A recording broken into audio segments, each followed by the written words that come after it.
เครียดลงไหมเครียดเยอะ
คนเติมผม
Iya, yang mau nasi besar.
Ada,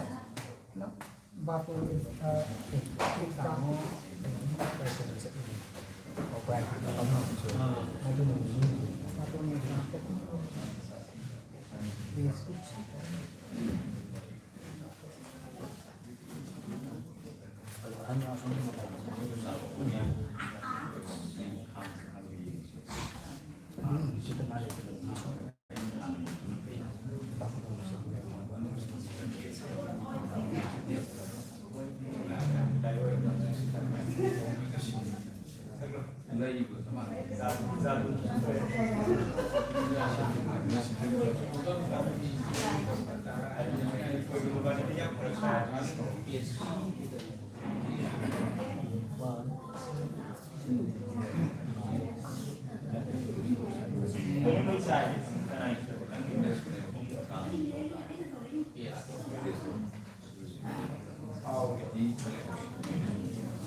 पूरा चलो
ngasi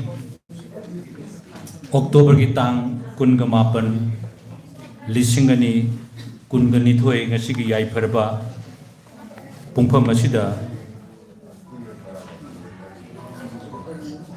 Public Library mayang Imphal ki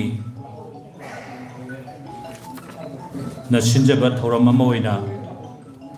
lairik phongba mana lan thokpa ikai khumnaba utpa madi sairing saidineba sida yawbigadaba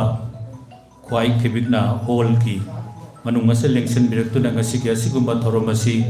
pangthok sabe yabagi ayaba si lobinabagi damak logjabagal wenana mayam punamu hanba maktada ikop nona khurumjari ngasi Public Library mayang Imphal ki asigumba lairik phongjaba aduga mana lan thokpa ikai khumnaba utpa loinana sairing saidinaba hariba kaya sigi maraktagi ahanba session da lokat chariba si lairik phongba mana lan thokpa amadi ikai khumnaba hat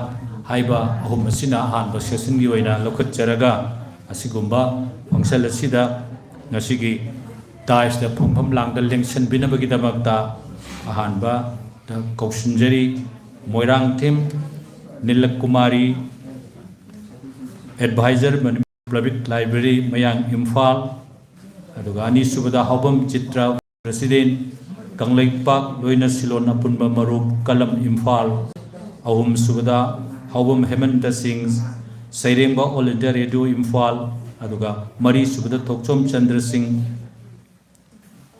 Potharaba Principal Iboton Sana Higher Secondary School Maribu Ahan Pamaktada Pampam Langda Lengsen Binabagdamakta Noluk Shari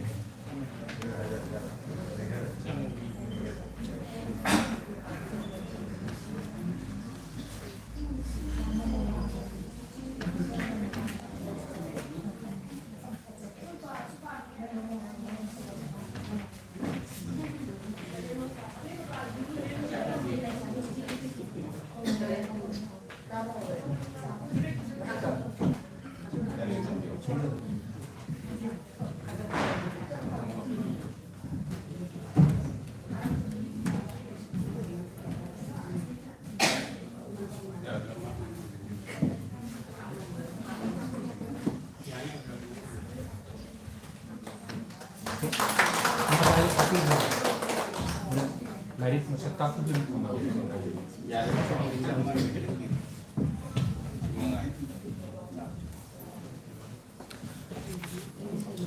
ngasigi VIP sing asina pampam langdal lengsin bekro matungda aikoi ge sinjal langjari begi maikai dagi lengyan kudol tampina bagi damakta haijari lengsin biraksi VIP sing da lengyan kudol tampina bagi damakta han pada kausinjari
natin deh kalau anak sama anak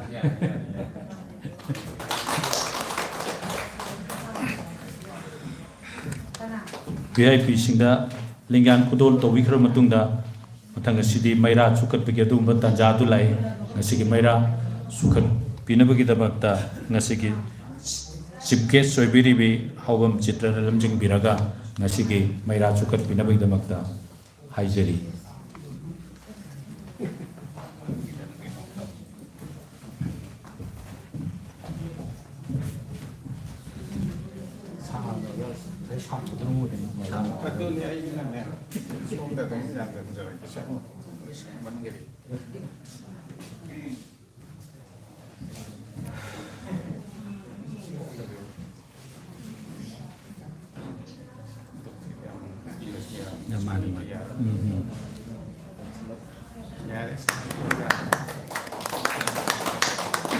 grup sih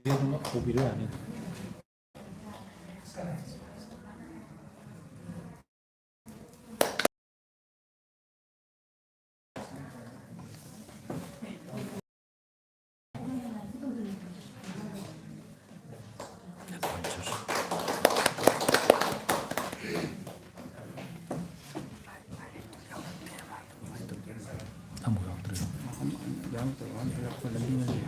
Dua gitu.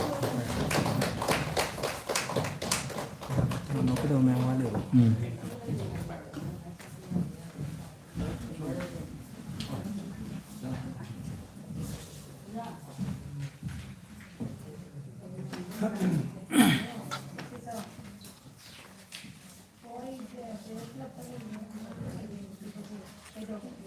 VIP sina maira sukat biru matungda thorongi makha thar thorongi matungina welcome address asigi function asigi welcome binabagidamakta kausinjari A Ajit Sharma president public library mayang Imphal loinana welcome address ka loinana ojana keynote address su samlakna pibinabagda mixingjari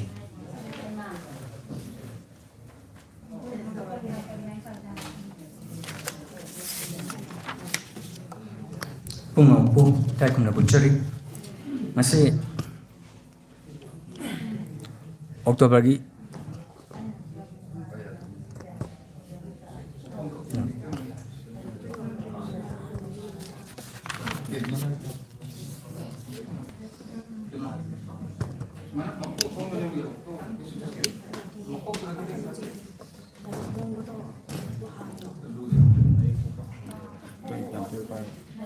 Asi October ki tang kun ngamapan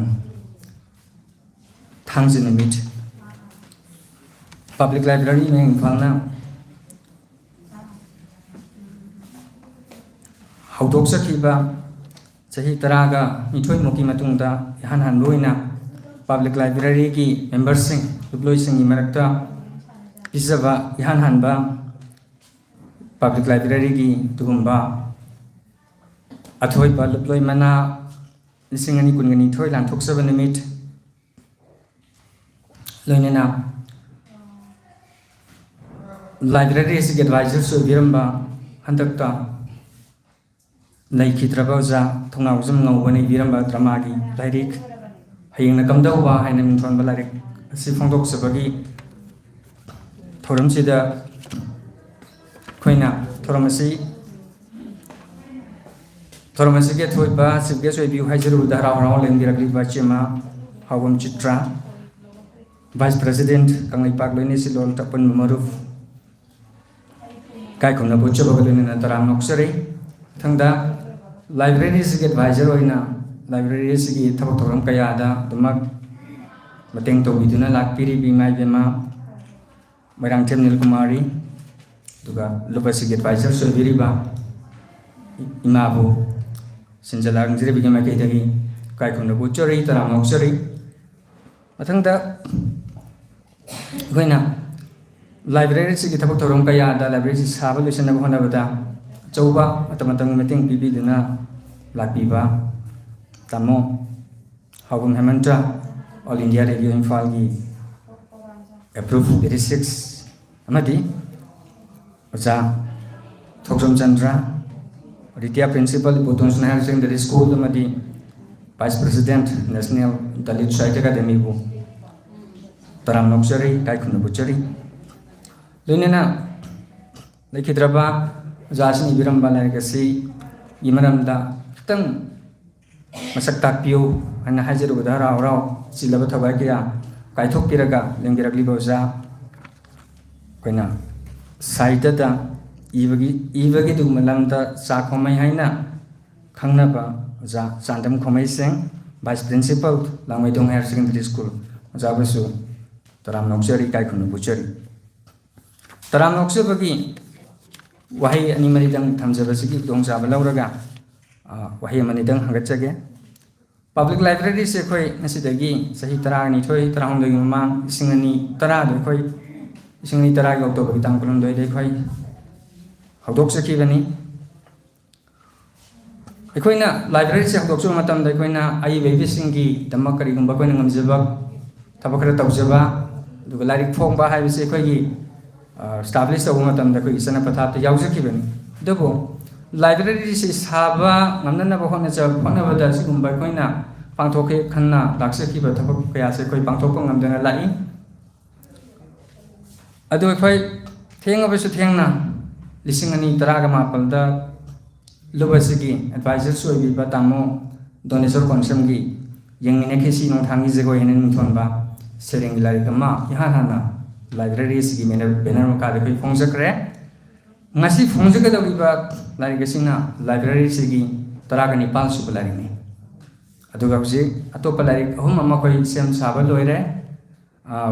lubasigi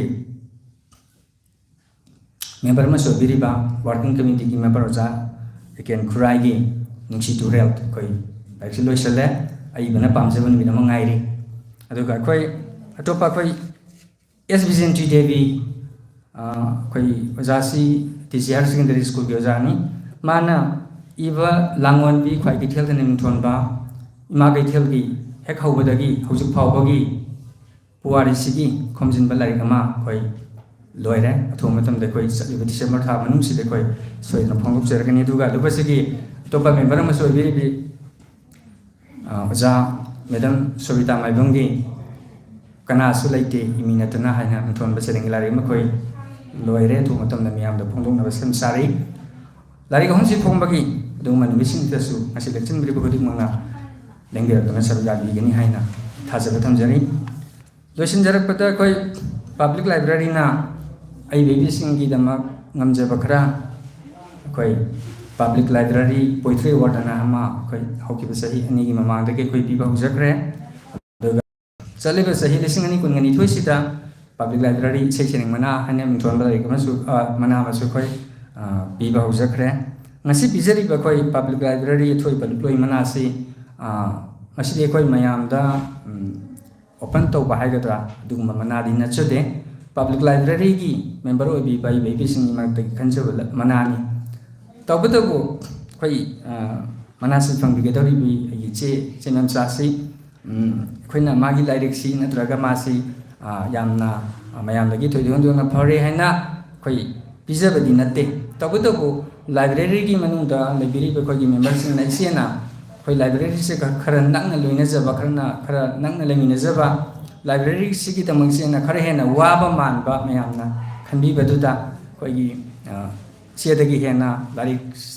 di establish tawba ibakaya dari manga phongaba taru phongaba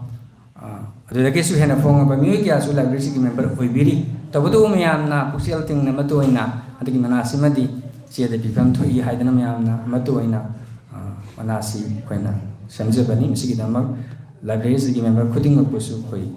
sinjalangjel me kai dagi toinal khang bai kai tumna buchari isi angang wani dagi khoi ipapa ba yang pamjari tawbatabu yum palma matung da mu manunggi thawai hai tare angang semba mu manunggi kumno mayam tuna sesi korilo dagi saita gi dagi yam la leirure ado angang bi semba loiraba masa masu thabingang tawuraba matung da di sesi koina luhong matamda koina nupi bigi pamjaba sanalupa khoi physical eating mayam pubadugi marakta ise na ngawang dagi khochan jaduna lakpa saitagi dugumba sereng wareng kaya du khoi madu luhong bada puraga sakhi bani sis mangandana ayam adu da mayam ai kalaksai na adu pusandana sakhi mayam du na ngasi se haukiba mang sahida physical merian ngthomba dari ngau phong matungta tonga ba saitagi lup singna sisi mana su piwi kre ngasi su dung mana phangba public library ki dung ba deploy sing masigi namisi ta su kai okse ka dori bani ka no okse ka dori bani aru bada masigi phongje ka dori ba like si biram ba janga ubase se kitang ngasi siam nungai ba miram su oi duga awa ba nungai ba ga punsin ba miram oi maram ti like ma phongja ba library na honezadana samba mana ma la thokpa ngamjaba numit sida ojanga ubasi yawram magadi muksu hena nungai jagadabani do oja se khangaudana laikhidre adana maramoidana asi kitang nungai taba masu sate filter wi ja si mana iba to padrama gi lari hom amasu koi phong se na koi thorang to jarur bani dubu ahuba saru khara piram mago jase aina su ayam ta lau habis de nesat su ngam hauda ma asang ngam da na hanjan khra ado aina jase ta kami mena ma pi da jana stage da sana khiba lari kuting mak ai phoi phongja ge adi like si ka su da drama like si research scholar gum bagari gum bakra drama to bakra na thi bana tana ka su thira ka da bana ti aduna aina sum khanjo da like si sani na ma de dum ina po ina khalle phong ni ta ang kai hum phom pi kra su kra lem hong ne na do ozanam ta lau haibase dai sat hauda dana aina phone ki haido ki balai sing se script se kadai da thama man wai se imu manuk na su khangre ado masi da mukse kitang ingon da ngai da ma phawi public library ngai ariba ai bi sing ta ma kari mu khara tawjaba aduga marwina research scholar sing angang sing library da laktana makhoi na pamba ri balari kana ga da balari sing khoi moi da phangan ba sigumba koina public library na ai bai bising idam tawjari ba thapok thoram sing sida asi langsin gre pa buding na minung si madi thawjan ga loina na matam pumada mating pambigani haibagi thajaba thamjaba ga loina na bom mapu amuka su hana khurumjai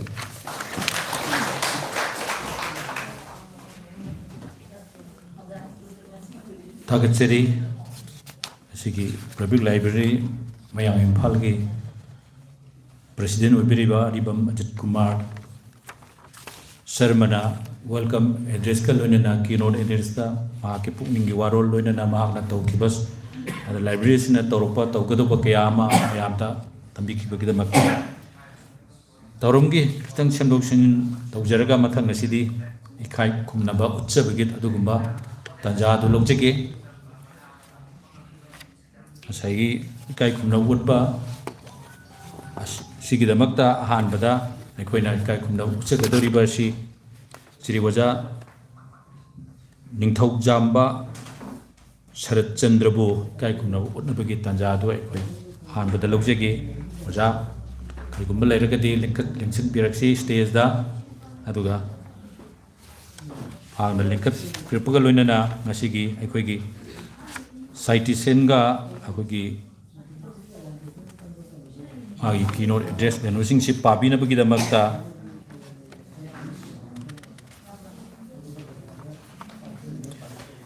eken khurai bursu lingsin birangna ba ningsingjari ja stage da ngaktang lingsin bina ba ningsingjari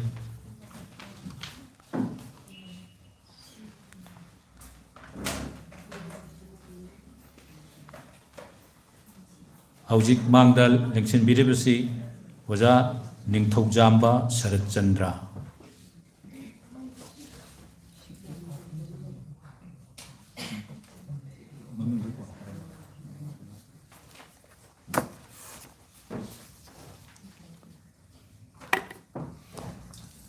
Ningthaujam Sharat Chandra Laikhidraba Ningthaujam Dongyai Singomadi Wahengbam Ningol Ningthauja Ombi Tombi Devi Anki Macharopa Mari Amadi Machanopi Ama Punna Machamangagi Manunda Machanopa Alwaina Singjamai Chingamaka Maisnam Lekai Impal West Ingchama Palum Pumatwigi February Tarik Tarit Leba Kopanumita Okay Aibasi Sarkar Gi Loichangamada Tabak Taulam Badagi Potari Ningthaujam Sharat Chandra Angang Oidingitagi Nauna Ibagi Lamda Pamna Uraki Punsigi Taudana Yakidabana Ibagi Lamdadi Tabaktagi Potaraba Matunda Mai Onsilaki Aibasi Public Library Mang in Palgi Petrol Member Ni Loinana Aibasingi Park Amadi Progressive Writer Association Gisu Hojik Member Oi Aibasigi Mana Pankraba Lyric Singdi Aibasina Pankiba Mana Singdi Aibasingi Ipa Infana Piba Ipaki Akandaba Mana Lishingani Subna Kun Matwa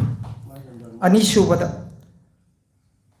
Ait State Level Jananeta Irawat Saita Isai Mayek Jangdam Naba September Kungamari Lishingani Subna Kuni Toida Rupmanan Theatre Infana Pangto Kibada Ahanba Mana Pamaki Loinana Wakalon Manaba Apunbalu Wama Kanglai Pakna Ahanba Apex Education Merit Award Lishingani Subna Kuni Toy Piduna Ikai Kunna Bo Pikro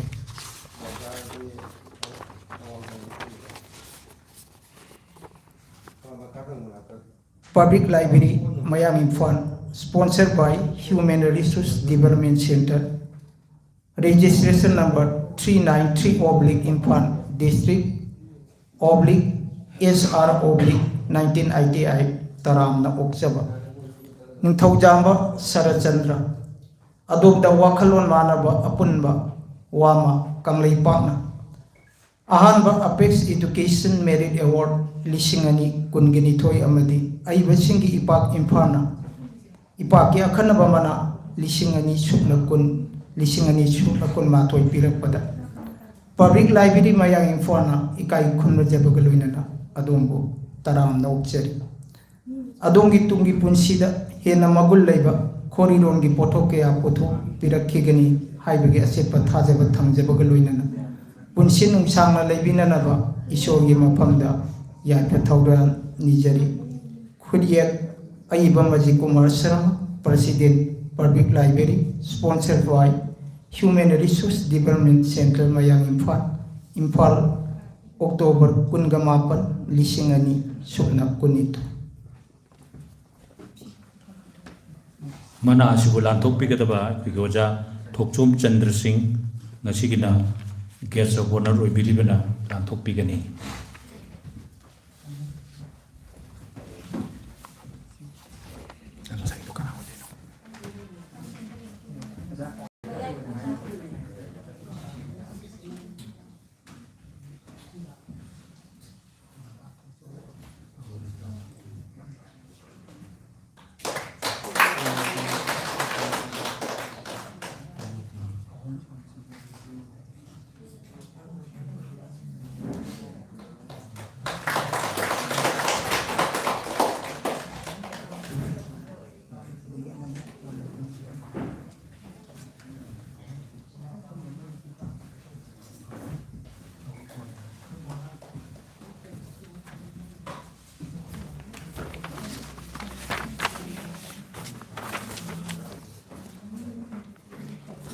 ꯃꯊꯪꯗ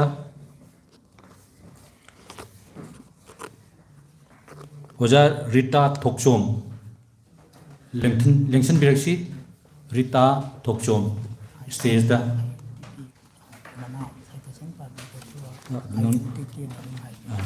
ꯑꯗꯨꯒ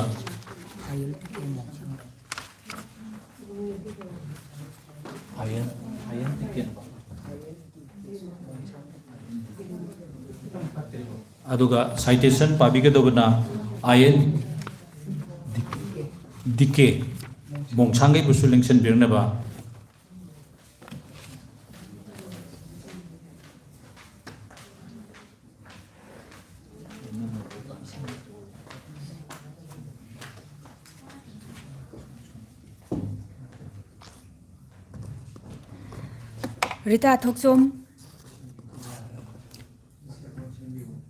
Rita Thoksom Inkumza Lising Magasamapan Humpumangagi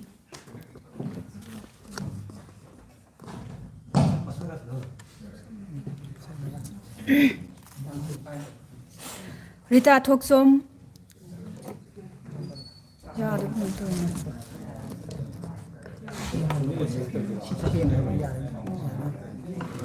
Rita Thoksom Inkumza Lising Magasamapan Humpumangagi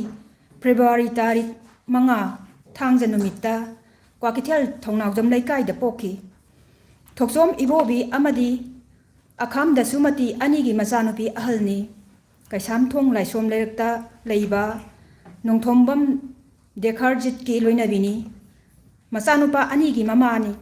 Mahigi Thak Graduate Ni Social Welfare Loisangi ICDS Project Anganwadi Worker Oina Thaupubiri IBSC Imagi Laikol da Kauba Sereng Larik Ama Ing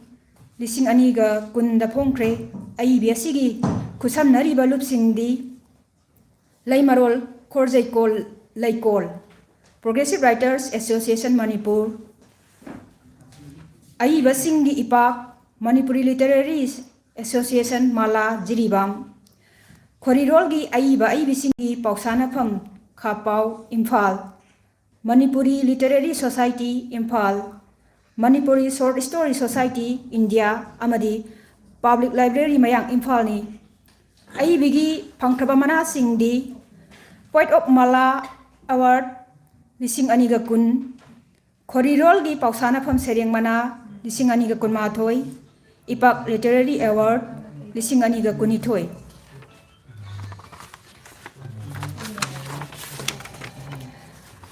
Public Library Mayang Imphal sponsored by Human Research Development Center register number 393/Imphal District /SR 1988 Taramna Oksaba Rita Thoksom Adom Iba Imagi Laikol da Kauba Serengi Larikta Khorirolgi Aiba Ibisingi Pausana Phamna Khorirolgi Pausana Pham Sereng Mana Lising Aniga Subna Kunmathoi Amadi Aibasingi Ipak Imphalna Ipak Literary Award Lising Aniga Subna Kun Amadi Lising Aniga Subna Kunmathoi Pirakpada Public Library Mayang Imphalna Ikai Kumnajabaga Loinana Adom Taramna Okjari Adongi Tungi Punsida Henna Magun Laiba Khorirolgi Pothok Kaya Pothok Pirakhigani Haibagi Asetpa Thajaba Thamjabaga Loinana Punsi Nungsangna Lehenbinaba Isorgi Maphamda Yaipa Thongnijari Khuyek Aribam Ajit Kumar Sharma President Public Library sponsored by Human Research Development Center Mayang Imphal October 18 Lising Aniga Subna Kunithoi Mana Asisu Masigi Pipi Roda Thoksom Chandrasina Mana Asisu Tokina Bahajani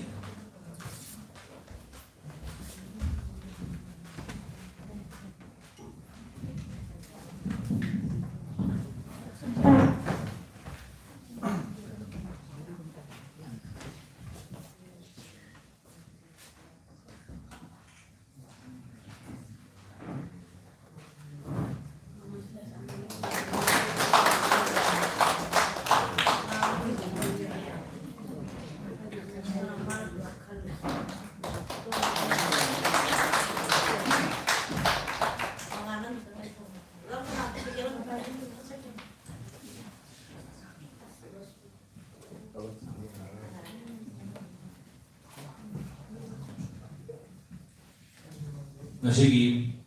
ahum subadamana la thok ke do habile khangbi ke do ba oja license samos junction brixi oja license samo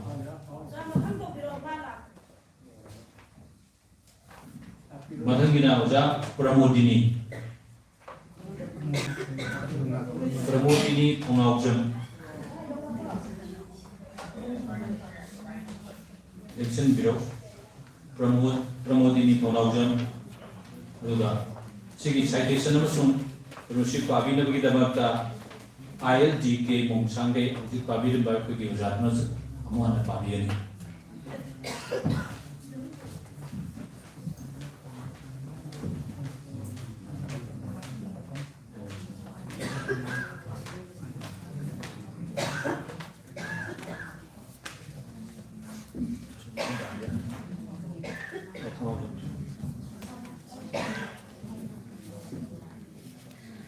Pramodini Thongnawjam ing kumja 1968 ki October tarik kunda Sagolban Sayang Kurau Makhongda pokhi Laikhidraba Thongnawjam Biramangol amadi Laikhidrabi Khoirakpam Ahanbi anina pokbini Mahigi thak graduate ni Sagolban Kangapam Laikaida laiba Laukham Nutan Kumar Maitai gi loina bini masanupa amagi mamani Aibiasi isai mayet sereng amadi wareng ibada khut thabiri bini ai bigi khusam nari balup singdi public library mayang Imphal ai basingi ipak Progressive Writers Association ai bi asi wakalon manaba wama kanglaipak na ahanba Apex Education Merit Award lising ani ga supna kunithoi pidunai kai khunnabi kre Public Library Mayang Imphal sponsored by Human Resource Development Center, register number 393/Imphal District /SR/1988 Taramna Oksaba Thongnawjam Pramodini Adomda Wakalon Manaba Apunba Wama Kanglaipak Ahanba Apex Education Merit Award lising ani supna kunithoi pirakpada Public Library Mayang Imphal na ikai khumna jabagaloinana adombu taramna okjari adongi tungi punsida hena magul laiba koridor gi pothok kaya pothok pirakhigani haibagi aset pathajaba thamjabagaloinana punsi nungsang na lehanbinaba isor gi maphamda yaifa thongni jari khuyek aribam Ajit Kumar Sharma President Public Library sponsored by Human Resource Development Center Mayang Imphal October 18 ising ani supna kunithoi kai mana sebulan tu pintu kita mengkaji haubam Hemant Singh masih guest of honor di Rojana PPI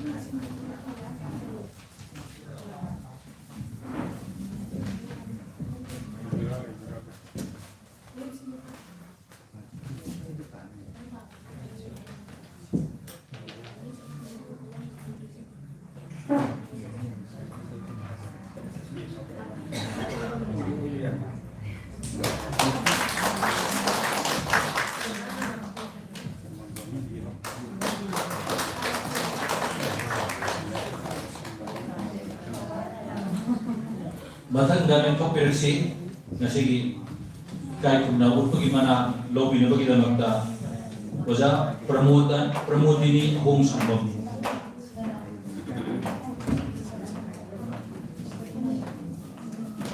da home sambam pramodini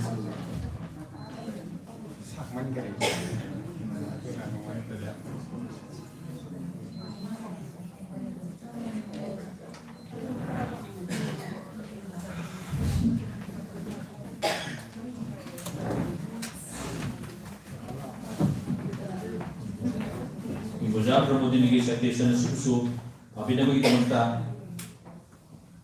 ILDK mongsange usulin topik yang jadi.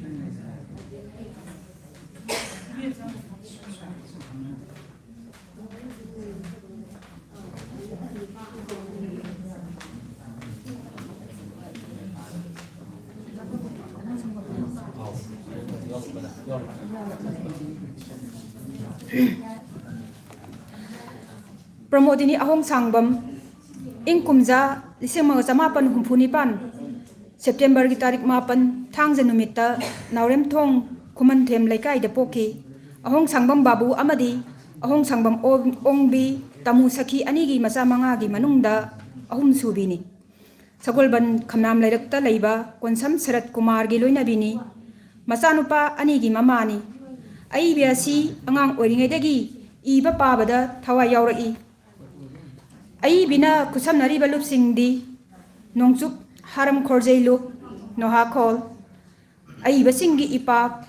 Progressive Writers Association Manipuri Literary Association Mala Jiribam amadi Public Library mayang Imphal asina singbani ai biasigi phangkraba mana singdi Poet of Mala Jiribam lising aniga subna kun award amadi wakalon manaba punba wama kanglaipak na ahanba Apex Merit Award 2022 pirakhi Public Library Mayang Imphal sponsored by Human Resource Development Center register number 1393 Imphal District /SR 1988 Taramna Oksaba Pramodini Ahong Sangbam Adomna Wakalon Manaba Apunba Wama Kanglaipak na ahanba Apex Education Merit Award 2022 pirakpada Public Library Mayang Imphal na ikai khunnajabaga loinana adomu taramna okjari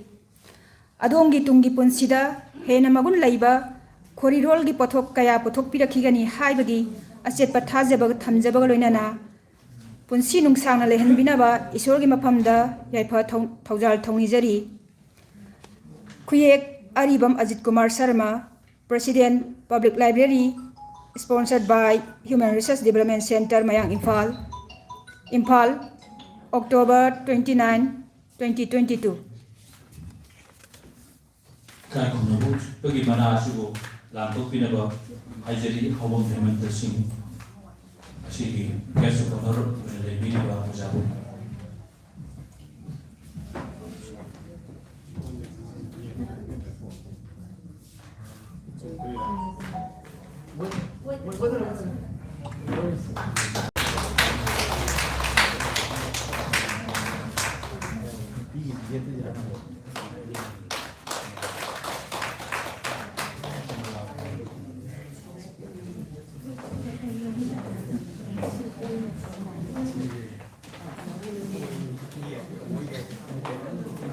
Matanda,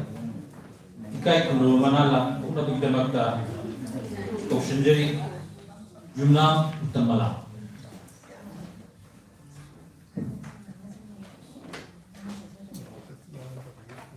Malagi, citation pabi nabigda magda, ekin kuray basyo toksinjari.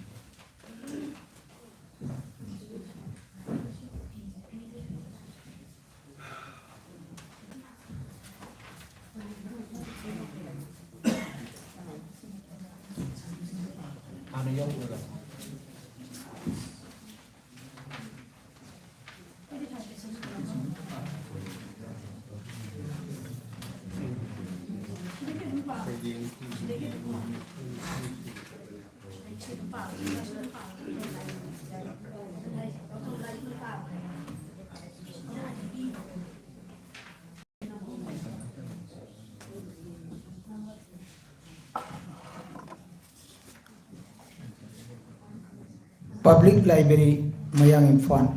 sponsored by Human Resource Development Center, register number 393 Imphal District /SR 1988. Taramna Oksaba, Yumnam Zanu Wanglin Toibi, Elais Utambala, Adomna Iba, Naitom Tabe Irekoba, Serengi Larikta, Patriotic Writer from Imphal Piba, Arambam Ibungohala Madi, Binod Kumari Literary Award, Lisingani Supna Kunmatoi Pirapada, Public Library Mayang Imphal Ikai Kunmajabaloinana, Adomu Taramna Okseri, Adongi Tungi Punsida, Hena Magul Laiba, Korirol Gi Potokaya, Potok Pirak Kigani, Haibagi, ꯑꯆꯦꯠꯄ ꯊꯥꯖꯕ ꯊꯝꯖꯕꯒ ꯂꯣꯏꯅꯅ ꯄꯨꯟꯁꯤ ꯅꯨꯡꯁꯥꯡꯅ ꯂꯩꯕꯤꯅꯕ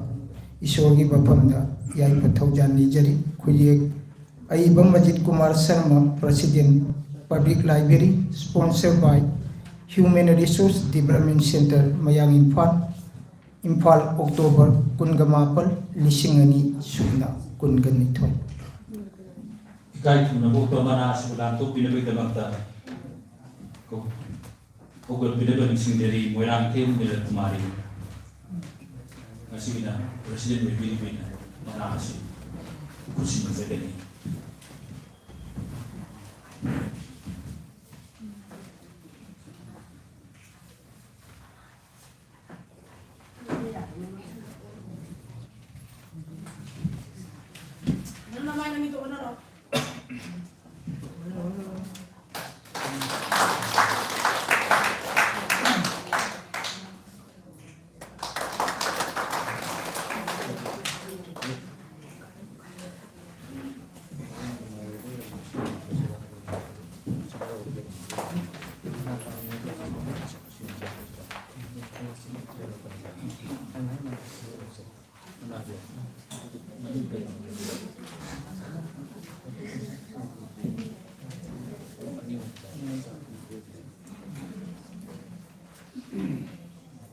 Matang dari kai no mana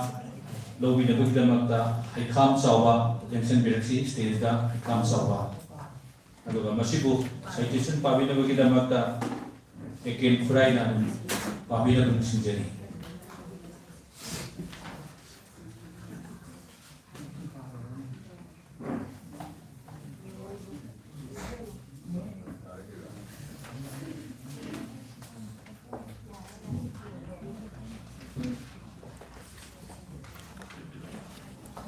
Public Library,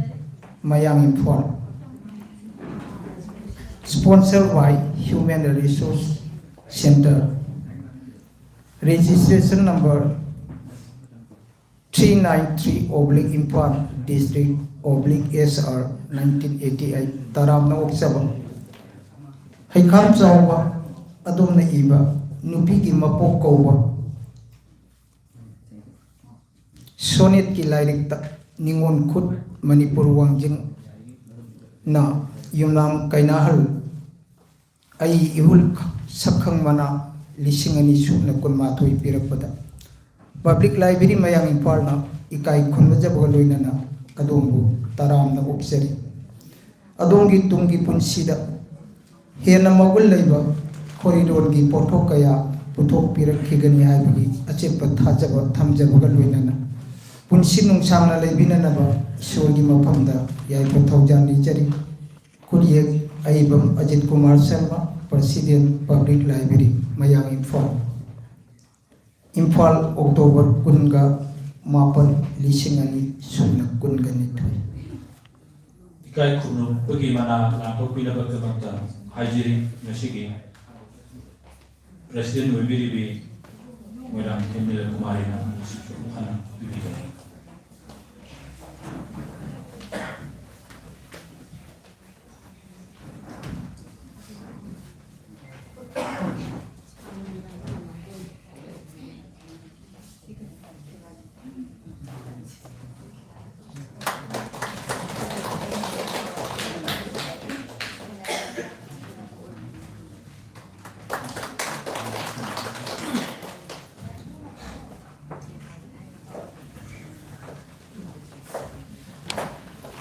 Thoramsigi marak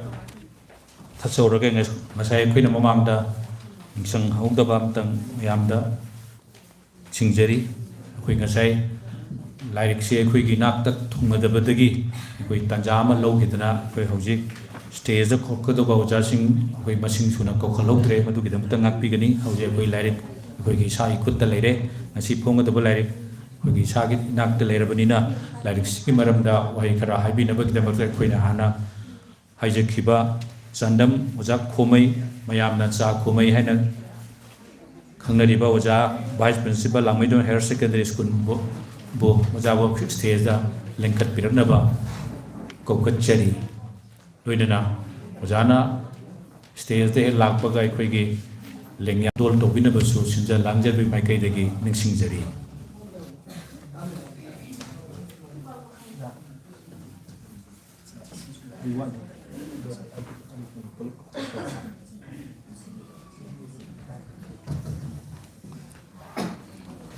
ꯑꯩꯈꯣꯏꯒꯤ ꯁ꯭ꯇꯦꯖꯗ ꯃꯥꯡꯗ ꯗꯥꯏꯁꯇ ꯐꯝꯕꯤꯔꯤꯕ ꯑꯣꯖꯥꯒꯤ ꯈꯨꯗꯣꯜ ꯇꯧꯕꯤꯅꯕꯒꯤꯗꯃꯛꯇ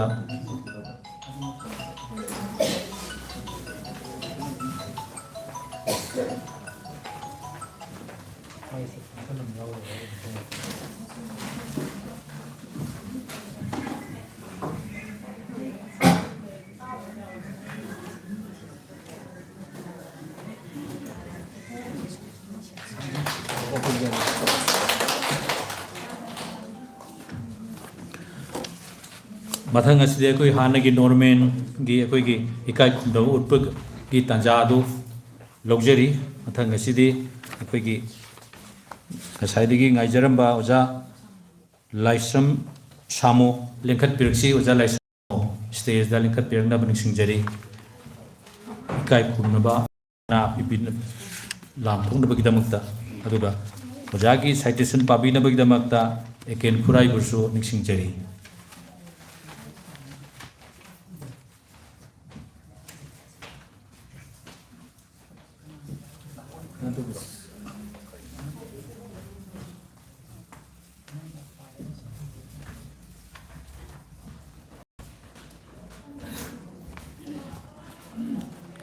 Laisram Samo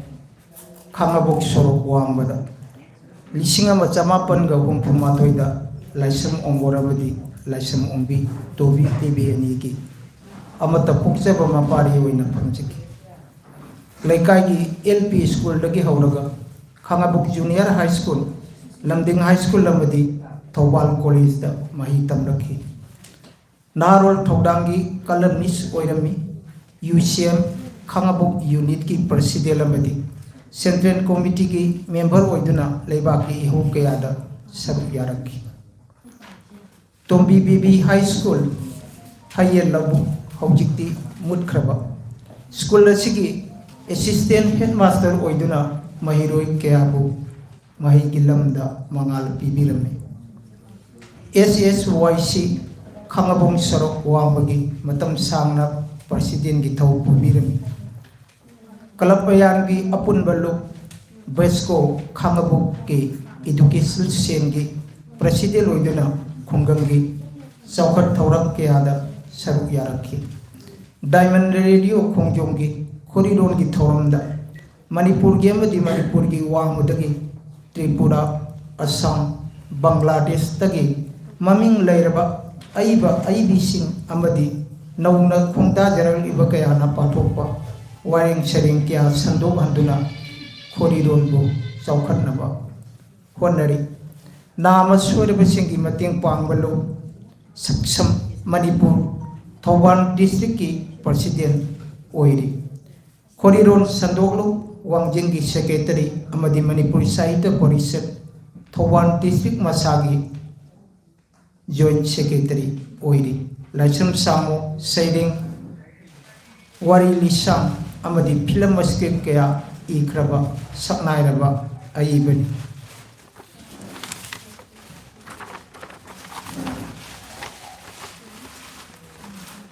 Public Library Mayang Imphal sponsored by Human Resource Development Center Register number 393 Imphal District SR 1988 Taramna Obseva Laisram Samo Singo Adona Iba Wari Masagi Lairi Taramdarna Pai Kragadra Da Koridon Sadulu Wangjing Thawbal Manipur na Piba Tikjang Kamini Kus Loidang Koridon Mana Lisingani Suna Kunitoy Pirakpada Public Library Mayang Imphana Ikai Khunwa Jabaga Loinana Adongbu Taramna Okse Adongi Tungi Punsida Hena Magul Laiba Koridor Gi Poto Kaya Putok Pirakegini Haibige Sepa Tajabat Hamjabaga Loinana Punsin Nungsangna Laibina by Shori Mapamda Yai Pataujan Nijari Kuyek Aiba Maji Kumar San President Public Library, sponsored by Human Resource Development Center, Mayang Imphal, Imphal, October 28, 2012. Ikai kumlo mana sibul pipi na bigdamagda ngasiki sikreso ng pambili hawang citra ko ngasiki mana sila to pinamakasin.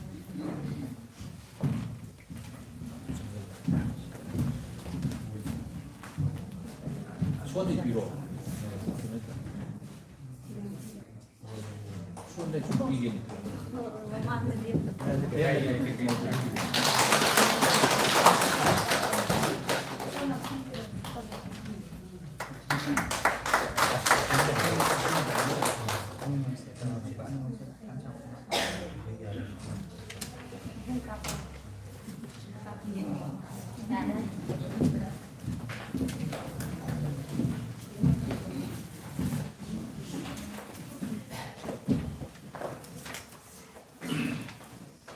Ikai kumnaba upamanagi aruiba aduga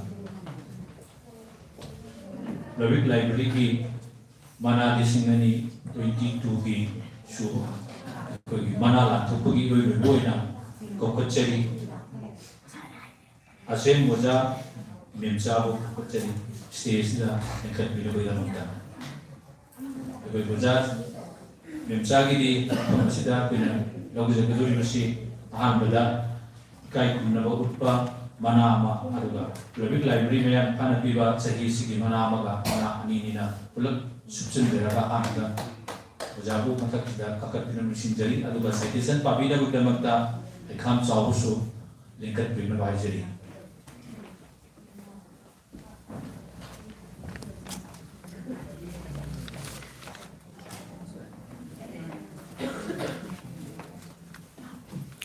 Namapo ko loina kurum jari ikai kumna jari bi Asem Memcha Devi gi sangapa punsi waron Asem Memcha Devi ingchok lisingama samapan ni humpu nipan gi Mars ki tang kunga nipan sajibu gi humni pan ba sawan sinomita bayang inpan ani longbi awang lekai waikom hingkonda pokseki Laikhidraba Asem Kaumaza Singh amasung Sapam Ningon Asem Ongbi Madhumati Anigi Ani Subi Masa Nipangi Khwaidagi Ahani Ingso Isingamaga Samapan Marpu Hundoida Mayang Pan Higher Secondary School Dagi Metric Pass Tauki amasung Makhatana Mayay Labi College da Class 12 Phawba Tamhawi Hojik Manipur Sarkar ki Social Welfare Loisangi Makada Anglawadi ki simi ama oina thabak tawjari amasung Mayang Imphal Haigurujak Yangbi Women Welfare Association ki Secretary oina thawbubiri PG ki mairi haiba Sereng Lairi Manipur Khorironda khudon tambikre ikai khumna jari bapu taram lobjaba Asem Memcha Adomne iba Sereng ki Lairi PG ki mairi da Kanglai Pak loina silon apun balo kalam Imphal na piba Yumnam ibobi ningsing loina silon mana ingkumja lisingani kunithoi pirakpada Public Library Mayang Imphal na ikai khumnabaga loina na adom taram nobseri adom gi tongi punsida henna phaba magul leiba khoriron gi pothok kaya pothok pirkhigani haibgi achet pathajaba thamjaba loina na ponsi nungsangna leibiyo haini shori mapamda yaiphamangon ni jari kui oina Shri Aribam Ajit Kumar Sharma President Public Library sponsored by Human Resource Development Center Mayang Imphal Public Library ki atoiba lukloi mana English singani konithoi Shrimati Asem Memcha Devi Public Library Mayang Imphal ki lukloi singna Khori langba lairik singi manungda adom na iba sireng lairik PG ki mairi haibasi iramdam Manipur ki mahausa ki saktam sing amadi phurup singi pidam singbo yokhakna bohonabada thoidok na singthana bayadwa lairik amani haina lokhatjabaga loinana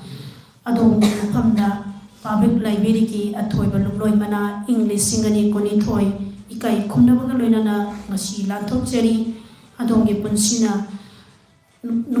matam sangna Manipuri Koridor ki thodang puba ngambiu haina mapu mangi mapamda thongni jani puna mapum kana kunjani.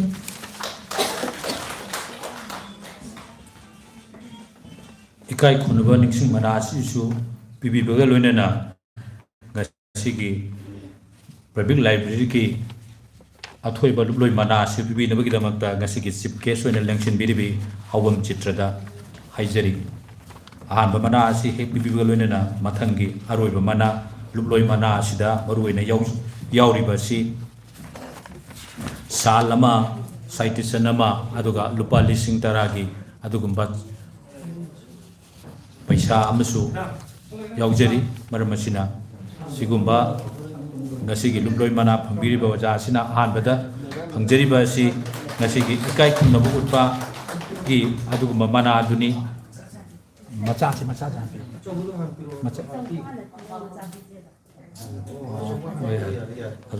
phanggjari ba si da maruina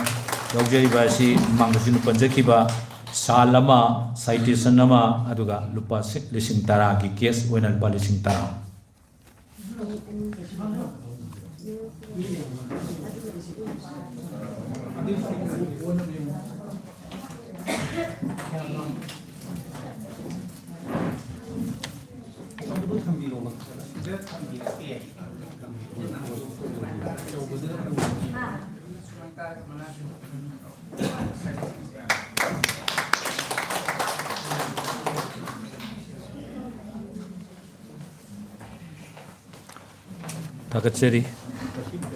다같이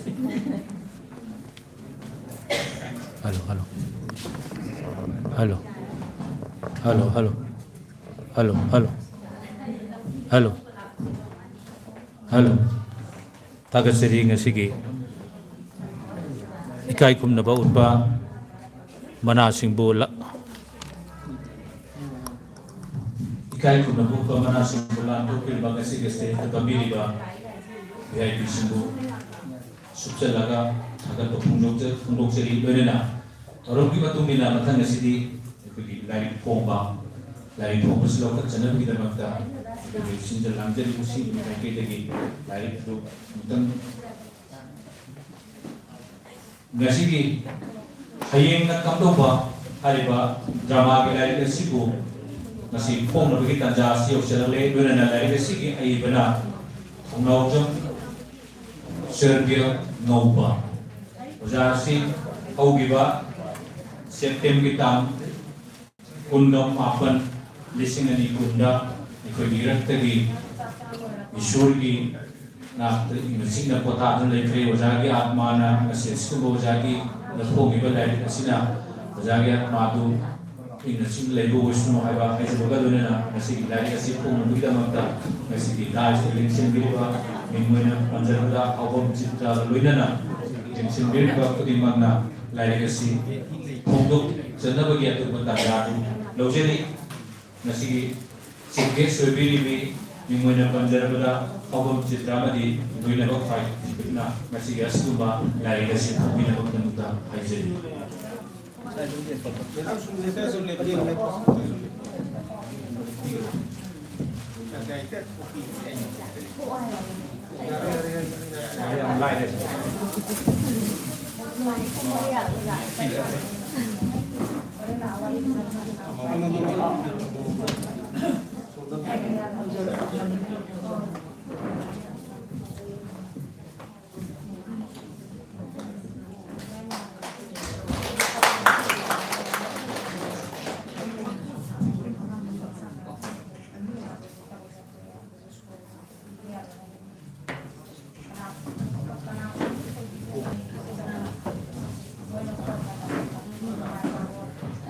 Ngasi jai Praban Namit Oktober Tarik Kunakan Sida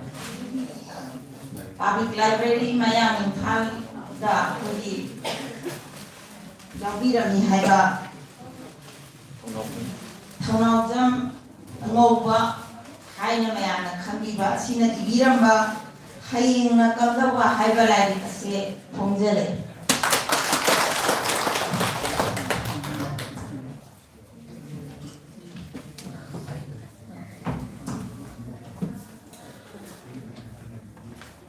ꯃꯁꯤꯒꯤ CBSꯅ ꯂꯥꯏꯔꯤꯛ ꯑꯁꯤ ꯃꯌꯥꯝꯗ ꯄꯨꯊꯣꯛꯄꯤꯔꯕ ꯃꯇꯨꯡꯗ ꯃꯁꯤꯁꯤ ꯌꯥꯝꯅ ꯅꯨꯡꯉꯥꯏꯕ ꯑꯗꯨꯒ ꯌꯥꯝꯅꯁꯨ ꯄꯨꯛꯅꯤꯡ ꯅꯨꯡꯁꯤꯕ ꯃꯇꯝ ꯑꯃ ꯑꯣꯏꯕꯅ ꯃꯔꯝ ꯑꯣꯏꯔꯒ ꯑꯩꯈꯣꯏꯒꯤ ꯃꯁꯤꯒꯤ ꯂꯥꯏꯔꯤꯛ ꯃꯁꯛ ꯇꯥꯛꯄ ꯍꯥꯏꯕ ꯂꯥꯏꯔꯤꯛ ꯑꯃ ꯐꯣꯡꯉꯒꯗꯤ ꯂꯥꯏꯔꯤꯛꯇꯨꯒꯤ ꯑꯐ ꯐꯠꯇ ꯈꯤꯇ ꯑꯣꯏꯔꯁꯨ ꯍꯥꯏꯅꯕꯒꯤ ꯇꯥꯟꯖꯥꯗꯨ ꯂꯧꯈꯠꯆꯔꯤꯉꯩꯗ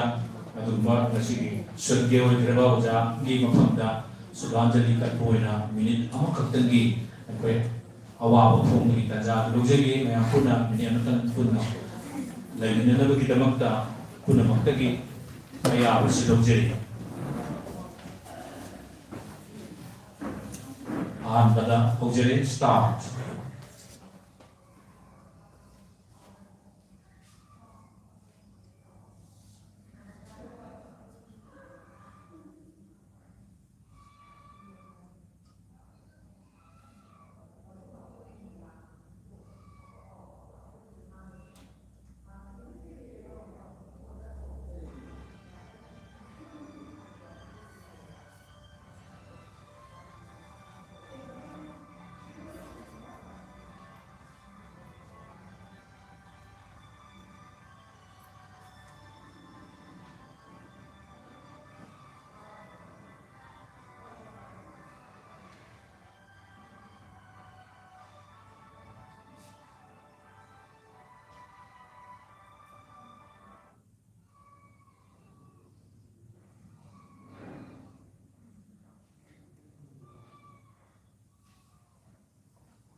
ꯄꯨꯝꯅꯃꯛꯄꯨ ꯑꯋꯥꯡꯅ ꯊꯥꯒꯠꯆꯔꯤ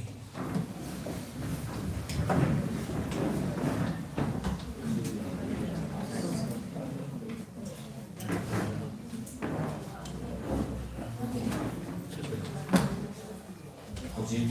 ꯃꯊꯪ ꯑꯁꯤꯗꯤ ꯊꯧꯔꯝꯒꯤ ꯃꯇꯨꯡ ꯏꯟꯅ ꯑꯩꯈꯣꯏ ꯂꯥꯏꯔꯤꯛ ꯑꯃ ꯐꯣꯡꯉꯗꯤ ꯂꯥꯏꯔꯤꯛꯇꯨꯒꯤ ꯃꯔꯝꯗ ꯍꯧꯖꯤꯛꯇꯪ ꯋꯥꯍꯩ ꯈꯔ ꯍꯥꯏꯅꯕꯒꯤ ꯇꯥꯟꯖꯥꯗꯨ ꯑꯩꯈꯣꯏ ꯂꯧꯈꯠꯆꯕꯒ ꯂꯣꯏꯅꯅ ꯃꯊꯪ ꯑꯁꯤꯗꯤ ꯑꯩꯈꯣꯏꯒꯤ ꯁꯩꯔꯦꯡ पाबा सेरें थिरबगी तंजा मी निफुमुगी वरिंग मसो अखोइना सिंजलांजरी मरम असिना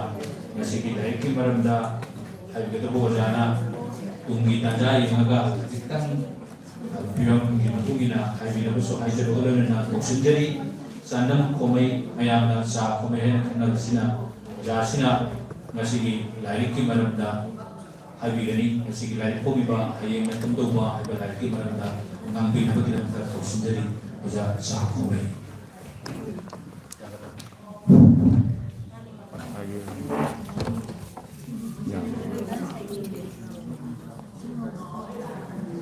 Takutcari.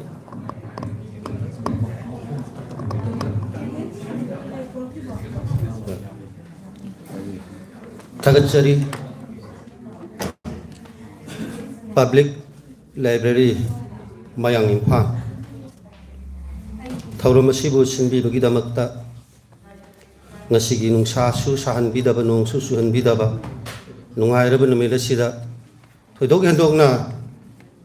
itik ipa nachadaba ingonda asigumba thaudama sinabibagidamagta lup asibu ikoknona ikaikhumlabu sari loinana ngasigi thauram asida अथोइबा मिथुंग अदुगा थौरमपु थोदोकपा लेंबिरकपसिंग ओइबिरिबी लेंसिनबिरिबा मांगदा फंबिरिबा पुमनमक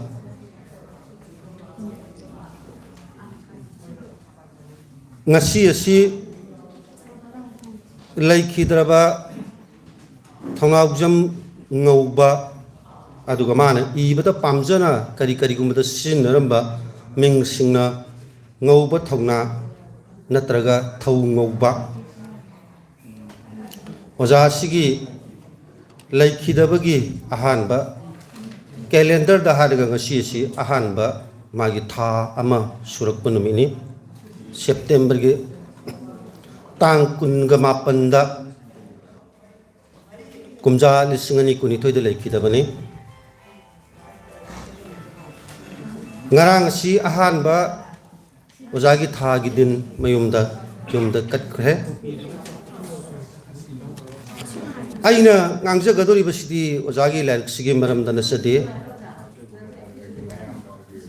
mayamna aiba aduna ngangbani haina lobiu aibagi waroni karigumbada ojana laibira magadi ngasi ojagi pungningi waron khara soidana mayamda tahan bigani haina khanjabadu mahut sinjaraga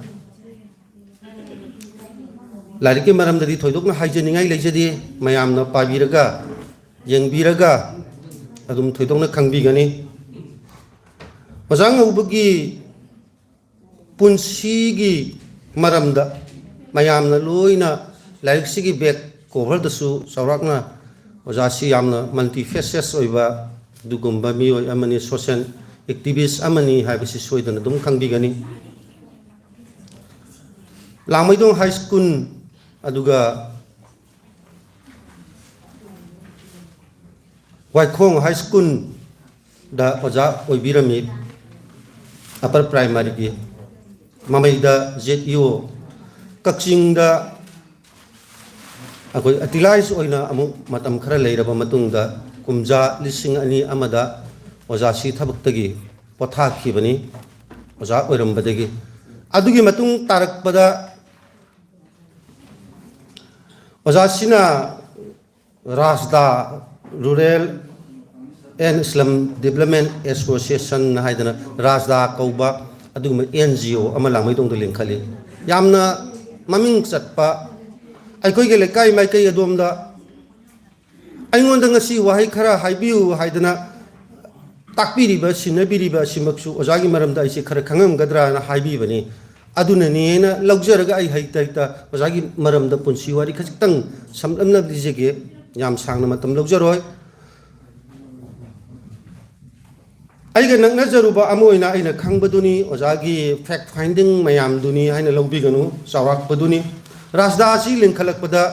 aikoina ojang ngobuse thamaujam ngobuse aikoina kari haina koina pakhanga pharakpa matam khara kari haijaba tare adwagi matam duda es ngoba hariga khangnai mayam na lekai da kari es ngau kari matam duda ojang ngobusina Manipur S Control Society gi makhada magi rasda hariba NGO sida AIDS awareness program aduga lem na aikogi laina si sanduk tanaba maintenance mayam yen tokpa aduga program macha sinba maduda haleng balaitaba magi siramdai phawda magi khongcha se sulab khidaba adugumba khamai kaida leramba adugumba mioi amani haina thamjage aina he marakta punminaba matamda mayam marakta siguma thorom singda koina jadaba mafamda aina he haijai ojang ubu lai khidradi ojang ubu gi mathausi kanana tawbigani haidana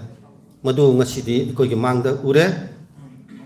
yamna protocol yamna ngakpa pamjaba adugumba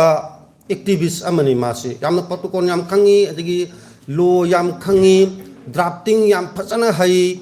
aduga haina khiba pungsing ngakna bo honai matam punam ka thorom hogdringai pungkhai amagi mamangda meeting hogdringai pungkhai amagi mamangda lai son kraba mana motorcycle macha ma thauraga dum chali july gi hogi july gi june gi july ra kaure tarik ahum laikona larik ani khak phongba manipur dramatic union gi honda karam syam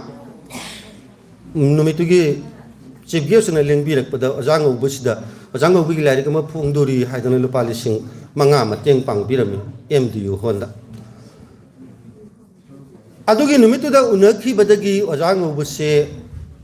adugi matu akoina hai numituda hanminari akoiga koigi iramdam khroji apun balup hyanglam obgai gi masi vice president oina thau pubi bani aikoiga toina chaminei loina jai aduna hanminna ban numituda akoina hai oja hantakti oja si haksang si am chame I yaudabadong tawreng orok ngok thue oja si sa yu si yam sondare chaba yati hai khomai ai chaba yati ek chaba go oi oja adu phajani yengthok piro adu toro wari sane numituna aroi boy khare adugi matung numit 13 mangani gi matung do hospitalize tawre haiba pau tai sina oja gi kanu du khatang ama thamjabani adugi mathang da oja ngau busie masa nupa oja ngau bugi masa si masa nupa taruk nupi ani ni khwai ahan sina jite sori kawi nupi ni mathang sina sisu nupi ni bale sori kawi ojang ubugi masak khoi gi lairik sigi maningi back cover da yaw daba kharani aina pau tam jagaduri se back cover da ojagi chawrak pasakta mama adum ubigani bale sori gi mathang da Guneswar nupani Guneswar gi mathang da Okeswar gi mathang da Dineswar nupa ngaktani ko haijari singse Dineswar gi mathang da Oneswar gi mathang da Gyaneswar gi mathang da khwai atomba Jineswar masa nupa taruk ni sigi manung da masa nupa ahum lai khidre Guneswar ne Okeswar ne aduga Oneswar ne masa nupa ahum si lai khidre masa nupa ahum si matamgi Manipur da yam kan gi irang duga mari le na lai khidabani aduga atopa amana matamgi sinjak na lai khidabani aduna ojagi ningba kaiba ama lai khiba mali aduna sigumba fattaba sinjak sing sidagi nanthok na ba naharon sing sibu kanjana na ba akan ba kaino ama sagatjaba pamjaba lairik sidasu madu mapung oiba thimni haina mayamna pabiragadi thengna bigani ai lairik chu kai sup na sum haisage matamsi yam sangna aduna lairik sigi men oiba kaino su haure iba na ha singna asiguma chinjak singsibu thingba pami officer oiba imung manung duna mama mapa kauthui mage nupi duna mama mapa gi thogai tongingde shokthar iba manipur gi lichat sajat sing aduna matamgi mau singna makubok manin bok pu mirai rakpa madudagi thorak crisis masa maduduna middle family amada thoiba thogdok wathok sing adu kajitang panbaga loinana mapung oibadi nahak oidaiba sen chabo officer aduga manamma maku maniam seba tongingaba manamma makoi ona taina bada masa ningon lesabi duna mapa dugi seba tawba laikai gi laiba ki phanana ba naharon goli saba drak saba mayam dagi control tongna ba koi chachaba madudu mapung oiba lilani lilagi wangang sangang dialogue ki delivery su yam phajana ai anirak suba pabas tadi yam phajana leiramena khanje aingondadi ojana haibi bese khomaise lainche phongo ai koi matam du ojana august tha dane ai koi da lainche phongna na ba kanna hairak pase lainche phong si ai koi iramdam project pun baluptana ai koi august 13 da ai koi iramdam project pun baluki foundation de lai maibam ongbi bimala ningsing mana lanthok pagi thoram lai lairik phong ga da mari manga lai adu du ojang obu laik se koi phong bangam hokdi ojang obuna manu pang sing atop pada chat ki bada ai koi adum haraw haraw na ai koi ayaba adum pi chat piu oja gi phana haidana du maina ngasi di pukchen chawrba public library ki members sing phongbi re masigi damakta ai oja gi mahut sinjaraga thagat padu su phongdok sari aduga yamna nungai bo pau amaga mamangi Hajapatare mera hauksong benumita punima numitu dasu ekoi lairigasi lamidung dramatic union honda ekoi ojango busi dramatic union ge matam sangna president oibiram bado madu dasu masi ahan ba khupong oina Hajapatare lairigsi maikum hangdokre ngasina mapung oiba hangdok benumini haina logjage numina du da lairigasi phongbugi hongnabi kari kara thoidokna tawkide sumnagi Ojada ikai kumna utpo ina lairik sim public library na ayaba pibi bidagi phonggi ba kaktani aduna ojagi macha nupa ahum Guneswar Okeswar Oneswar lekhidaba sida oja yam nungai tadana okho ters haidana magi ters am linkale oja si maduduna okho ters ni tawrisi kari noibo asigumba asagi es control society ga samnarak ba kaidorak bagi mayam ojagi thawda mayam do masida amukena sapu kana ma tawgre okho tarsiling khalak badagi naharon sing ngaukshan nariba sing aduduga khulai pairiba sing makoi gi mapam de aware pina na ba adom do ina ojagi mayon se maga manaba mioi manga tara pul adom do chakre ojang obse adudagi amuk nupi sing yang magi imungda mamong nupi wido lu khrabi hum le hore masa mapa masak khangdraba masu nupa nupi manga taruk tari lay hore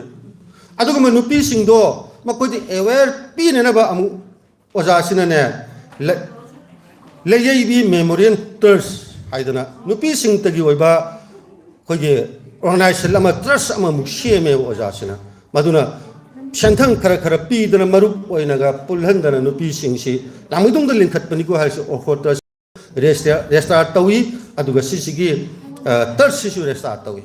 ade atopa ojana linkhalami bapuna ayam restart taw da ama tayaw dilan bu restart tawi NGO amago masi funding lok thaba yam hai India adu mana tahu thabak sing aso gudi matan te lakh taror gam tin te lising tara gi kun gi ngak tani ma di no loss no gain gi ne ma di i sendong na te mai thabak taw budu ne ojang ngo gi tongan ma gi wakhal ma lai jai ma nu chalu budu gi pa sanga khak phangal loi adu ma lupa lising hum piresu thabak ma silu kai no ma silu seminar ma silu ma te sing gi ne adi kai no ma silu harusu environment gi ma silu harusu es control society gi ma silu harusu sapu sabagi silu harusu khoi lokpagi lami sin da kamai taw na tractor sin na gni har kamai sai ni sigum bagi silu harusu lupa lising ani pir ga ta silu jango but angak pa magi magul amani ai ki nonganai numi taw ahing theng abat adu mal jiri kari kari manipur gi sing paturen man chatta bang phamam ta leke aduna nupi sing gi obel layai bi memorial trust laire adugi mathangda macha nupa lai khidraba elangmam tondon bi memorial trust saidana hiang lamda imu the base tawga sigi trust su mulin khali ojango buna sisu mana kaino ngatani adu ma ojango busi Manipur State Legal Services Authority gi aduba masi member amasuni aduna amuk legal aid clinic haiduna amu lekai de thoibo problem mayam nupi singi nupa singi siguma problem mayam sigi control tauna na ba madu wayen nan ba kaidong na ma ge legal aid clinic ama hang ojang guna mana tawru misi mayam jeng bio ba adagi de amu atopa mu sothara be singi marup haidan loop amasum linkhale madu da re akoi mana mathum phanga ba lekai dagi khoi ngasi phangbiri ba sumaina ngasi mapam sida mayam ubiri ba ikai khumna bigi mana kaidobu phangbir ko mayam se manam taram na oi hajigi sothare be singi maru hai sida tawriba function sina ne sumaina mana phangbirak thaba mayam se mana ne khallaga madugi magi sothare be singi maru sina ne makhoibu mioi sing adu pungning thogat pagi taram na okpagi adugumba loop ama amuksu lingkhat piyo hadi sinche function loi tawi adagi dia amuk ojana amuk yang kana lesson ki basi Dalit Sahitya Academy New Delhi Dalit Sahitya Academy gi asangba mase member amani aduga yang lam wabgai da lingkhat jaba idam khorji apunba loop kisu member amani vice president ni aduga senior citizen forum Manipur Imphal gi advisor ni ojango busi aduga Manipur AIDS Control Society gisu mase member ni Langmedung Dramatic Union Rupmon Theater hairiba drama sangchan singsi gasu ojaga samnarami aduga yamna nungaitaba haiba tari ojana phamda taba naba horakanda Manipur government Manipur State Kala Academy gi faculty member oina khale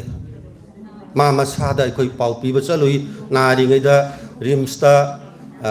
oja sine lei ri ngai da ai koi gi dam khorje pumbulu ki thangmi sing satan unarui oja nang Manipur State Kala Academy gi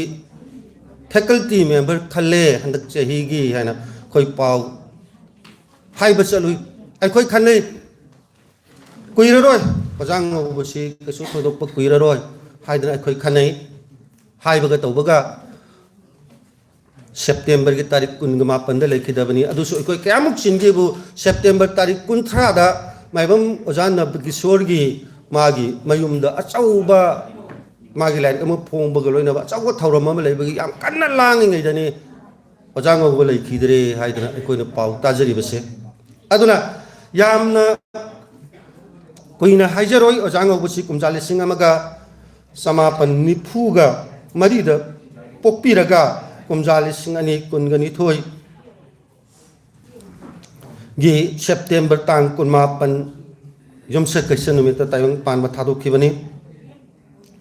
Hauji telapna larik sida khasitang changsinjage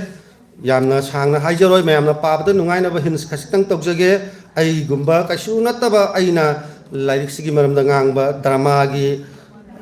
subject amo oina tamak subject amo oina yam kuina tamak pusuna taba mak yang khai cham ka ki aikoina ime tamba matamda tamak ba aduna ikoi drama gi maramda thoidong ne hendong na haiba singba suna chade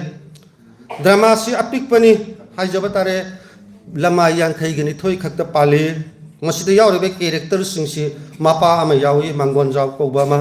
masanu pa ama engineer oiba babusna ko bom yawi nawang jaw ko ba masak paming khangdaba naharoni khangdaba aduga dhamka tauba kangpuni khangdaba adugumba character ama yawi pa manba haidana main role loriba khungangi nupa ama yawi aduga ibo yaima haiba babusna haidiba nupa sigi engineer sigi magi nupi sigi mokpa nipa ibo yaima haiba character amasu yauri biren haiba babu sana haidiba engineer sigi marup dikada amasu yauri aduga keso haidna club ki member oiba amane atopa yaima haiba club ki member amane sumaina nupa romda nipan ni last leiribsi nupi romda thamban manbi haidna ngasagi engineer oiba babusna gi macha nupi duga mangon jaw gi macha nupi ama adu ibetombi haidra babusna gi nupi ibetombi haidra babusna gi engineer gi nupi ama yauri thamban ngobi haidra babusna gi mane mapa pokmi na mane ama aduga inge lai haidra ngasagi pa manba haidra main character ama yauri banupa masa pakang masa ama khungangi sigi mama inge lai haiba mga nupi madini aduna lairibsi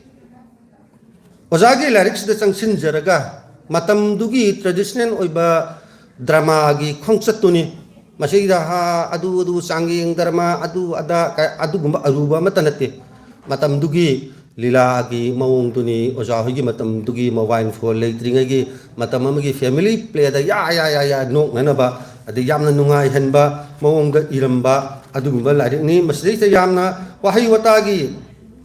yamna kaino toba yaudra kasu wari samlapna lijarabada kaino sina babusna sina engineer sina achumba thabak taude afaba taude senja thumja tawi magi nupi ibetombi sina magi makuboksigi sewa ningthina taubide makuboksina warawi lekaida wakali ibetombi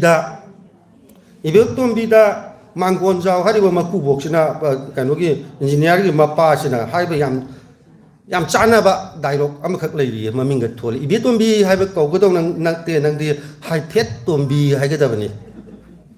nangi namingdi ibetombi hairoi nangdi phet pa laudana thabak suning dana masa mawagi makubanemgi saba tawningdaba phet laurga leibini aduna nang namingdi hai phet tombi haidana makubok sina mangon jaw sina ngangba yam patchaba makoji fattaba tawre ibetombi gi mokpa sina kaidawre drug la lon bada masi esi yang siade lupa lak paidoi ni karor paidori ni aduna ngasagi somda masa nupi duna di kaidawre paman bisiga moini si khangna dana moi mungda thabak wanom balak padagi khangna gi bani aduna paman bisiga khangna dana moini di tongan ba NGO amugumna koi chatna society sigi fana na hona ba utpa aduma mililani yam samna adum tamjage aduna mamai thangdi kanosina ozagi dialogue matem taga pajage kayam wahi wata se kayam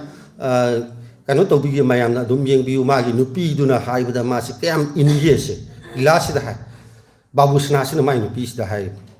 mai nupi se matam se gyan tare ila ga roi besok te mai nupi se itaw gisim du lale manau ni pado mokpa ni pado ada police da magi gari du fagre luwa lak tara mung ting de di yaroi paisa piu lak padagi tan thokre yaroi nang haidana mai phatabadu tawranu haidana miyo bana linna makun sangam dai summi haibagumba adugumba achumbana phabana mai pai habigi pauje ama piraga be sanma makhan gi lilani mai nu pi sisu gyan tare e aduda mai nu pasina hai mai nu pi sida kan mai hai gi bu engineer sina mai nu pi ibetombi da hai rene awang olu oli makha olu oli dana adubu amuk tang di taw nang ai tagi khanagumchi punna hingminasi wakhan manasi mara tapna nungai na pan ba imung ohensi sini mana hari ai awang olu nang awang olu ole ai se kha olu re adu hausikti madu tok thok ngara siko ai ngwa tap ada ibetom bisu gyan tare ibetom bisu gyan tarak tana ibetom mina haijai simta galo kacharga lo sanjana bahana jage isagi wajaba thiba nupi weraga mathau masak khangdabi ainabu aimuk phajabi amata leitre khanna thoiruba pikhraba thamoi se chak thokpa ngamjadre khantaruraga khwaidagi phajabini khanjarambi ase aingondagi hena thibi leiramdre sumaina magi conscious se lai hana phangna se luba ebetombigi wakhan se akon badadi pusalai aduna yamna lilasida asumaina matamgi maunha singgi aduga matamgi cinjaki matamgi hongaiba matamdugi punsi marian punsigi masak singdo unnaba oja sina haita khut thabirambani ngasi sigomba numitida ikai khumnajariba oja ngobudu leibiramagadi yamna nungai jaramgadabani ai tasengna hajariba sini ai koigi maikai adomdadi ai lamudong higher secondary da ai hauji posting tawduna leijare lamaidonga ai gi phongna phamga chi sumni kilometer ani khaktani ai bu ojagi maramda khangbiramgani na thawoina khanbiraga wahai khara thambiyuna haibirak pase ai hiktok pasung ngamjadadana asiguma thauramasi yaujabani ai mayam punamaktage aigi wa singang bu loibuga yumda hanba yabagi ayabadum taga sunijage karigino aibu aigi hauji skunda angang singi sports kanna tahoriba aduna nong chu numitu do loigadabado loiba ya houdadana nong chu gidana aduna ngasi si sports loisanbagi skun sida mai horiba aduna ai si hakang adu su yaujeruge oja sing mayam su unajaningdana thawai sibudu hiktok pangamjadadana laksabani aigi asonba sigidamukta punumna ngakbigani thagatsari Habisari muda saaf में कोई मतलब इसलिए कोई सी अब simple नहीं याद ना ये मर तक काफू पकड़ रही है मशीन नंबर ना भी गनी कोई कैसा है Public library की आते हुए गुल्लू प्रोई मना पिछी भी कोई गिमिंग में नंबर जरा बता अशेम मेमसा देवी मना बुकी वही अंतम सु Kedua bertahu mengobrol bahwa berjalan dekat piraga tian poina jadi mana bagi wa mulai betul untuk poina wahai apa tidak habiu poina macam itu sering dipu tapi itu boleh subuh lagi awam kosong dari tuan tuan ke hafal lagi macam subuh si piraga tian bawah kan berbeda banyak haji ya siapa yang mengerjakan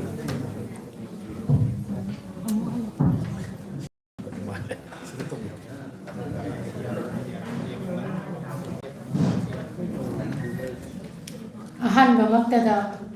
lamdam sibu konbiriba ibudo ibentangbu ikoknon na khonjari loina na mayai tanggon da lengsin biriba amadi tabiriba loina na lengbirakliba khwai purama pusu asemen chana ikoknon na khurunjari karisu khamjadrebi ehaku public library mayai phanna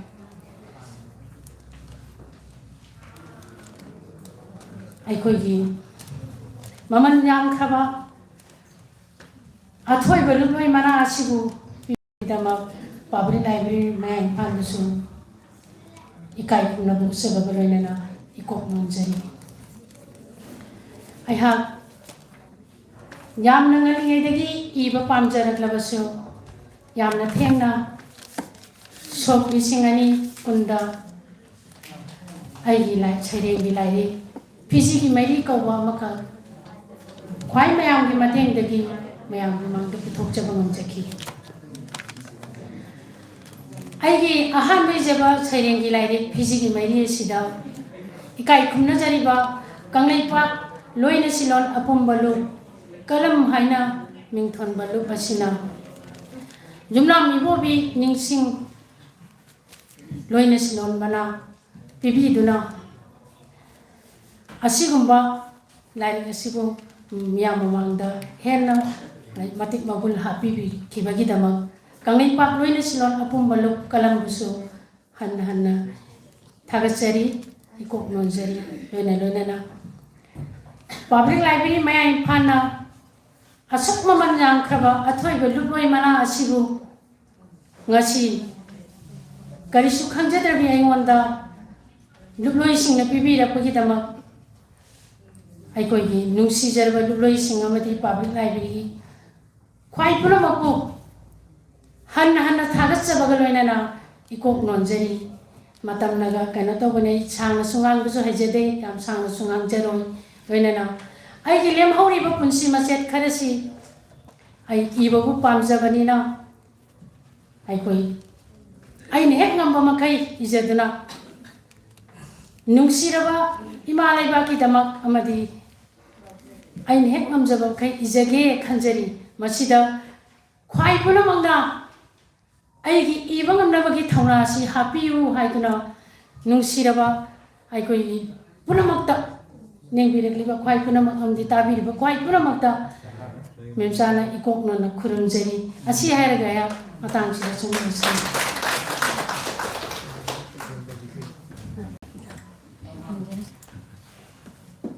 Thagatsari Wigoja Asem Imchana Magi Tentakwa Waron Pibiramba Yam Nungaijai Mathanga Sidi Kugi Toramgi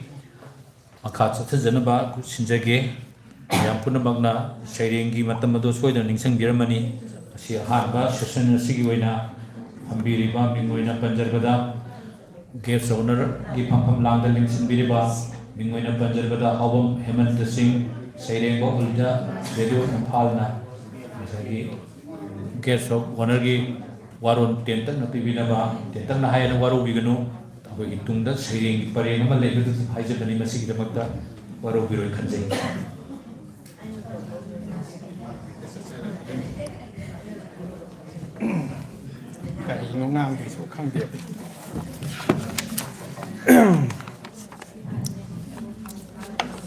Mayam bukurum jadi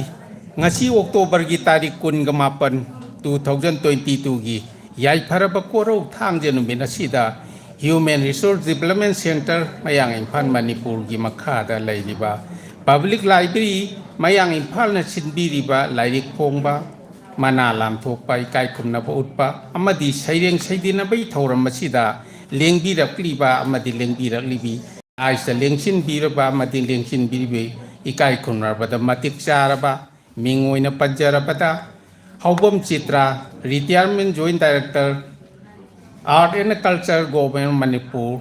Moirang Thiam Nil Kumari, Advisor Public Library Mayang Imphal, Thokchom Chandra, Retired Principal, Iboto Sanagar High School, Amadi, Chandam Khomai by Principal, Langmaidon Higher Secondary School Kulsu, Ahan Bamaktada, Ikai Kumajari,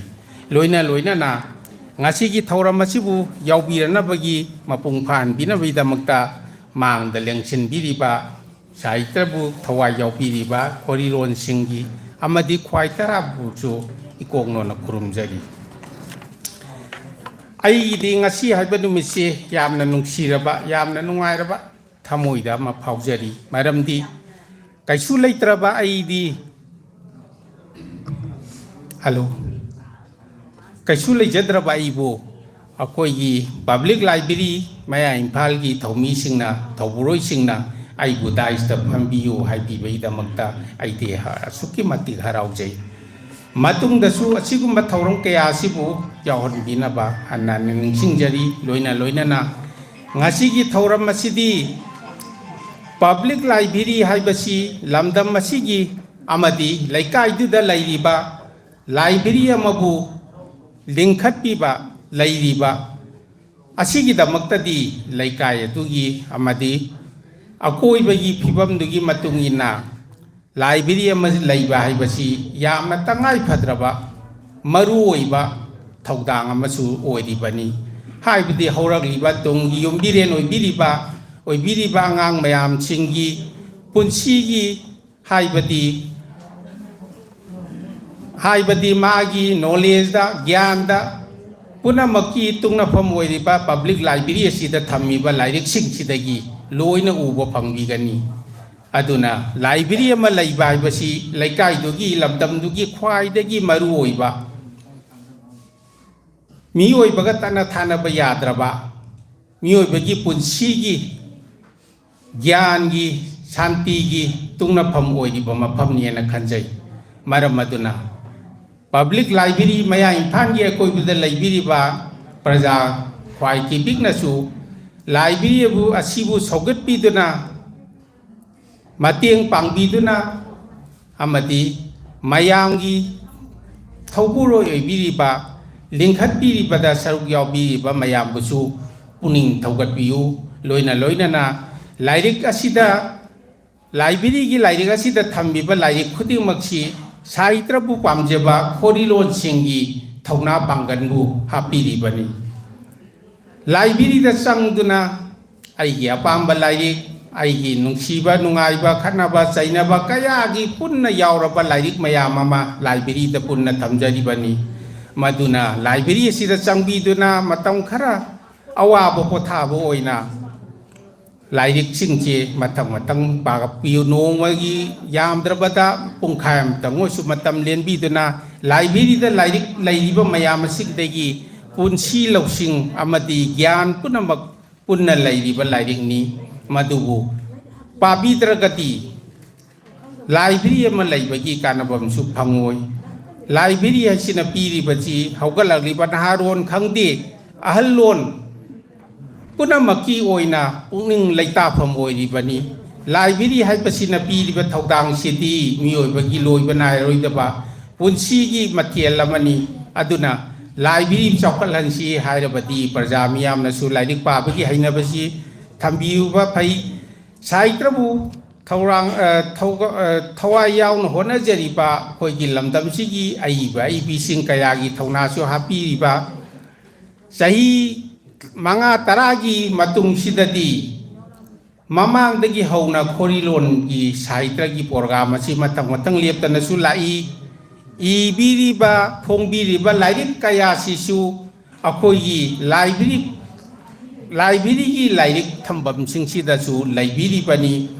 ngasi paba phangdraga su mathangi laka toriba mathang noma gi leptana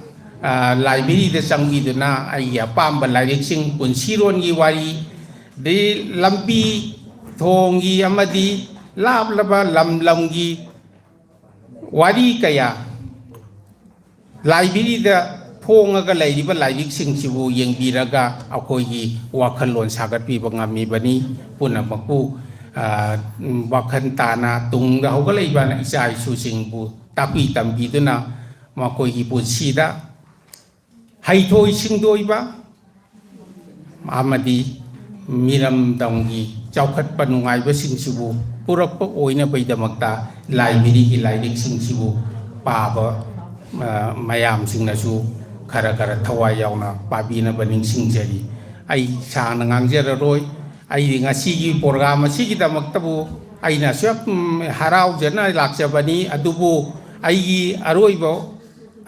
ina thamjaning bana ai gi public library maya imphal gi president oibiri ba ai gi naumpa ariba Majid Kumar hana tegi suatu makoi gi punna lakmina bani thoram kaya sayeng saydinaba lairik phongba kaya dasu adum thengnadana lakpani madi yamna wajarabani mafam khuding yaunaba nongmada program manga taruk se phangnarabani na mana mafam khuding go yaunaba honajabadi yamna wajaribani mafam khuding yauraga mana mafam dudagi collection tawjariba lairik singse magi library de thamaga public library chi gi manung sida thamaga akoibagi da library ba praja khudimaki panana ba gi damana sijalangjeduna yang wana hona jarapani adumaina ngasi ti aibu sida yaubiu haibi bai damangta isu harau na sida lakjabani aduna aroi boina aina ngasi aigi inaung pa Ajit Kumar gi mafam sida aina ngamjaba laijadrasu yamjadragasu aigi saitagi lupa lising tadiat kaktang matiang oina bai pangjaragi loina na mayam wa mukana kurum jari Thakachari ꯖꯥꯅ ꯉꯁꯤꯒꯤ ꯁꯤꯒꯨꯝꯕ ꯐꯪꯁꯟ ꯑꯁꯤꯒ ꯏꯔꯣꯏꯅꯅ public ꯂꯥꯏꯕ꯭ꯔꯦꯔꯤꯒꯤꯗꯃꯛꯇꯁꯨ ꯑꯉꯝꯕ ꯃꯇꯦꯡ ꯄꯥꯡꯕꯤꯕ ꯑꯣꯖꯥꯕꯨ ꯍꯟꯅ ꯍꯟꯅ ꯊꯥꯒꯠꯆꯔꯤ ꯃꯊꯪ ꯑꯁꯤꯗꯤ ꯑꯩꯈꯣꯏꯒꯤ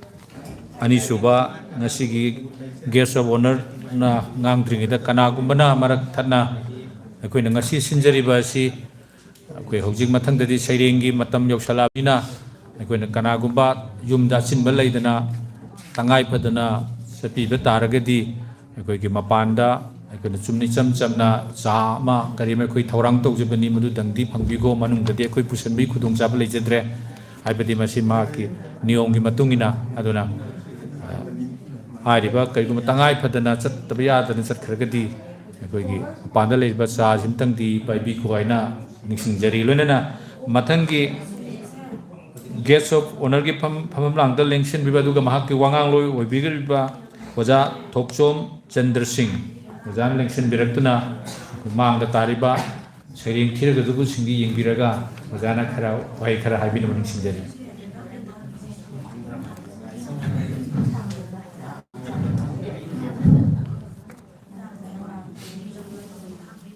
ꯂꯝꯗꯝ ꯀꯨꯝꯕꯔꯤꯕ ꯏꯕꯨꯙꯧ ꯏꯕꯦꯟꯗꯧꯕꯨ ꯈꯨꯔꯨꯝꯖꯔꯤ ꯂꯣꯏꯅ ꯗꯥꯏꯗ ꯂꯦꯡꯁꯤꯟꯕꯤꯔꯤꯕꯤ ꯈꯨꯗꯤꯡꯃꯛꯄꯨꯁꯨ ꯏꯀꯥꯏ ꯈꯨꯝꯅꯕ ꯎꯠꯆꯔꯤ ꯃꯥꯡꯗ ꯂꯦꯡꯁꯤꯟꯕꯤꯔꯤꯕ ꯆꯤꯂꯨꯄꯥ ꯑꯣꯖꯥ ꯒꯨꯔꯨ ꯈꯨꯗꯤꯡꯃꯛꯄꯨꯁꯨ ꯍꯔꯥꯎ ꯇꯌꯥꯝꯅ ꯅꯣꯛꯄ ꯎꯠꯆꯔꯤ ꯉꯁꯤ ꯈꯪꯍꯧꯗꯅ ꯂꯥꯏꯔꯤꯛ ꯐꯣꯡꯕ ꯑꯃꯗꯤ ꯃꯅꯥ ꯌꯦꯟꯊꯣꯛꯄꯒꯤ ꯊꯧꯔꯝ ꯑꯁꯤꯗ ꯊꯋꯥꯏ ꯌꯥꯝꯅ ꯌꯥꯎꯅ ꯍꯣꯠꯅꯕꯤꯔꯤꯕ ꯊꯣꯏꯗꯣꯛ ꯍꯦꯟꯗꯣꯛꯅ ꯂꯝꯗꯝ ꯑꯃꯕꯨ ꯃꯤꯠ ꯅꯥ ꯁꯤꯡꯍꯟꯅꯕꯒꯤꯗꯃꯛꯇ ꯂꯥꯏꯕ꯭ꯔꯦꯔꯤ ꯂꯤꯡꯈꯠꯄꯤꯔꯤꯕ ꯇꯨꯡꯒꯤ ꯌꯨꯝꯕꯤꯔꯦꯟ ꯇꯨꯡꯗ ꯃꯍꯩꯔꯣꯏꯁꯤꯡꯕꯨ ꯃꯉꯥꯜ ꯄꯤꯅꯕ ꯍꯣꯠꯅꯕꯤꯔꯤꯕ ꯇꯨꯡꯒꯤ ꯅꯍꯥꯁꯤꯡꯕꯨ ꯑꯆꯨꯝꯕ ꯂꯝꯕꯤꯗ ꯄꯨꯔꯛꯅꯕ ꯍꯣꯠꯅꯅꯕ ꯁꯤꯟꯕꯤꯔꯤꯕ ꯇꯨꯡꯗ ꯍꯧꯔꯛꯀꯗꯧꯔꯤꯕ ꯑꯩꯈꯣꯏꯒꯤ ꯃꯅꯤꯄꯨꯔꯤ ꯖꯥꯇꯤ ꯑꯁꯤꯕꯨ ꯃꯉꯥꯜ ꯑꯃꯗꯤ ꯃꯁꯦꯛ ꯃꯉꯥꯜ ꯅꯥꯏꯅ ꯍꯤꯡꯅꯅꯕ ꯑꯉꯥꯡꯁꯤꯡꯕꯨ ꯂꯝꯖꯤꯡꯅꯕ ꯍꯣꯠꯅꯕꯤꯔꯤꯕ ꯑꯩꯈꯣꯏꯒꯤ ꯏꯅꯥꯎ ꯀꯃꯥꯟꯗꯁꯨ ꯊꯣꯏꯗꯣꯛꯅ ꯊꯥꯒꯠꯄ ꯐꯣꯡꯗꯣꯛꯆꯔꯤ ꯇꯦꯟꯁꯤꯟꯖꯒꯦ ꯉꯁꯤ ꯍꯌꯦꯡꯅ ꯀꯝꯗꯧꯕ ꯍꯥꯏꯕ ꯂꯥꯏꯔꯤꯛ ꯑꯁꯤ ꯆꯨꯝꯃꯤ ꯑꯩꯈꯣꯏꯅ ꯅꯍꯥꯟ ꯃꯈꯩꯗꯤ ꯍꯌꯦꯡ ꯀꯝꯗꯧꯕ ꯑꯁꯤ ꯈꯜꯂꯨꯗꯦ ꯉꯁꯤ ꯑꯩꯉꯣꯟꯗ ꯊꯣꯛꯑꯦ ꯍꯥꯏꯕ ꯅꯠꯆꯗꯦ ꯁꯤꯗꯩꯗ ꯍꯌꯦꯡ ꯀꯝꯗꯧꯕꯁꯦ ꯊꯣꯏꯗꯣꯛꯅ ꯈꯪꯕ ꯃꯤꯁꯦ ꯊꯣꯏꯗꯣꯛꯅ ꯑꯃ ꯌꯥꯎꯔꯝꯃꯣꯏ ꯈꯜꯂꯨꯕ ꯍꯪꯅꯕꯨꯗꯤ ꯏꯄꯨ ꯈꯨꯕꯝꯂꯣꯏ ꯁꯤꯕ ꯅꯥꯏ ꯍꯥꯏꯗꯨꯅ ꯈꯟꯒꯅꯤ ꯑꯗꯨꯕꯨ ꯑꯌꯥꯝꯕ ꯊꯣꯏꯅ ꯊꯦꯡꯅꯗꯕ ꯃꯤꯗꯤ ꯀꯝꯗꯧꯅ ꯊꯣꯛꯀꯗꯒꯦ ꯊꯣꯛꯈ꯭ꯔ ꯇꯧꯒꯗꯒꯦ ꯍꯥꯏꯕꯁꯦ ꯀꯅꯥꯃꯠꯇ ꯈꯪꯉꯣꯏ ꯊꯣꯛꯈ꯭ꯔꯕ ꯈꯔꯗꯅ ꯈꯪꯕ ꯑꯁꯝꯕ ꯄꯋꯥꯔ ꯑꯃꯗ ꯂꯤꯟꯅ ꯆꯤꯛꯇ꯭ꯔꯤꯕ ꯃꯤꯗꯤ ꯂꯤꯟꯒꯤ ꯃꯑꯣꯡ ꯈꯪꯕ ꯍꯧꯅꯗꯦ ꯍꯥꯏꯕꯗꯣ ꯆꯞ ꯆꯥꯅ ꯊꯣꯛꯄ ꯉꯁꯤ ꯑꯩꯍꯥꯛꯄꯨ ꯇꯨꯡꯗ ꯀꯔꯤ ꯑꯣꯏꯒꯗꯒꯦ ꯍꯥꯏꯕꯁꯤ ꯈꯟꯕꯁꯦ ꯀꯨꯏꯗ꯭ꯔꯤ ꯊꯥ ꯑꯃꯅꯤꯗ ꯉꯥꯏꯔꯤ ꯈꯪꯉꯤꯁꯤ ꯑꯩꯒꯤ ꯈꯨꯠ ꯊꯥꯖꯕꯗꯤ ꯏꯁꯣꯔꯒꯤ ꯃꯔꯝꯗ ꯈꯨꯠ ꯊꯥꯖꯕꯅꯤ ꯃꯤꯑꯣꯏꯕꯒ ꯏꯁꯣꯔꯒ ꯀꯔꯝꯅ ꯃꯤꯑꯣꯏꯕ ꯄꯨꯟꯁꯤ ꯖꯤꯕꯒꯤ ꯄꯨꯟꯁꯤꯁꯤ ꯀꯔꯝꯅ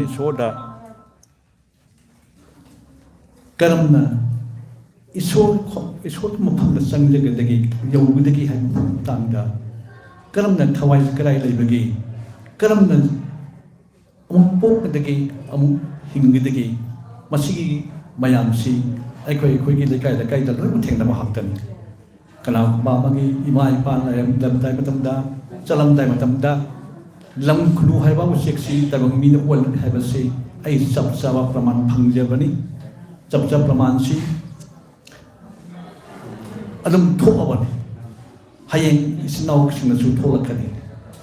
ꯑꯗꯨꯗꯒꯤ ꯑꯩꯈꯣꯏꯅ ꯂꯥꯏꯅꯤꯡꯊꯧ ꯑꯃꯁꯨꯡ ꯃꯩꯇꯩ ꯂꯥꯏꯅꯤꯡꯊꯧ ꯑꯃꯁꯨꯡ ꯒꯧꯔ ꯍꯥꯏꯕ ꯑꯅꯤꯁꯤ ꯈꯦꯠꯅꯕꯁꯤ ꯀꯔꯤꯝꯇ ꯂꯩꯇꯦ ipa mo lai do sisu Sri Krishna ni bisoro ni masi ai wan chap sa ai wan ul abani handak ta su handak ta ni ta chena hanadi masi khangi adu handak ti August ki tai 21 ki dawalam sedi kai ipa mo lai do si adu mamangda kangla da sangjari kangla da dai ipa mo si mi mo na thola ga tu meta lai bani hayeng ni nga si tai kuni thoigi kuma thoigi nung dawalam sida ai laibak phagrabi mama adu ki phanaba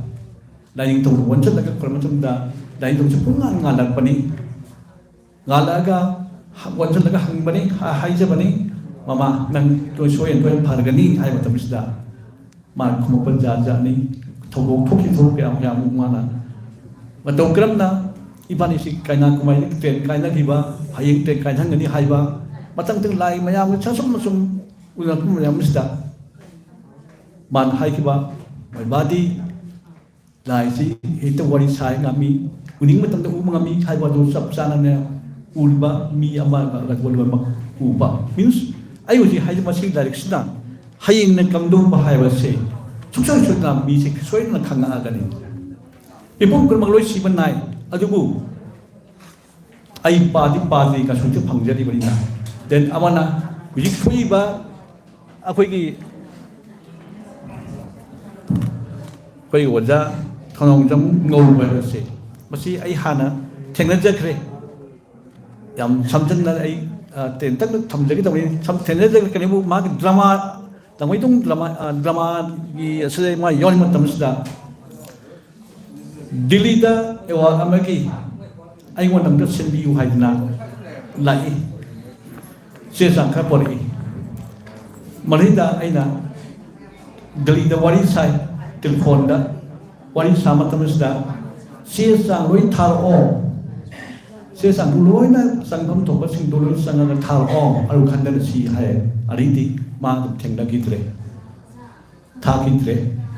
swai to thengda ki ba mi kam dung ba mi ngori khang hong da ba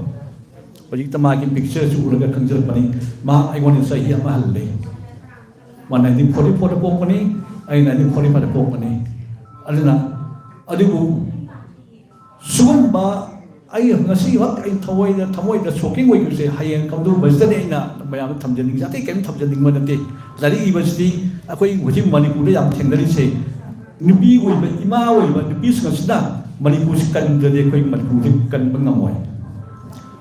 Mereka ni haiba ki wakan se saya koi Manipur jadi mereka ni haiba se international kayak kita loh hai nare. Aduh, mereka ima sakwai Manipur se Manipur senak kan jadi koi mereka Manipur kan pengamoy dan ima sing na persen sing bio masih kun asung bela milik kun thabi roh. Naharon se control tau nawa. Naharon se control tau hong sebadi. Mama wari ba sing roto krabadi mapa na takaw ba si lak awat da dising na mada anga ama ko ko man mapa na roto waje ate mama loi ko beda bani ona akoi ko na nubi sing si yam ni lam sat kai bewan nei na loi na si aluga tungda hoklo na na ron sing se nubi ko bisna sina manpu kan si ha ba wahi atras samjaraga ten thank you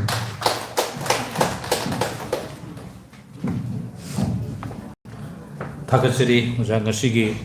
Uja Thokchom Chandra Singh na makman yaulaba thamoi gi oiba wahi khara haibirambagi damakta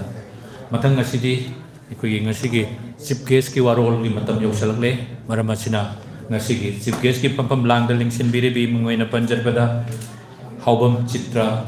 devina ngasigi chief guest ki warol bibina bagdamakta ningsingjari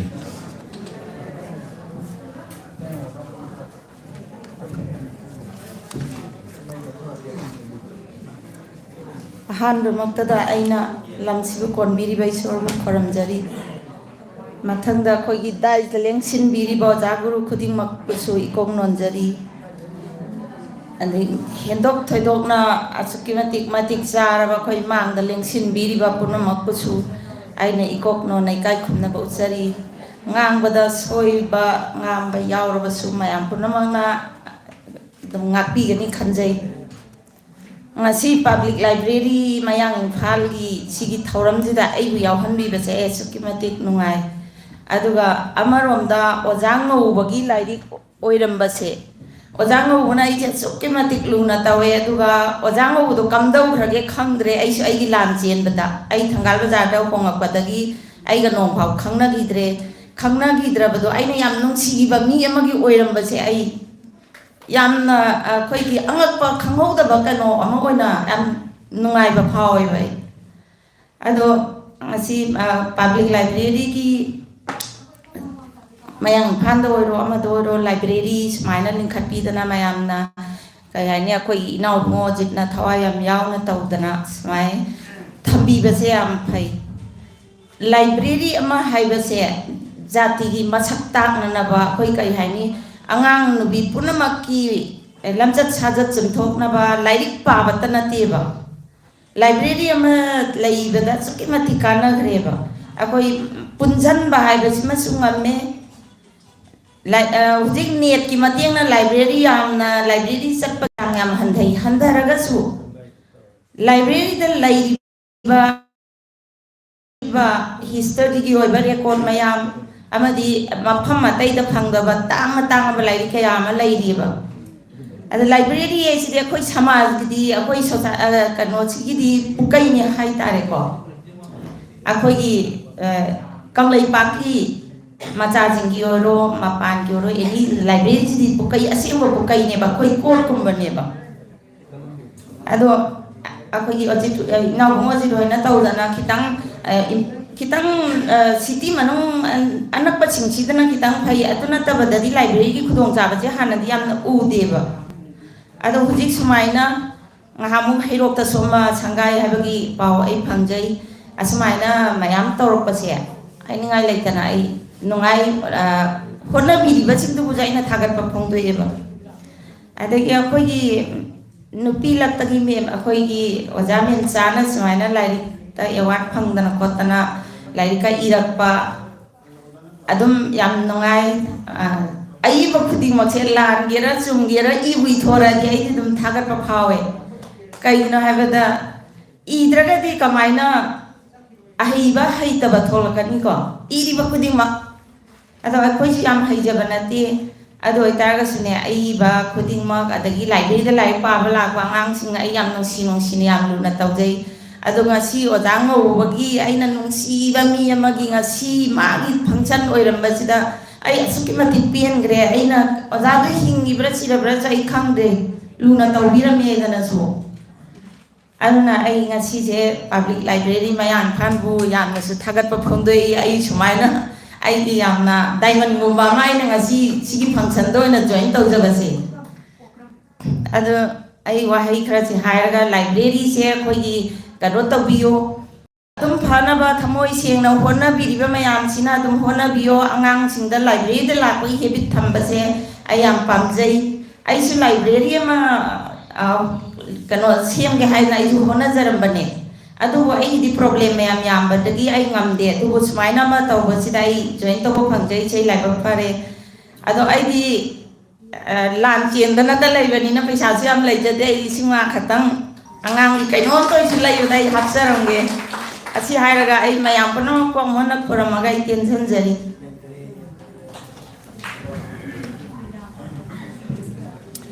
Thagatseri ngasigi chief guest na mahakki pungning yoy barol haibibaga loinana public library mayang phanda ngamba mating pibirakpa aikoigi uja hawam chitrabut hanna thagatseri mathang asidi haujik yam chiraba matamda koigi president gi waron haibinabagi damakta kaushanjari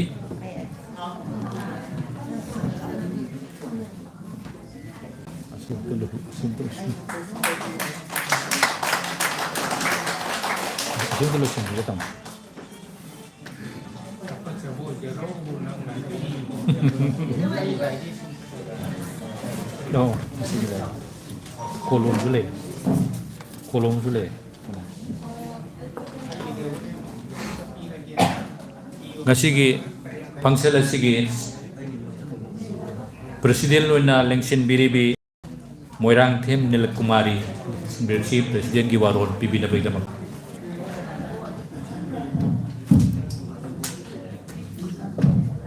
Namangpu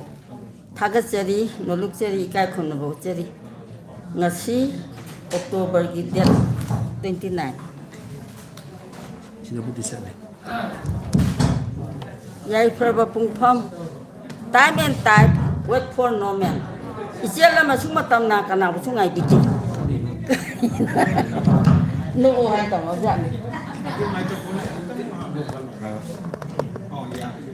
Time and tide wait for no man. Date 29 is here. Young Queen and I Jaraba Bartoloma Panga was it to Tagapir, but the Yamanuki say, Adagi, me see but not me hing bunny. A quickie high was hard fair. Hayana Kamdoba, Haiba, Ibiramiba, Tonga, Dumova, Lake Hidraba. Lake Hidabanate hing bunny. Maggie was Hazigi. Unsa paso body akhoi yendem chaba hangam chaba puna maksina chaba khoi masal tongse masidabu mangje khibagi wani aduga mingchat haibasina ahing bani mioi bana kari charage hingi mingchat charage hingi anna kasu thudokpa haninga lejade yamna sangna ngangbagi matamsu Lectrabanina, Sering Sedina Bazi, Quadri Pamjabanina, Adaina Nocturni, Badi, Ahalo Rabama Tomam Chadra Bible, Masita Coxon be the Yahan Bise, but no Putagateri, Puno Puno.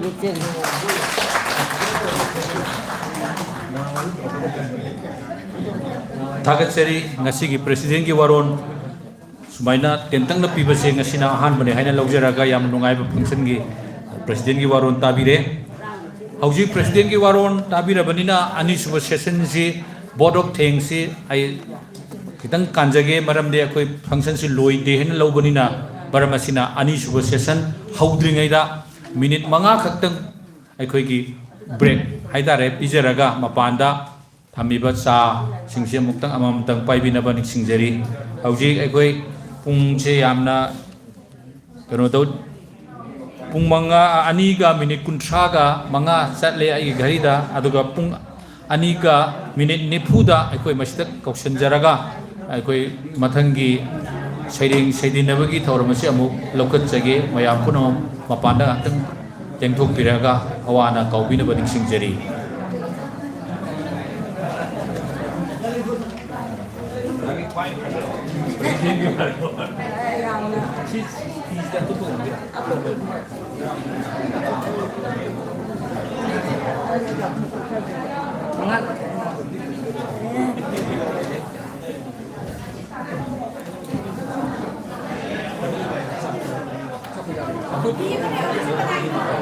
Mapugi,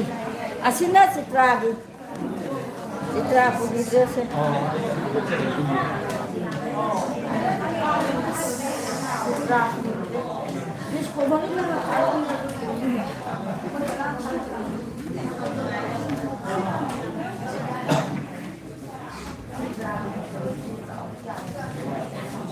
Amo kaptang tamsa Soki magi ke nisina. Kaido ino besi.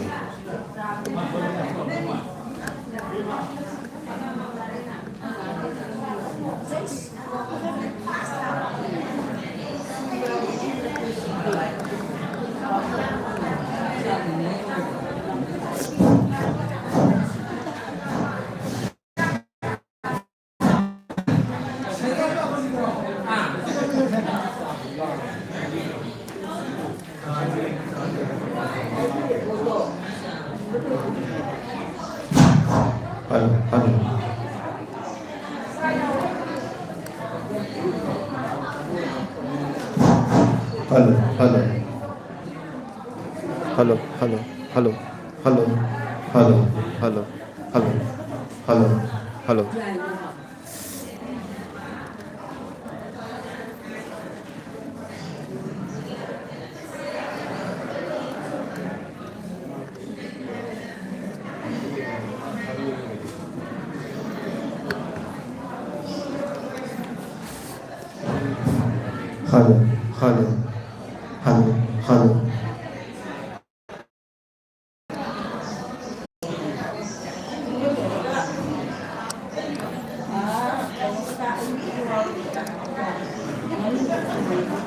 hello, hello, hello, hello, hello, hello, hello, hello, hello.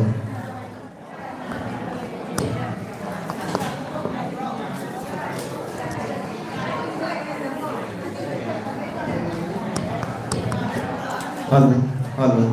hello, hello, hello, hello, hello, hello.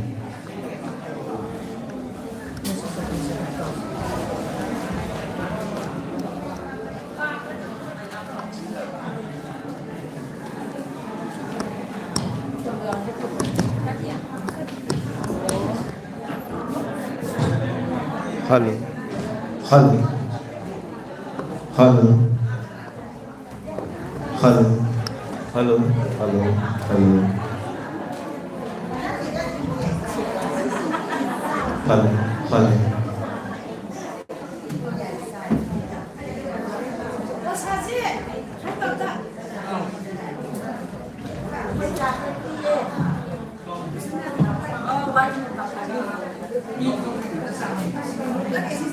Hello, hello, hello, hello,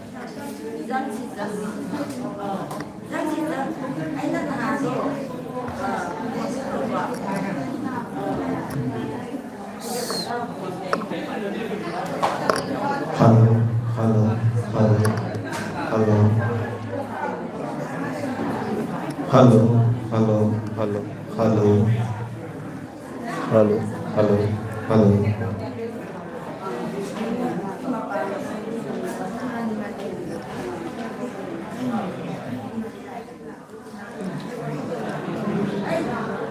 Hello,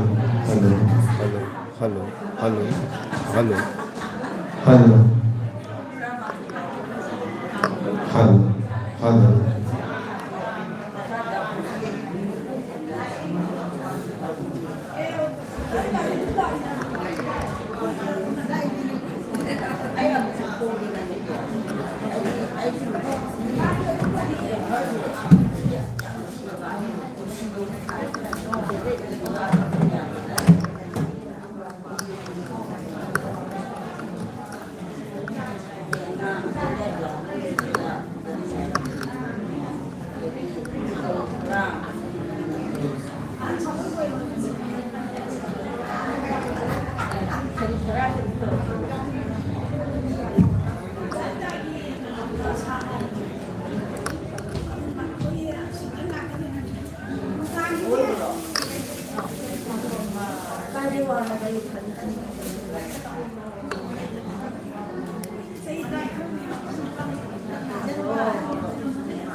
Hello, hello,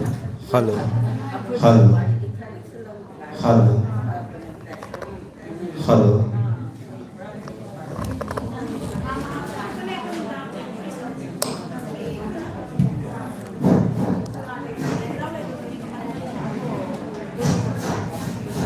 Hello,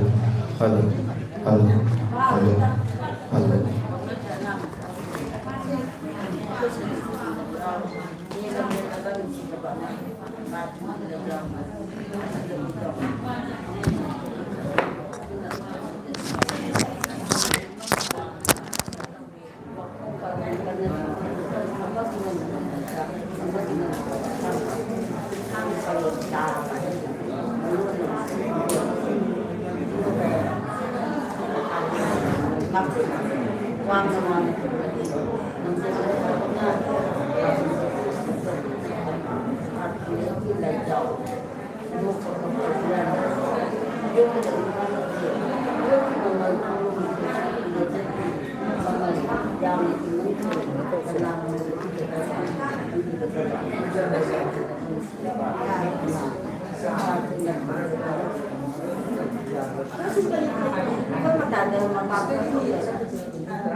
Jadi yare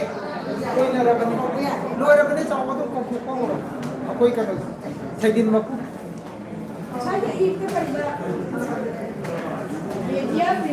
Salah utro ba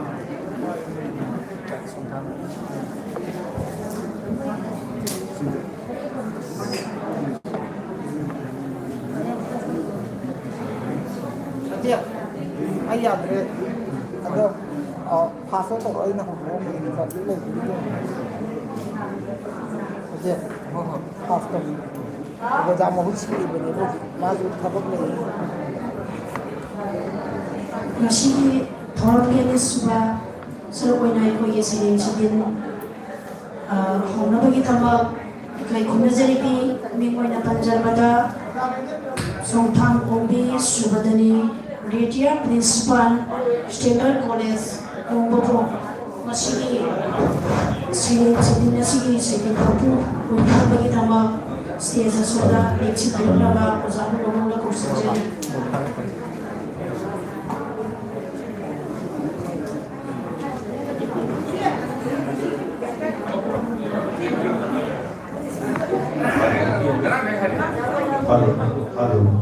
Halo.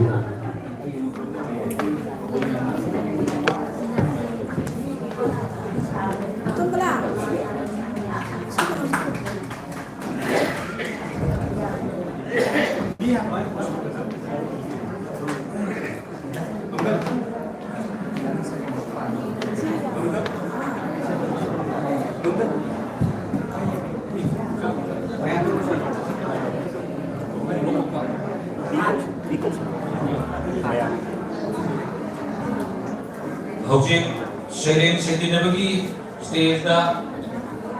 ngasi presiden lo bikin da pom lang da lik sibi ka bani na mapakala iba sering sibi ka da sing kai pun ba all selection bi na bani sing jari amuka na suni sing jari audio ko ki sering sibi ka da wa pa bi ka da sing na kai all selection bi na bani sing jari aure hojik sering sedinawa Hauri hai na lauja bagal na sharing papi ka mo kai puna ba nasi ke board selection bi mission jari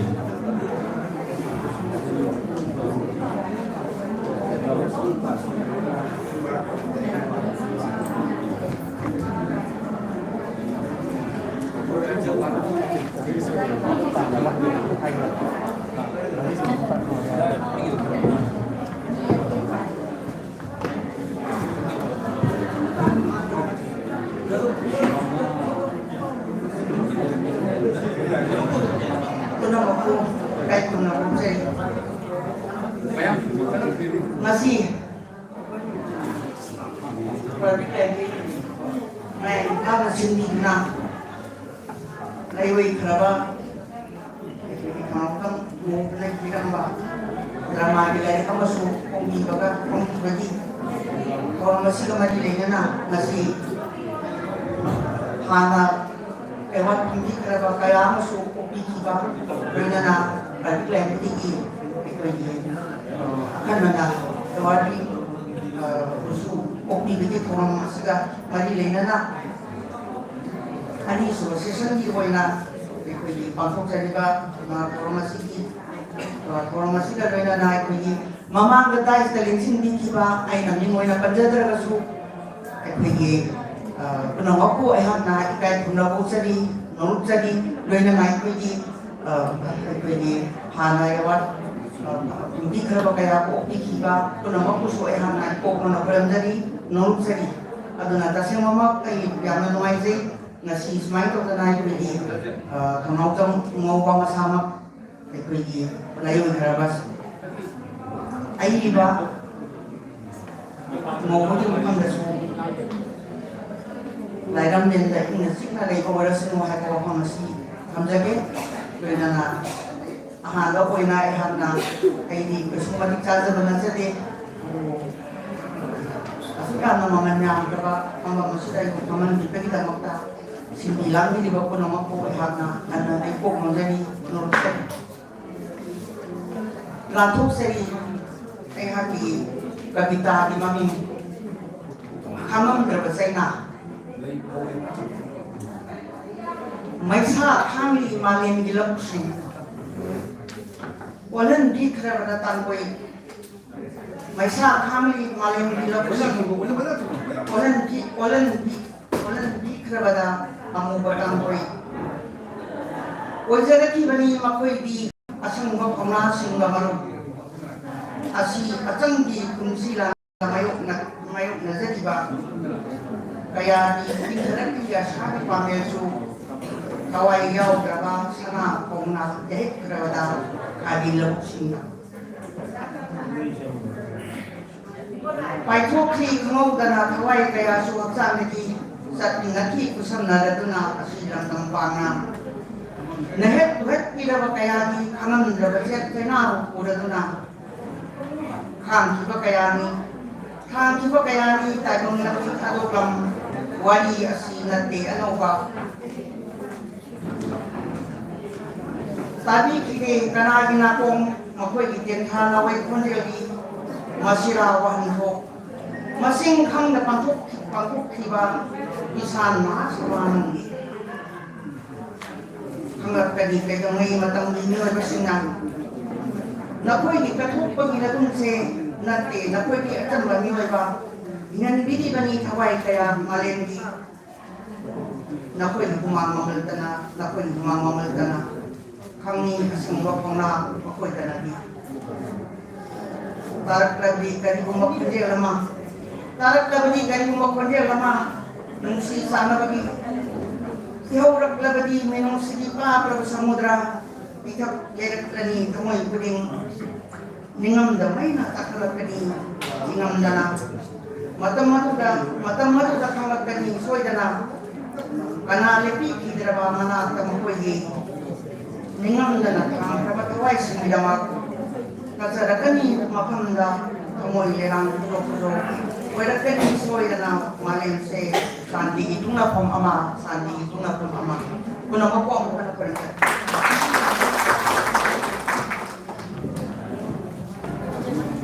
kami seriusabo kata requesta koi chering tabi di bama sun TV kata sila mapanda no coba mata kui arapa kumbi atau sawong kaya arapa yau na barang barang sering si amam tang TV yo hana han boy na mata ko man ko jadi han ba masih sering mapuna sering TV ka matunda masih han ba sering TV kata ba ikai kumna jadi ba iken kurai Ikin kurai di matangga sering TV kita ba Kartik Maiva tenta. Ikin kurai di cipir cina.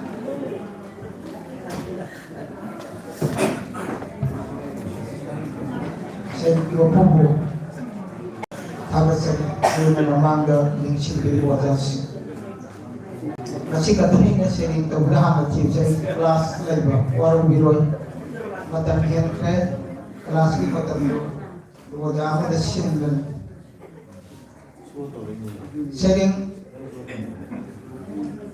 sering imami siram ni tangan lebih sinban dona momon kan lok laga ibong ka kaurap peduli wow hai sing may nakta ko rum dabi paban jom sinduna siram koirang nabi misna duna munna kayang laga misiga kalak paduli wow hai sing thong da warim da bai pabani som thaduna sirani aina ko pada patkalai thoklaga misiga kalak laga hai petang yang paduli wow hai sing lambi da warim da bai pabani hawa hari na takna sirani matang tijarang warung biroi simadi ay kung nagawidi mapam ayam magadi loy na chikra bani do mutang sige public library sida tijan bani warung biroi dari si public library benar makada kogi December thada first week udah ada kung na bapuloy loy bani senagi mami nung situlen ay library to kita dan do mami si matang tijarang ge nung situlen orang laban na lili tiyak na siya ibatulen orang gani ay siya iron gaya tari betul. Oi jage na nangi sambada rabati agi leisi. Oi ram laban nanga masjid mangal thuk nangale banung til inarakani aina amam bawina numidang du pau lektana. Oi jage aina nangi mangdo uba ni tira basatang sin. Oi jage aina tanthana ina hulliba nangi thamoygi wipol tanthana ina hulliba nangi thamoygi adubo ngasidi pangdre nangu unarba tanja tadri kuitumlaba konjen dusu uba pangdraba nangu yemjakibani dang kuding ni tiraba thajagi sabtam imisi kuptaba makai thajige moidu Thasigi aying wordana thaja mabu udraba aying dumadi leonjo ki ay ha tuan mi jaki machi thi kari gumbadana hamla bamalanga kutuan bisi na iroi hanjin nangi minglen bukayara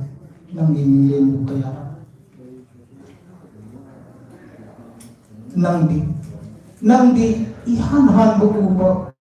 posap tuni yahorapa ayuko nangdi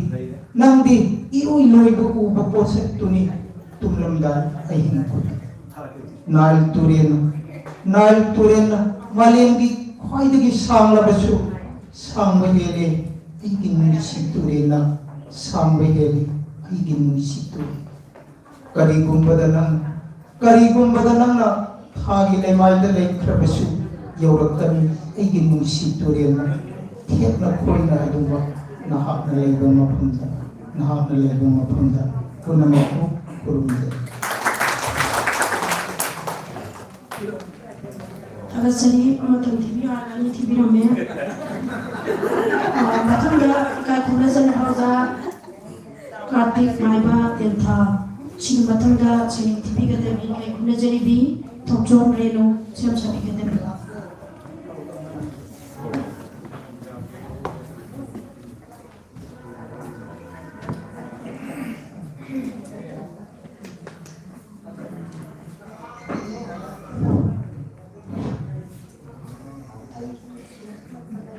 Adalah moderator bu tak menyebutkan kerana pengampu tak menyebutkan. Anu saya izin hari ini saya saya apa kerja tak serban asmata mayat betul tam jadi. Aiki saya yang dimana lamtiar loin aiki. Ia ada rumah cipta siri bani aiki. Cok coba jauh tanah. Ipanggal pudok tuna, ulai imicina aikoi ipubok, saya suruh mapai, kutak kudai cipulaga, Brahman Vaishnava usopka, makok pamnasabad, madum tasul laba, taruh tu di matakta, pakawara matum nanti goisha, aku ibadah matian, yoti ting sanman. Kalau mama tanda sagan asyik membaca itu. Sian berdilihat deh, prithivi orbiti, jadi jom kumpula, jadi marfu dana jauh pada tenun nilai punama, akibat bokeh ay nabusu kiri, kalai ay bulan kian seli berana, lantung kami wakal di layu deh. Aduh, kian mesti lihat sudah lihat jadi sama mampu itu pada kanalai mana kira-kira aduh jadi tumang yang bagai kolai nungsa su thabet launa dai chen khat lo haina hai bo kholo lep tan jalak lawda kon thum yorum dai da uki bodo angang oi nei aina ibu boki chalok to tin nyot ki bo chalok to layam ne ai ki manga pakoran de boi sabna kamna no ba ai ki chalok to ubada khango se bi ta ki ba mitte mateng lon na le ni gi ikomo hum nang le imang kana ta layam le tung han thana yengona kaurak le isa sa susa chen budi dia ke ya di pan thung ni yo ko mang ba su tung han budi ya di puno ku koram de jadi injin biasi ka kunya jadi bi tocong reno shi matanga training TV gata bi toibi wayambam kumbi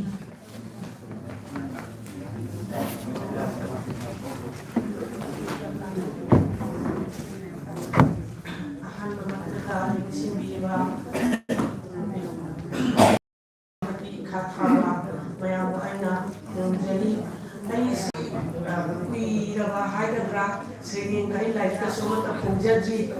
pangjaba ki thor ani pa fadiam ni kare ai se adu pungwa ngandana maru kunjalaga sing ki pidana le haw hapidana thamura bani ai singing se adu ngasi public library maya thal kala pa so kene am site maya thal se ai lai ham oire e ekoi gi non amare dana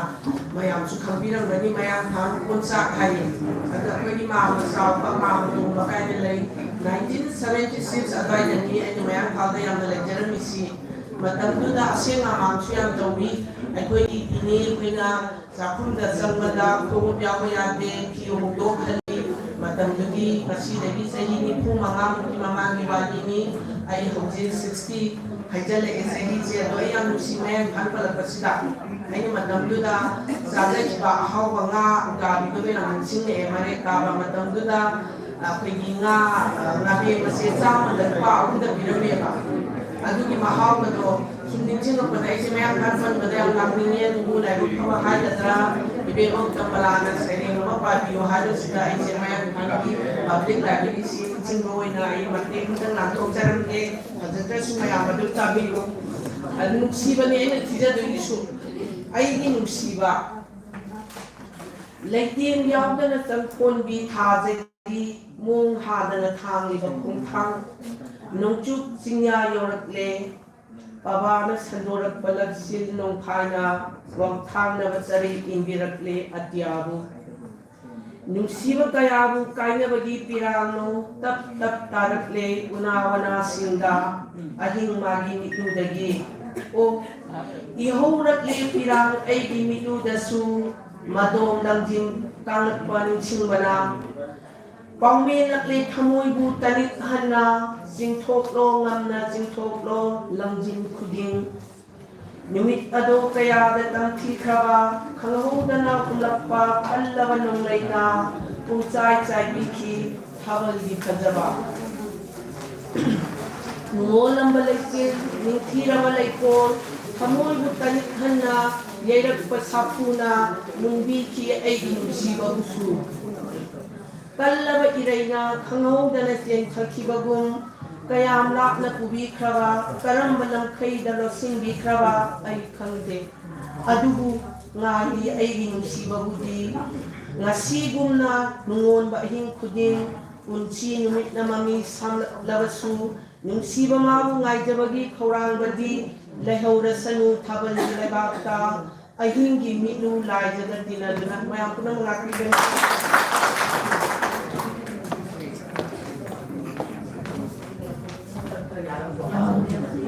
Jadi memang rapi kan ni,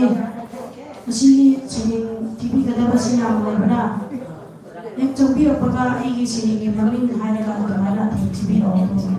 Asal rapat itu mana bang kemana orang begini masih mata rapi nama aja ni. Yang sini sih kumbi lagi toibi wayang bang.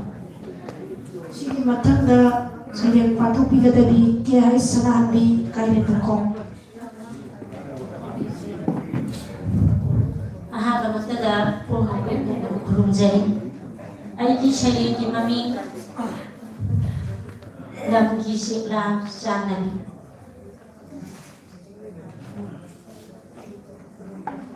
Tupang Kata Paibi Lamgi Sikla Sanani Mikup Madangai Biko Wali Mata Liramko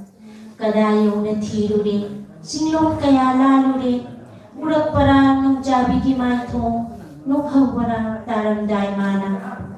sinyagi pa urak para sanbi sanaw sa jigsahaw libara jingla sa thakaw bara sanse nahagi tawdri konjel kothangye na taram para lawuk may kay panglag para paunagi jagoy sa tiekta uthong gitan thagaloy na na thiembi tinawa sa isang hawara Laurang suba pakhangsi Kutta WhatsApp pai raduna Mayung maikay panghaura bara Pantha tarugi konjel na Maikay kuding nilhaw bara Loya lang gimalang na Liri silhaw bara Nuja, nupa, nupigi Kunja nupa, nupigi saja Sat nabi kaidana lehaw bara Atha pasanjabong gimatay da Lawuk ki Telangana nintam na ngau khai leitraba tiada wang batan hawur tanah hibara pukli tak laba mahak na piroy na na yinglag para pan ki tharo thabal tam na sarang na koi pai hawara singut sinang maragta ulit na tumin lo hawara kunjan ningol oy bina kwang da tunggol yala duna lemlay nga pa tala hawara Hai nisitla tamuni sok tarabara warabara kangi nanggi sungayang gani mangak masado tinggal dadona pulang tuwi na kaurang gani yurana jagoy syarat pa kauril sanjat uinak pa yasak lainin tamtringay among tanapay jako nahumtanahan jako kung namapong kabuhay Palasari Lingsin Bepsi Kirai Sanani Kanemiko Shini Matanda Shini Tibi Gadabi Ernandini Saholma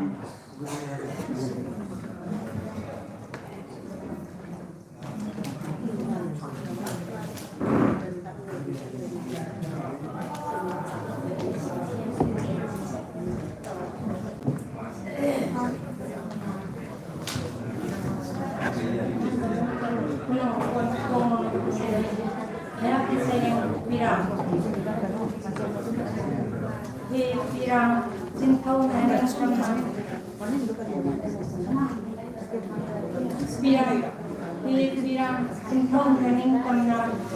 hamluini nang di apamba tingluini nang di aning wadasu tingluini nang di aning wadasu masjid tarba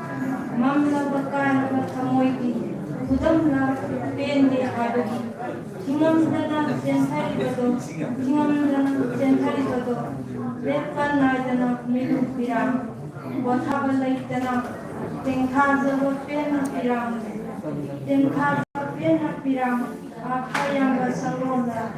agau balairon sandikau, laikini nang dileng dana, taibang kana mutukau, punang kopi.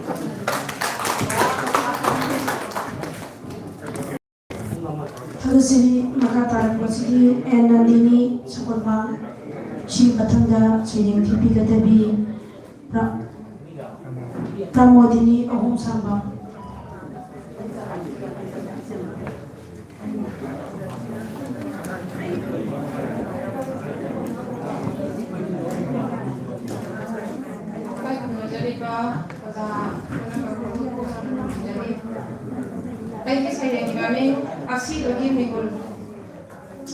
Malang tarang ki maphamda thok nomi jibi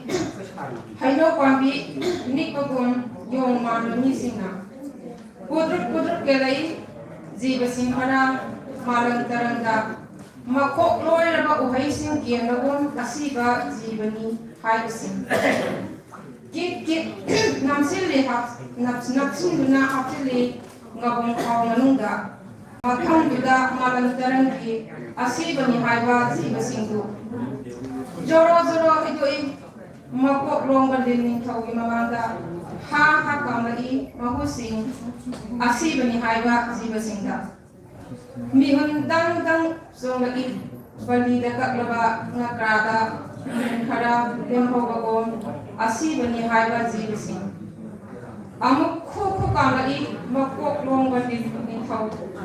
ꯑꯀꯟꯕ ꯃꯤꯍꯨꯟ ꯗꯪ ꯗꯪ ꯆꯣꯡꯂꯛꯏ ꯑꯁꯤꯕꯅꯤ ꯍꯥꯏꯕ ꯖꯤꯕꯁꯤꯡ ꯃꯄꯥꯡꯒꯜ ꯀꯟꯈꯠꯂꯛꯏ ꯖꯤꯕꯁꯤꯡ ꯃꯍꯨ ꯄꯥꯟꯕ ꯂꯤꯟ ꯑꯣꯏꯅ ꯑꯣꯜꯂꯛꯏ ꯃꯥꯂꯪ ꯇꯔꯪꯗ ꯀꯣꯏꯆꯦꯜ ꯆꯦꯜꯂꯤ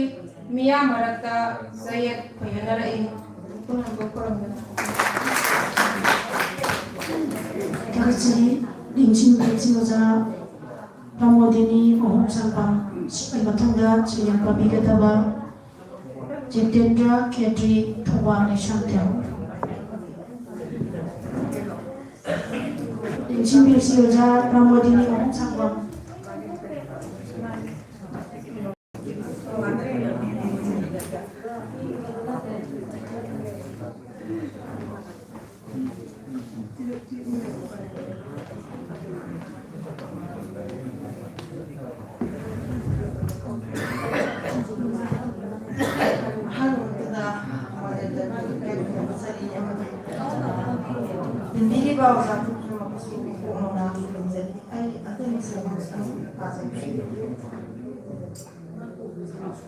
ꯑꯩꯅ ꯁꯩꯔꯦꯡꯒꯤ ꯃꯃꯤꯡ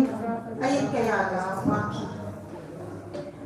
ꯑꯌꯦꯛ ꯀꯌꯥꯗ ꯋꯥꯈꯤ ꯃꯥꯅ ꯅꯣꯛꯂꯒ ꯍꯥꯏꯔꯝꯕ ꯋꯥꯍꯩꯒꯤ ꯄꯥꯎꯈꯨꯝ ꯊꯤꯕꯗ ꯑꯌꯦꯛ ꯀꯌꯥꯗ ꯋꯥꯈꯤ ꯃꯥꯅ ꯅꯣꯛꯂꯒ ꯍꯥꯏꯔꯝꯕ ꯋꯥꯍꯩꯒꯤ ꯄꯥꯎꯈꯨꯝ ꯊꯤꯕꯗ ꯑꯌꯦꯛ ꯀꯌꯥ ꯑꯃꯁꯨ ꯀꯞꯈꯤ ꯃꯥꯅ ꯍꯤꯔꯝꯕ ꯐꯤꯔꯣꯜꯁꯤꯡ ꯎꯔꯒ ꯑꯌꯦꯛ ꯀꯌꯥ ꯑꯃ ꯀꯞꯈꯤ ꯃꯥꯅ ꯍꯤꯔꯝꯕ ꯐꯤꯔꯣꯜꯁꯤꯡ ꯎꯔꯒ ꯑꯁꯤꯠ ꯑꯋꯥꯡꯊꯥꯒꯤ ꯅꯣꯡꯂꯩ ꯃꯥꯁꯨ ꯀꯌꯥꯅꯤ ꯊꯤꯈ꯭ꯔꯕ ꯄꯨꯝꯅꯃꯛ ꯈꯨꯝꯗꯨꯅ ꯄꯨꯕꯗ ꯈꯨꯠꯇ ꯍꯣꯠꯅꯩ ꯉꯝꯁꯨ ꯉꯝꯂꯣꯏꯗꯕꯗ ꯃꯔꯨ ꯃꯔꯥꯇꯅ ꯊꯥꯖꯤꯟꯗꯨꯅ ꯊꯝꯈ꯭ꯔꯕ ꯊꯥꯖꯕ ꯃꯤꯔꯝꯁꯤꯗ ꯃꯍꯧ ꯃꯀꯥ ꯐꯅ ꯍꯧꯔꯤꯕ ꯅꯨꯡꯁꯤ ꯄꯥꯝꯕꯤ ꯑꯁꯤꯕꯨ ꯅꯪꯅ ꯅꯊꯧꯅꯥ ꯐꯅ ꯐꯔꯕꯁꯨ ꯑꯀꯪꯕ ꯏꯅꯥꯛꯇꯅꯤ ꯀꯦꯟꯖꯒꯗꯕ ꯅꯪꯅ ꯅꯊꯧꯅꯥ ꯐꯅ ꯐꯔꯕꯁꯨ ꯑꯀꯪꯕ ꯏꯅꯥꯛꯇꯅꯤ ꯀꯦꯟꯖꯒꯗꯕ ꯊꯥꯒꯠꯆꯔꯤ ꯅꯤꯡꯁꯤꯡꯕꯤꯔꯕꯁꯤ ꯑꯣꯖꯥ ꯖꯤꯇꯦꯟꯗ꯭ꯔ ꯈꯦꯇ꯭ꯔꯤ ꯊꯧꯕꯥꯜ ꯂꯩꯁꯥꯡꯊꯦꯝ ꯁꯤꯒꯤ ꯃꯊꯪꯗ ꯆꯤꯡꯌꯝ ꯄꯥꯕꯤꯒꯗꯕꯤ ꯍꯥꯎꯕꯝ ꯁꯅꯥꯖꯥꯎꯕꯤ ꯏꯇꯝ ꯅꯣꯡꯒꯣꯏ ꯈꯨꯅꯧ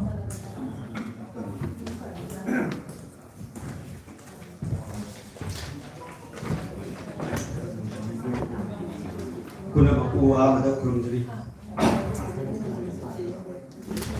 ꯑꯩꯒꯤ ꯁꯩꯔꯦꯡꯒꯤ ꯃꯃꯤꯡ ꯍꯜꯂꯧ ꯌꯥꯔꯔꯣꯏꯗ꯭ꯔꯣ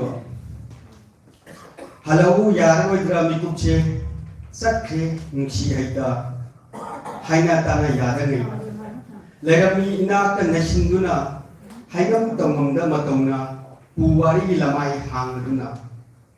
ꯊꯝꯖꯤꯟꯕꯤꯈ꯭ꯔꯦ ꯂꯣꯠꯇꯨꯅ ꯃꯊꯥꯅꯨꯡꯗ ꯇꯥꯏꯕꯪ ꯀꯣꯜꯒꯤ ꯑꯊꯣꯏꯕ ꯅꯥꯛꯇ ꯂꯦꯡꯗꯅ ꯂꯩꯖꯒꯗꯧꯕ ꯈꯥꯖꯤꯟꯕꯤꯈ꯭ꯔꯦ ꯆꯦꯠꯂ ꯁꯝꯕꯜꯁꯨ ꯊꯃꯣꯏ ꯀꯣꯜꯒꯤ ꯃꯁꯔꯤ ꯑꯣꯟꯊꯣꯛ ꯋꯥꯡꯃꯜ ꯂꯥꯟꯖꯒꯗꯧꯕ ꯇꯝꯕꯤꯔꯝꯗ꯭ꯔꯦ ꯈꯣꯟꯊꯥꯡ ꯌꯩꯅ ꯄꯥꯔꯤ ꯄꯨꯔꯤꯒꯤ ꯆꯠꯅꯔꯣꯜ ꯄꯨꯝꯅꯃꯛꯅ ꯃꯣꯃꯣꯟꯅꯖꯒꯗꯧꯕ ꯆꯤꯔꯣꯟꯕꯤꯔꯝꯗ꯭ꯔꯦ ꯅꯥꯄꯗ ꯑꯃꯟꯕ ꯂꯝꯕꯤꯒꯤ ꯐꯖꯕ ꯑꯋꯥꯡꯕ ꯆꯤꯡꯗꯣꯜ ꯀꯥꯡꯉꯝꯕ ꯆꯤꯊꯕꯤꯔꯝꯃꯨ ꯁꯥꯟꯇꯤꯒꯤ ꯃꯔꯨ ꯌꯦꯠꯁꯜꯂꯕ ꯀꯪꯂ ꯎꯄꯥꯜꯗ ꯁꯥꯔꯕ ꯃꯔꯨꯚꯨꯃꯤꯒꯤ ꯂꯩꯇꯪꯒꯥꯏꯗ ꯁꯪꯖꯤꯟꯕꯤꯔꯝꯃꯨ ꯃꯥꯟꯅꯕ ꯃꯆꯨꯅ ꯄꯨꯟꯁꯤꯒꯤ ꯆꯦꯅꯥ ꯈꯨꯗꯤꯡꯗ ꯇꯥꯔꯝꯗꯥꯏ ꯅꯨꯃꯤꯠꯀꯤ ꯃꯩꯁꯥꯔꯛꯇ ꯄꯨꯝꯅꯃꯛꯄꯨ ꯈꯨꯔꯨꯝꯖꯔꯤ ꯊꯥꯒꯠꯆꯔꯤ ꯅꯤꯡꯁꯤꯡꯕꯤꯔꯕꯁꯤ ꯍꯥꯎꯕꯝ ꯁꯅꯥꯖꯥꯎꯕꯤ ꯏꯇꯝ ꯅꯣꯡꯒꯣꯏ ꯈꯨꯅꯧ ꯁꯤꯒꯤ ꯃꯊꯪꯗ ꯆꯤꯡꯌꯝ ꯊꯤꯕꯤꯒꯗꯕ ꯏꯀꯥꯏ ꯈꯨꯝꯅꯖꯔꯤꯕ ꯂꯥꯏꯁ꯭ꯔꯝ ꯁ꯭ꯌꯥꯃꯣ ꯈꯥꯉꯕꯣꯛ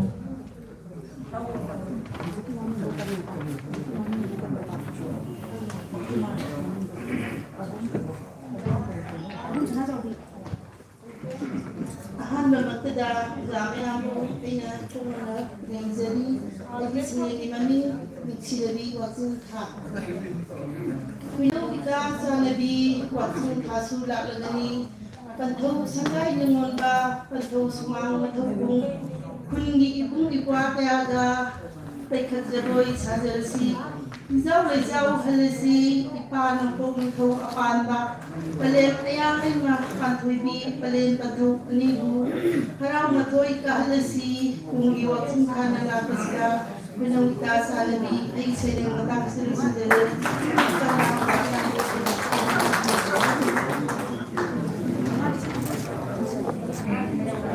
Tagachari Yangchang Bilamsi Rasham Chamo Kamabo Sigi Matanga Sayang TV Gadabi Dr. N.G. Ekasini Lalambo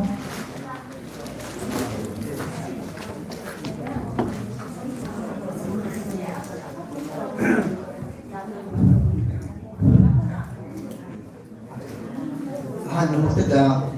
mayam kurumde isi timam dikra makinade sako biyo ita sako pun mengada waktu ke nimo lois pelate papa baku kopi bikre sani mo kamba bidaka yen di khongta chatre ngaru bi mipam pham kre pen da kaya phungba makoi bukan di hai kre pen da bayan bala ban hai kre makoi bu kapung kapsi mo hai kre makoi bu har bu has mo hai kre makoi da khong na ho do hai kre pen da bingan wa matam na hai kre makoi bu magasum dan nehe bu nehe na hat piu makoi na law kapok khong bu makoi singda ta bu nakoi singda ta hai kre ako may pam na pundo kre mo manadin ko mabisi sa kabula pada ningon sina haraba sa kabula pada iko na kapsaba iko yung kasi sa tabiyo isa di tabok biyo santi ko na ko biyo maling santi lang jadi sila Yangchang Bilamsi Kalkumajaribi Dr. N.G. Ekasini Lalambo Sigi Matanga Sayang Mathubi Gadaba Kalkumajariba Hawaibam Janto Koma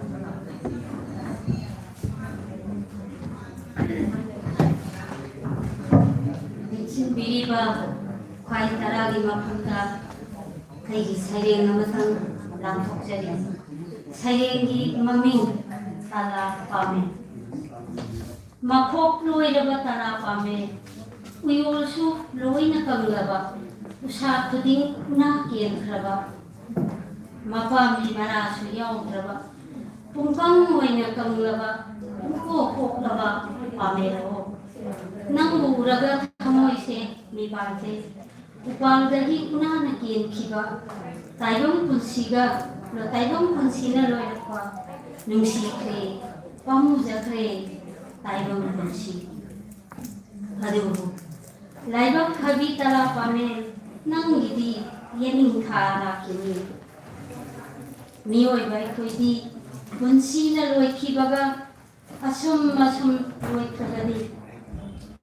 taibang jiba pumbada tangjak hambo pinabi narum thok na jinghanbi matang musuk pada layo yabat tala pamel oy ko matang musuk pada layo yabat tala pamel oy ko taibang pumbada ko lorho sanam punna ko Yangchang Bilamsi Raja Hawaibam Janto Koma Sigi Matanga Sayang Mathubi Gadabi Kaitian Lapam Elijah Jeno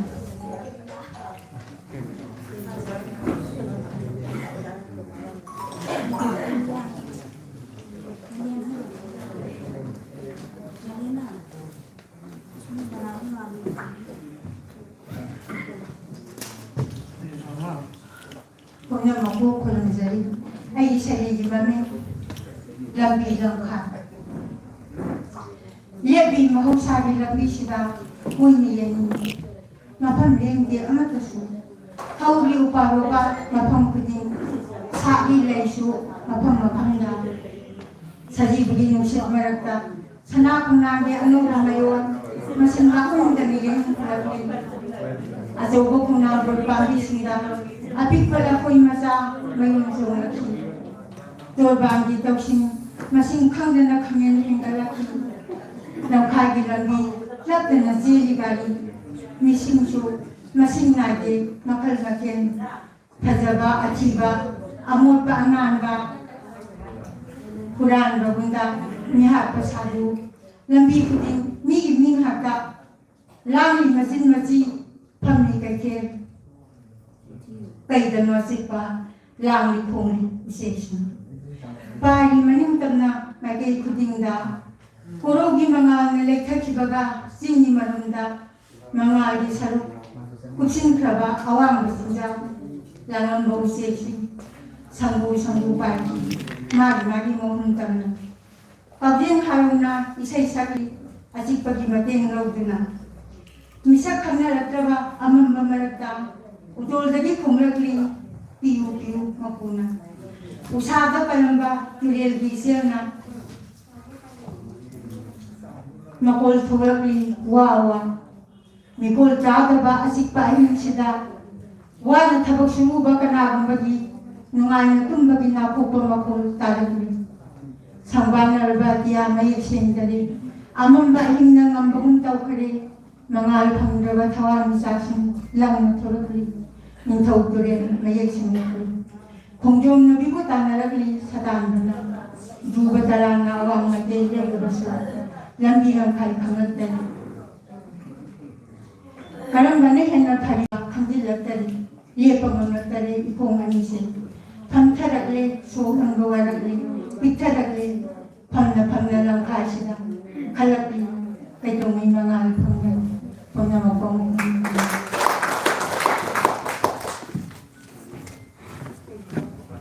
ꯅꯤꯡꯁꯤꯡꯕꯤꯔꯛꯁꯤ ꯀꯩꯊꯦꯜ ꯂꯥꯛꯄꯝ ꯑꯦꯂꯦꯅꯥ ꯆꯅꯨ ꯁꯤꯒꯤ ꯃꯊꯪꯗ ꯁꯩꯔꯦꯡ ꯄꯥꯊꯣꯛꯄꯤꯒꯗꯕ ꯁꯣꯃꯣꯝ ꯔꯘꯨꯃꯅꯤ ꯊꯣꯡꯕ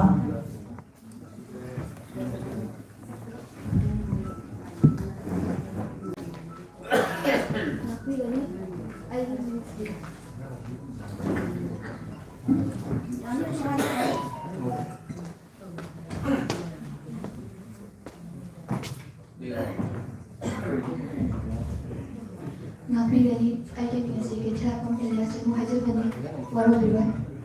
ꯑꯍꯥꯟꯕꯃꯛꯇꯗ ꯇꯤꯟꯕꯤꯔꯤꯕ ꯃꯌꯥꯝꯕꯨ ꯏꯀꯥꯏ ꯈꯨꯝꯅꯕ ꯎꯠꯄꯒ ꯂꯣꯏꯅꯅ ꯀꯣꯛꯅꯣꯝꯅ ꯇꯔꯥꯝꯅ ꯈꯨꯔꯨꯝꯖꯩ ꯂꯩꯖꯔꯦ ꯑꯩꯒꯤ ꯁꯩꯔꯦꯡ ꯏꯁꯤꯡꯒꯤ ꯗꯣꯂꯥꯏ ꯑꯉꯧꯕ ꯐꯤꯖꯣꯜ ꯗꯣꯂꯥꯏ ꯎ ꯗꯣꯂꯥꯏ ꯐꯤꯖꯣꯜ ꯑꯉꯧꯕ ꯐꯤꯖꯣल ꯁꯩꯁꯛ ꯇꯝꯗꯨꯅ ꯊꯥꯗꯣꯛꯂꯛꯂꯤ ꯗꯣꯂꯥꯏ ꯑꯉꯧꯕ ꯐꯤꯖꯣꯜ ꯂꯩꯇꯦꯡꯗꯨꯅ ꯐꯝꯂꯔꯤ ꯗꯣꯂꯥꯏ ꯊꯛꯇ ꯖꯤꯌꯥꯟꯒꯤ ꯃꯈꯣꯜ ꯅꯨꯡꯁꯤꯕ ꯄꯨꯡꯂꯣꯟꯒꯤ ꯇꯥꯟꯊꯥ ꯐꯖꯕ ꯑꯅꯤꯁꯤꯒꯤ ꯁꯨꯔꯅ ꯅꯤꯜꯂꯔꯤ ꯑꯉꯧꯕ ꯐꯤꯖꯣꯜꯅ ꯂꯩꯇꯦꯡꯕ ꯗꯣꯂꯥꯏ ꯊꯛꯇ ꯐꯝꯂꯤꯕ ꯉꯪꯂꯔꯤ ꯍꯌꯦꯡꯁꯤꯡꯅ ꯉꯔꯪ ꯈꯣꯡꯂꯔꯤ ꯍꯔꯨ ꯃꯅꯥꯒꯤ ꯈꯣꯟꯖꯦꯜꯅ ꯅꯤꯡ ꯀꯣꯏꯊꯤ ꯅꯨꯔꯥꯕꯤꯒꯤ ꯊꯤꯔꯕ ꯈꯣꯟꯖꯦꯜꯅ ꯈꯣꯡꯂꯔꯤ ꯕꯨ ꯇꯥꯕ ꯉꯝꯂꯛꯇꯔꯤ ꯍꯌꯦꯡꯁꯤꯡ ꯀꯣꯏꯊꯤ ꯅꯨꯔꯥꯕꯤ ꯃꯥꯒꯤ ꯈꯣꯟꯖꯦꯜ ꯊꯦꯝꯖꯤꯟꯕꯤꯔꯤ ꯍꯌꯦꯡꯁꯤꯡꯅ ꯀꯣꯏꯊꯤ ꯅꯨꯔꯥꯕꯤ ꯈꯣꯡꯂꯒꯅꯨ ꯍꯥꯏꯔꯛꯂꯦ ꯀꯣꯏꯊꯤ ꯅꯨꯔꯥꯕꯤ ꯍꯦ ꯗꯣꯂꯥꯏ ꯊꯛꯇ ꯐꯝꯂꯤꯕ ꯑꯉꯧꯕ ꯐꯤꯖꯣꯜꯅ ꯂꯩꯇꯦꯡꯂꯤꯕ ꯍꯥꯏꯔꯝꯗꯅ ꯆꯠꯂꯒꯦ ꯈꯜꯂꯕ ꯇꯥꯛꯂꯝꯗꯅ ꯀꯅꯥꯗ ꯍꯥꯏꯔꯝꯃꯨ ꯇꯥꯛꯂꯝꯃꯨ ꯆꯠꯂꯒꯦ ꯍꯥꯏꯅ ꯄꯦꯟꯖꯒꯦ ꯊꯃꯣꯏꯁꯤꯅ ꯅꯤꯜꯂꯔꯤ ꯀꯣꯏꯊꯤ ꯅꯨꯔꯥꯕꯤꯒꯤ ꯈꯣꯟꯖꯦꯜꯅ ꯕꯨ ꯊꯥꯗꯣꯛꯂꯒꯦ ꯗꯣꯂꯥꯏ ꯆꯠꯂꯒꯦ ꯈꯜꯂ ꯃꯥꯜꯂꯤ ꯈꯣꯟꯖꯦꯜꯁꯨ ꯇꯥꯕ ꯐꯪꯍꯧꯗ ꯁꯛꯇꯝꯁꯨ ꯎꯕ ꯐꯪꯍꯧꯗ ꯅꯤꯡꯉꯥꯏꯗꯅ ꯂꯩꯈꯔꯤ ꯗꯣꯂꯥꯏ ꯊꯛꯇ ꯃꯥꯏꯊꯣꯡꯗ ꯀꯨꯠꯂꯤꯕ ꯑꯉꯧꯕ ꯐꯤꯖꯣꯜ ꯍꯥꯏꯗꯣꯛꯂꯨ ꯌꯦꯡꯖꯔꯒꯦ ꯁꯛꯇꯝ ꯅꯪꯒꯤ ꯄꯦꯟꯅ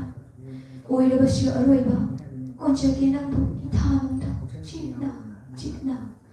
ꯗꯣꯂꯥꯏ ꯊꯛꯇ ꯅꯤꯡꯉꯥꯏꯗꯅ ꯇꯨꯝꯂꯤꯕ ꯑꯉꯧꯕ ꯐꯤꯖꯣꯜꯅ ꯂꯩꯇꯦꯡꯗꯨꯅ ꯇꯥꯃꯩ ꯉꯥꯛꯄꯤꯒꯅꯤ ꯇꯥꯏꯕꯪ ꯀꯨꯝꯍꯩꯕꯨ ꯌꯥꯎꯕ ꯀꯤꯔꯤꯕꯔꯥ ꯅꯠꯇ꯭ꯔꯒ ꯃꯇꯝ ꯌꯧꯔꯛꯇꯨꯅ ꯆꯠꯂꯒꯦ ꯇꯧꯔꯤꯕ꯭ꯔꯥ ꯈꯥꯡꯕꯗꯤ ꯅꯪꯍꯧꯗ ꯊꯤꯡꯕꯁꯨ ꯉꯝꯖꯗ ꯂꯩꯍꯧꯔꯤ ꯇꯦꯛꯊꯥꯗꯨꯅ ꯊꯃꯣꯏ ꯁꯣꯛꯅ ꯍꯥꯏꯔꯝꯂꯕꯗꯤ ꯇꯥꯛꯂꯝꯂꯕꯗꯤ ꯄꯦꯟꯊꯣꯛꯆꯅꯤ ꯊꯃꯣꯏꯁꯤꯅ ꯋꯥꯍꯩ ꯑꯃꯇ ꯍꯥꯏꯔꯝꯗꯅ ꯀꯔꯤꯝꯇ ꯇꯥꯔꯛꯗꯅ awa ana kaya-kayabu kauduna dolai thakta yatakre namdi dolai udolai asibagi dolai pijo angoba pijo asibagi pijo saisat asibagi saisat tamduna asibagi dolai asibagi pijo chetuna yatarare nungaina leirare sumangda tarare isai tumlare nungaina yengthajaba ubidare wajaba khambidare tumlare mahakti nungaidana handak mabok sigi taramdrabashu mapok kudiki pangjaki panthroboina he bunshi tambangamti bunshi ahana konnaidana chakli bunshi lami lepkaba mahakti awa ana kaukrabani lami chalibatana awa ana kaya mayang akhini bunshi ngakdaba nganti bunshi aroiba mikuttufa pangjehote ujaba sakdam kangoi warit nuwanaba kaya pangjehote chatkari nungaina dolai butongduna sanagi pasubu lekiduna tamlami mamoni harau meyamuna Tamsiri, Yachin Mirapsi Oza Somon Ragumari Thopan Shiki Matunda Sayang Patipikatava Asem Bobo Singh Thopan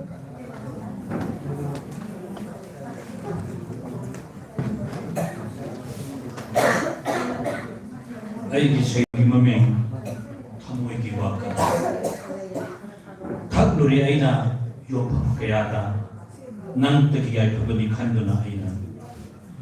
yumna su thakre lona kayama nang taki ai phabado aigi ni khan hanna thakre nang boina sara na bawakan mu ingan badi nang tani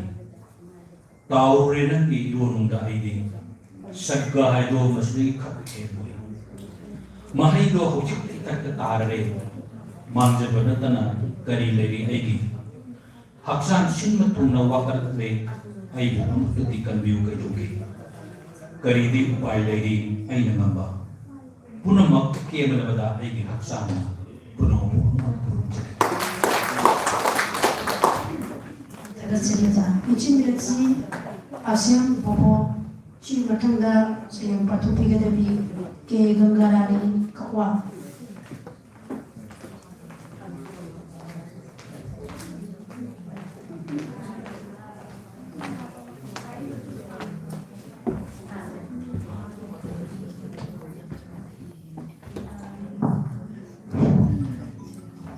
Nyakno ko ang terpunjari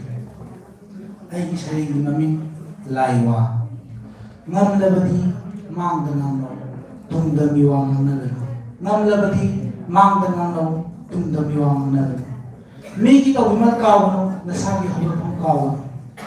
nang na mehere sa kanu pong ganu than ganu pong labadi pong labadi nang bunang thaba malakali noruk na sa lu isuna chan nakut lantaku mikut lantuakani taimong panda kung darat pada karishu pudna lakti karishu pudna hanbayadi hot bakalabadi soidna yogani pathumpham hotna bakalabadi soidna yogani pathumpham oijaba punba thanulabadi ngamgani unchaki urong kinba ngamgani unchaki urong kinba nongthapta tin sitlabadi nasagi namayda tabani nongthapta tin sitlabadi nasagi namayda tabani migi phataba tawbadi nangi phataba oibani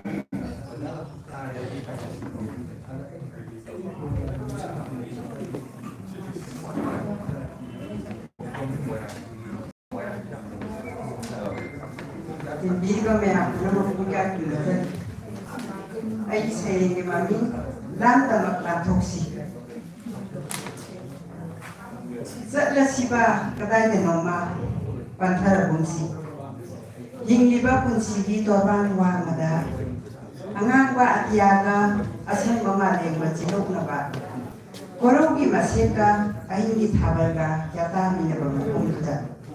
potharu rasi sikna ko amatan kuel basu ꯍꯧꯗꯣꯛꯂꯨꯔꯅꯨ ꯀꯅꯥꯁꯨ ꯇꯨꯝꯗꯕ ꯃꯈꯣꯏꯕꯨ ꯂꯥꯟꯊꯅ ꯂꯥꯟꯊꯣꯛꯁꯤ ꯏꯗꯨꯟ ꯌꯥꯡꯂꯦꯟꯁꯤ ꯃꯉꯥꯜꯒꯤ ꯁꯥꯈꯛꯇ ꯁꯥꯗꯥꯟꯕꯒꯤ ꯇꯦꯟꯁꯨ ꯀꯤꯔꯨꯔꯅꯨ ꯅꯣꯡꯗꯝꯕꯒꯤ ꯂꯥꯟꯁꯨ ꯊꯧꯁꯥꯔꯅꯨ ꯊꯝꯂꯝꯒꯅꯤ ꯆꯤꯔꯣꯜꯂꯕꯤ ꯈꯣꯡꯒꯨꯜ ꯄꯔꯦꯡ ꯑꯩꯈꯣꯏꯅ ꯆꯠꯈꯤꯕ ꯂꯝꯕꯦꯜꯗꯨꯗ ꯊꯤꯍꯧꯔꯁꯅꯨ ꯃꯈꯣꯏꯅ ꯁꯛꯅꯥꯏꯗꯕ ꯄꯥꯎꯈꯨꯝ ꯅꯪ ꯑꯩꯒꯤ ꯆꯣꯛꯊꯔꯕ ꯈꯣꯡꯒꯨꯜ ꯄꯔꯦꯡꯗꯨꯗ ꯆꯦꯟꯈ꯭ꯔꯁꯤꯀꯣ ꯅꯪ ꯑꯩꯒꯤ ꯂꯥꯞꯅ ꯌꯥꯝꯅ ꯂꯥꯞꯅ ꯂꯩꯀꯥꯡ ꯆꯥꯔꯕ ꯋꯥꯍꯪꯒꯤ ꯅꯪꯕꯣꯁꯤ ꯀꯣꯛꯊꯦꯡꯅꯗꯨꯅ ꯃꯔꯝꯆꯠ ꯅꯥꯏꯗꯕꯤ ꯄ꯭ꯔꯤꯊꯤꯕꯤ ꯑꯁꯤꯒꯤ ꯃꯁꯥꯏꯀꯣꯟꯗꯒꯤ ꯍꯜꯂꯛꯂꯔꯣꯏꯗꯕ ꯈꯣꯡꯆꯠꯇ ꯑꯃꯨꯛ ꯃꯅꯤꯡꯊꯣꯡ ꯐꯥꯎꯗꯨꯅ ꯍꯨꯔꯥꯟꯕꯤꯒꯤ ꯈꯣꯡꯊꯥꯡꯗ ꯊꯦꯡꯅꯔꯗꯅꯕ ꯑꯃꯨꯛ ꯑꯅꯧꯕ ꯄꯥꯎꯈꯣꯡ ꯑꯃ ꯑꯅꯧꯕ ꯃꯀꯣꯛ ꯑꯃꯒꯤ ꯍꯪꯅꯔꯝꯗꯅꯕ ꯑꯃꯨꯛ ꯅꯪꯒ ꯑꯩꯒ ꯑꯣꯟꯁꯤꯟꯅꯗꯨꯅ ꯅꯪꯒꯤ ꯑꯩꯒꯤ ꯃꯔꯤ ꯑꯃꯨꯛ ꯃꯤꯅꯝꯅꯔꯗꯅꯕ ꯑꯃꯅ ꯑꯃꯕꯨ ꯅꯪꯍꯧꯔꯔꯣꯏꯗꯕꯒꯤ ꯃꯇꯥꯗ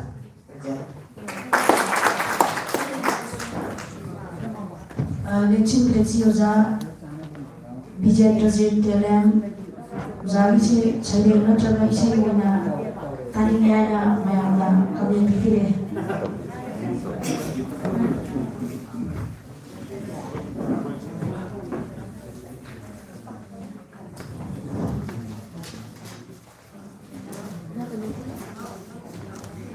ꯑꯁꯤꯒꯤ ꯃꯇꯨꯡꯗ ꯁꯩꯔꯦꯡ ꯄꯥꯊꯣꯛꯄꯤꯒꯗꯕꯤ ꯈꯥꯡꯂꯦꯝꯕꯝ ꯑꯁꯥꯂꯇꯥ.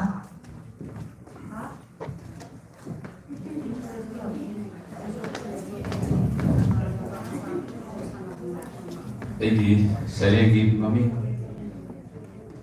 ꯅꯪꯒꯤ ꯁꯤꯟꯕ.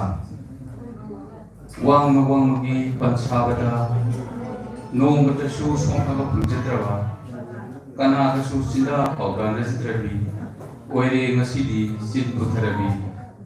ꯊꯣꯡꯂꯦ ꯆꯤꯟꯕꯥꯟ ꯊꯣꯡꯒꯤ ꯃꯁꯛ ꯄꯥꯍꯜꯂꯦ ꯑꯩꯈꯣꯏꯅ ꯑꯗꯨꯝ ꯆꯤꯟꯍꯥꯏ ꯀꯟꯕꯤ.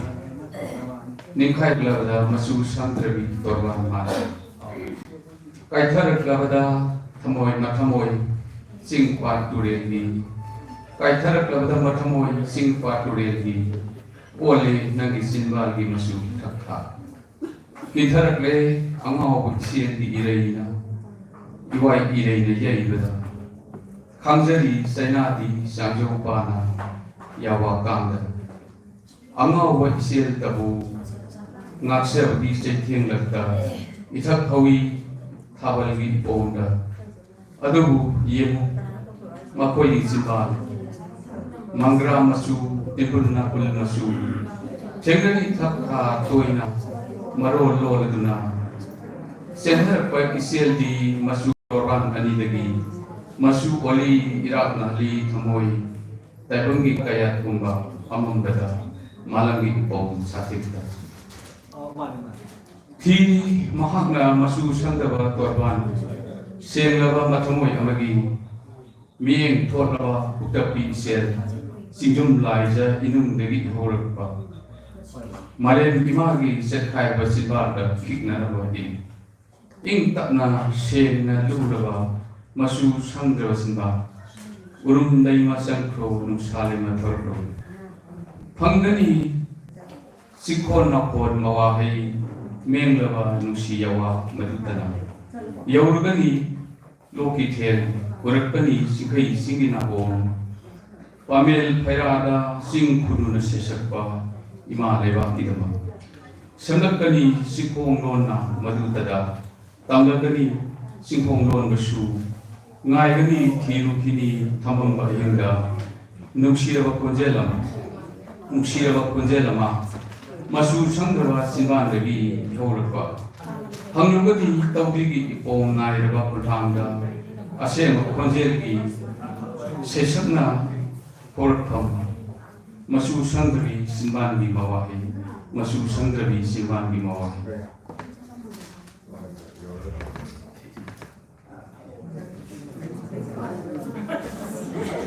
ꯃꯌꯥꯝ ꯏꯁꯩ ꯑꯩꯅꯕꯨꯗꯤ ꯅꯠꯇꯦ ꯃꯌꯦꯛ ꯁꯨꯝ ꯐꯖꯕꯒꯤ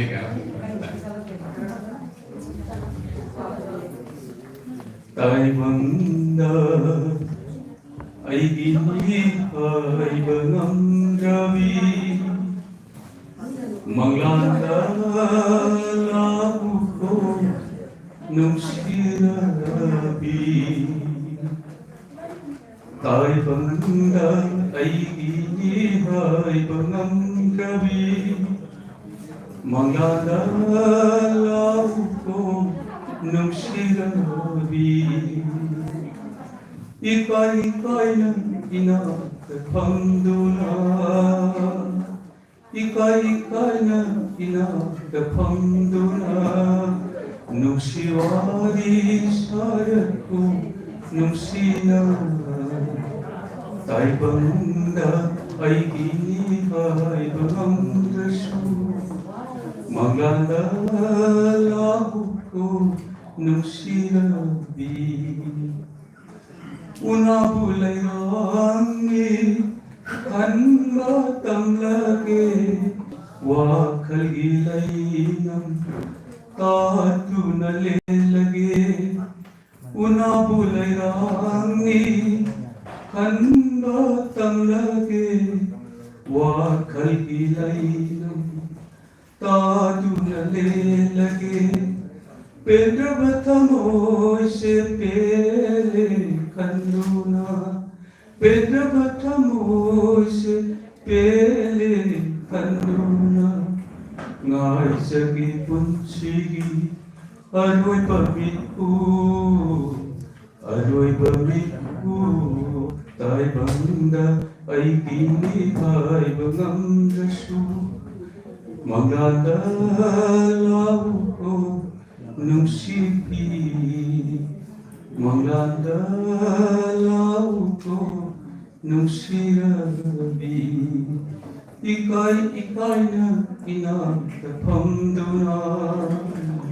Nungsiwari sarako nungsinana Pungdok imbayase Pungdok sahoge Hangjaningawa hangsu hangjahauge Wari sanasi paupong sanasi Kaurambasi amukta Kohan birolaw Kohan birolaw Tai bangda ay ginihai bangamrabi Manglanda lauko nungsirabi Ikai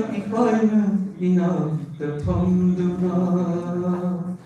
Nungsiwari sarako nungsina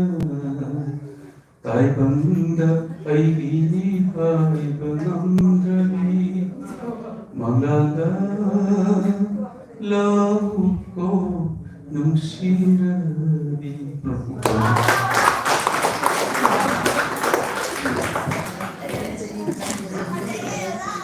Matanda Sandege Hangembam Asanata Devi Zasini Maraki Pinaba Sundari Matanda Sen Sadra Binaba Pramodini Kamauja The Pramodini Kamazam Zarasa Datang Matunda Sari Patu Pinaba Sen Sadra Devi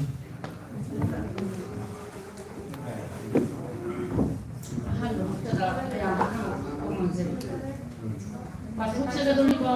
pihak disering kami tetap nasi. Amam angan mana rumah pundo iu ni kuya siapa tetap nasi. Ding nasi ti di sini lagi yang mana rumah pundo taha kecil. Orang di mana terura aja maka berlesat menjadi belerang sih. Koi na ciri koi lanjana mamaku mana pun lupa je sini bisik muda ia tak taruh tambal tarik tak luinya je asal bertaruh momon malam ke mayuk na ba lagi singhan ingai untuk kita ni kau musira nunodra uraga Kadang orang tak menikah satu ni tak nasab nasasi. Yau kisi yang kisi ni makoi bu Numidang walang bisam sarado mga makapun muna balayang sing tinsin at lelenga magkarap rekok tadi mapuktapi palengong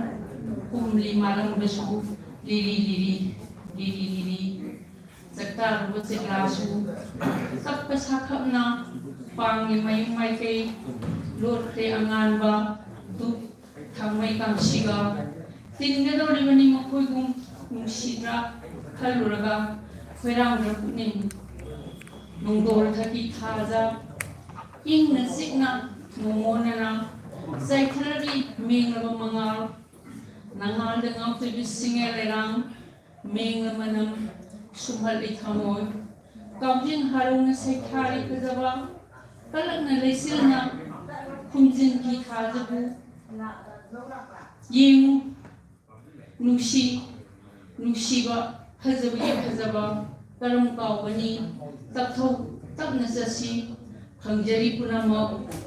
uhan bimaha na chi si nusi thudal ithaka lamtak lamjing bigani soidana hamhang na yawnaba iudo kari puduna sakini kunin samoy ndali horal liban sibagi ha baya dari ngagi ne aidi mai kiba sikuraduna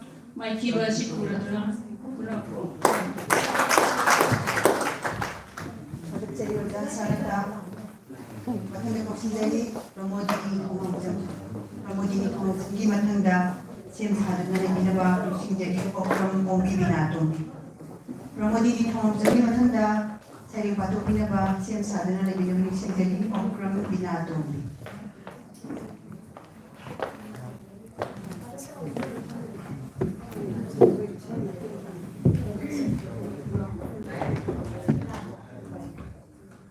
Ahan waktada nembiraliba punamaku ikai kunna sabagaloina na aigi sereng amatang miyamda doltam jari taminasi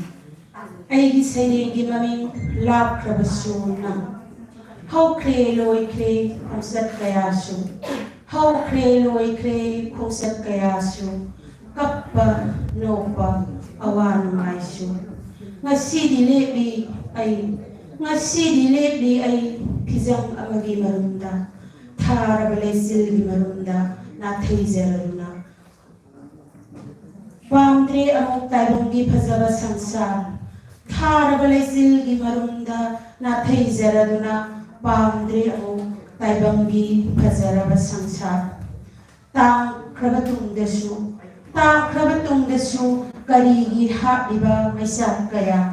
oidaba sirol ng thakilang leptana karigi libanang matam punamagta oidaba manglali amambakasil amada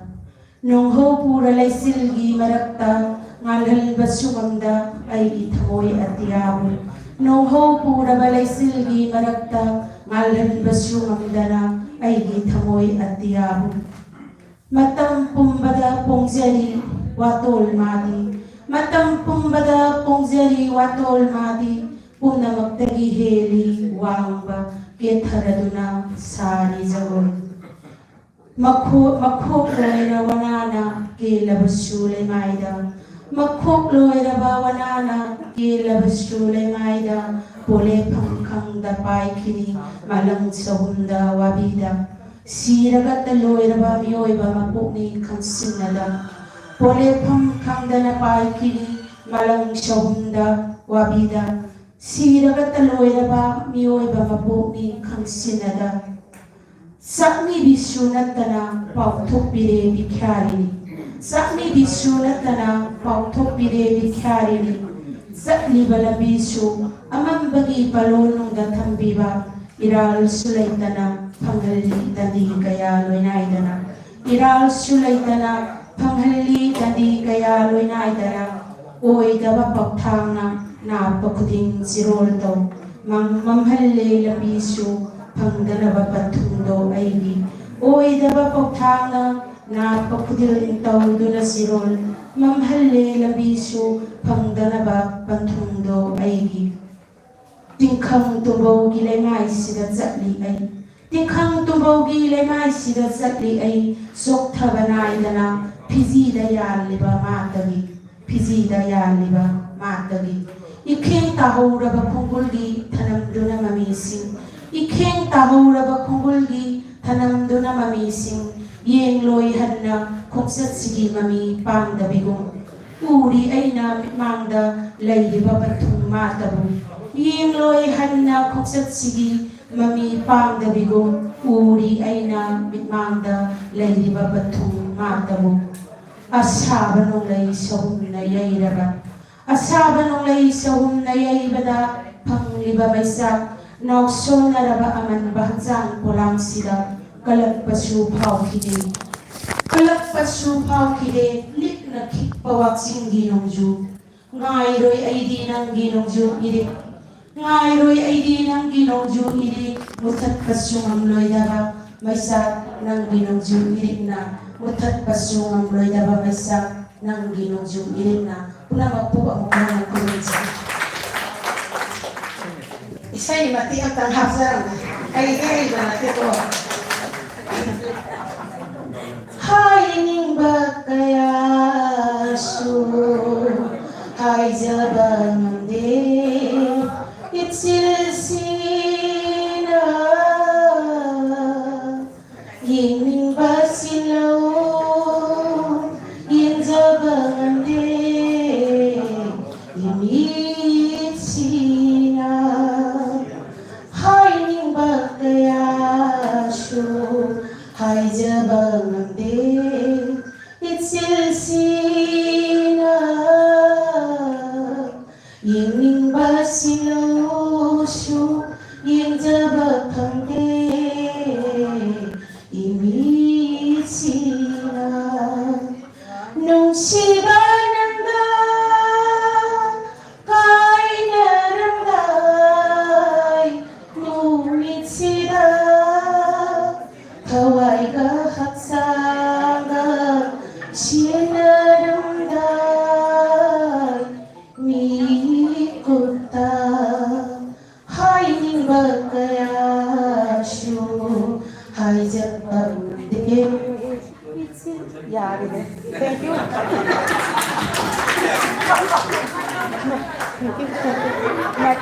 microphone na po ohale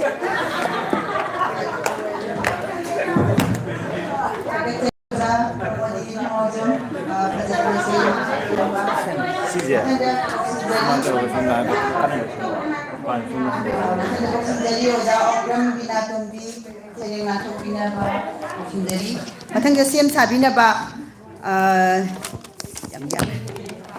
ima moyang tem Nilakumari zabina tumbi mathangda ima sereng lan thopina ba siem saduna leibiyo haijeri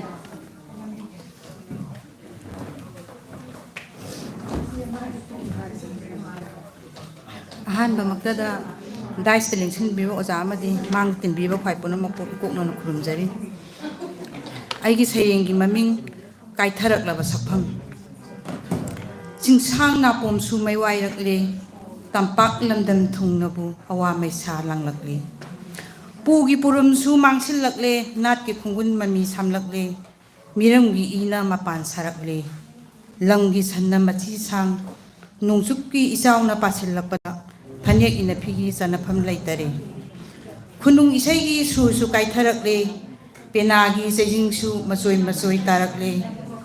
Miramgi isai saheta, thawai haksang lukhare. Langgi seklana, yakna khunglakle, yunggi pombidi kadomdano, yunggi pombidi kadomdano. Mitoki yaina thamai rakpada, turoi ngamloi lepli sum saraba. Tunggi yumbiren sing angambagi sing siron singjiap tharakpada pangthakhe asau asang phamnaiba kauru suteng tharakle karam chawbugi khutta ta khigadra kiduna thangjing su kapli thamoi sokna ningsing bidrabada moyang kangleiron loktak su chaina khangni tinthung laithung na landarak labada Mahausa lain bisu ting tharak le mangsil laklabata mahaki phajabana sai thabina ba kana su leilaroi thukhragani khojai paibasu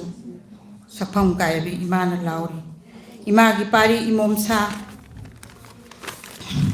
imabu amukta kallorau imabu amukta kallorau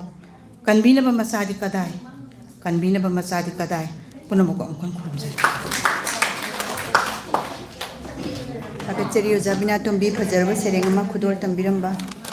Matanga Koksunjari Ima Moirang Timnila Kumari Serengama Kudol Tambina Bagitamakta Matanga Sim Saduna Levinaba Ningsingjari Oja Nintau Zamba Sarat Chandra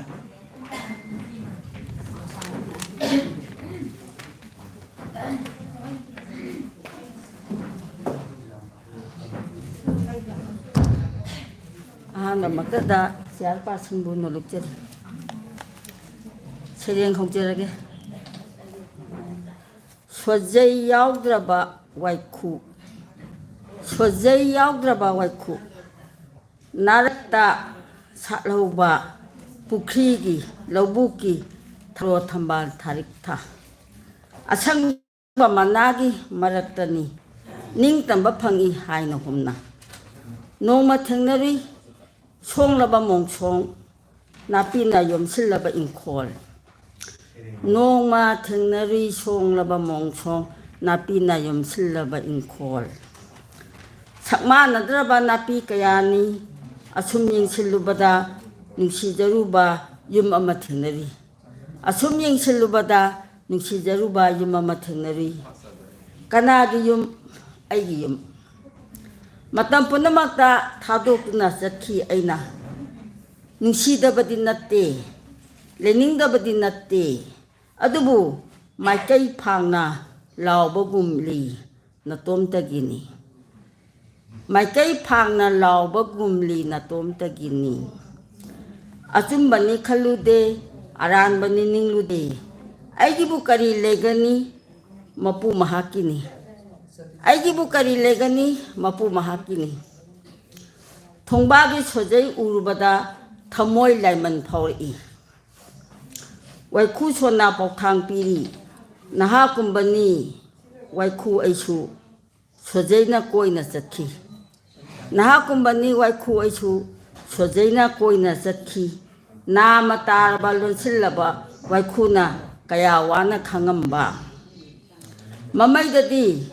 Matomta nathok tu na ken khibo oire sanu yumbu waru ranu nangi natte yumjau se sojai pai ba saudaba mahaki matam kharagini sojai pai ba saudaba mahaki matam kharagini thadok tu na jatkini nahaki lonsillaba hangdoktraba sojai ga waikhuga pundraba yumni yum tensinjare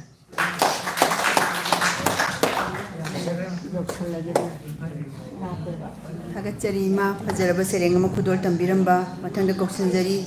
Ozaning Thokjamba Sarat Chandra Ozaning Thokjamba Sarat Chandra Gi Matanga Sem Saduna Laibina Bani Singjari Mutum Prabhavati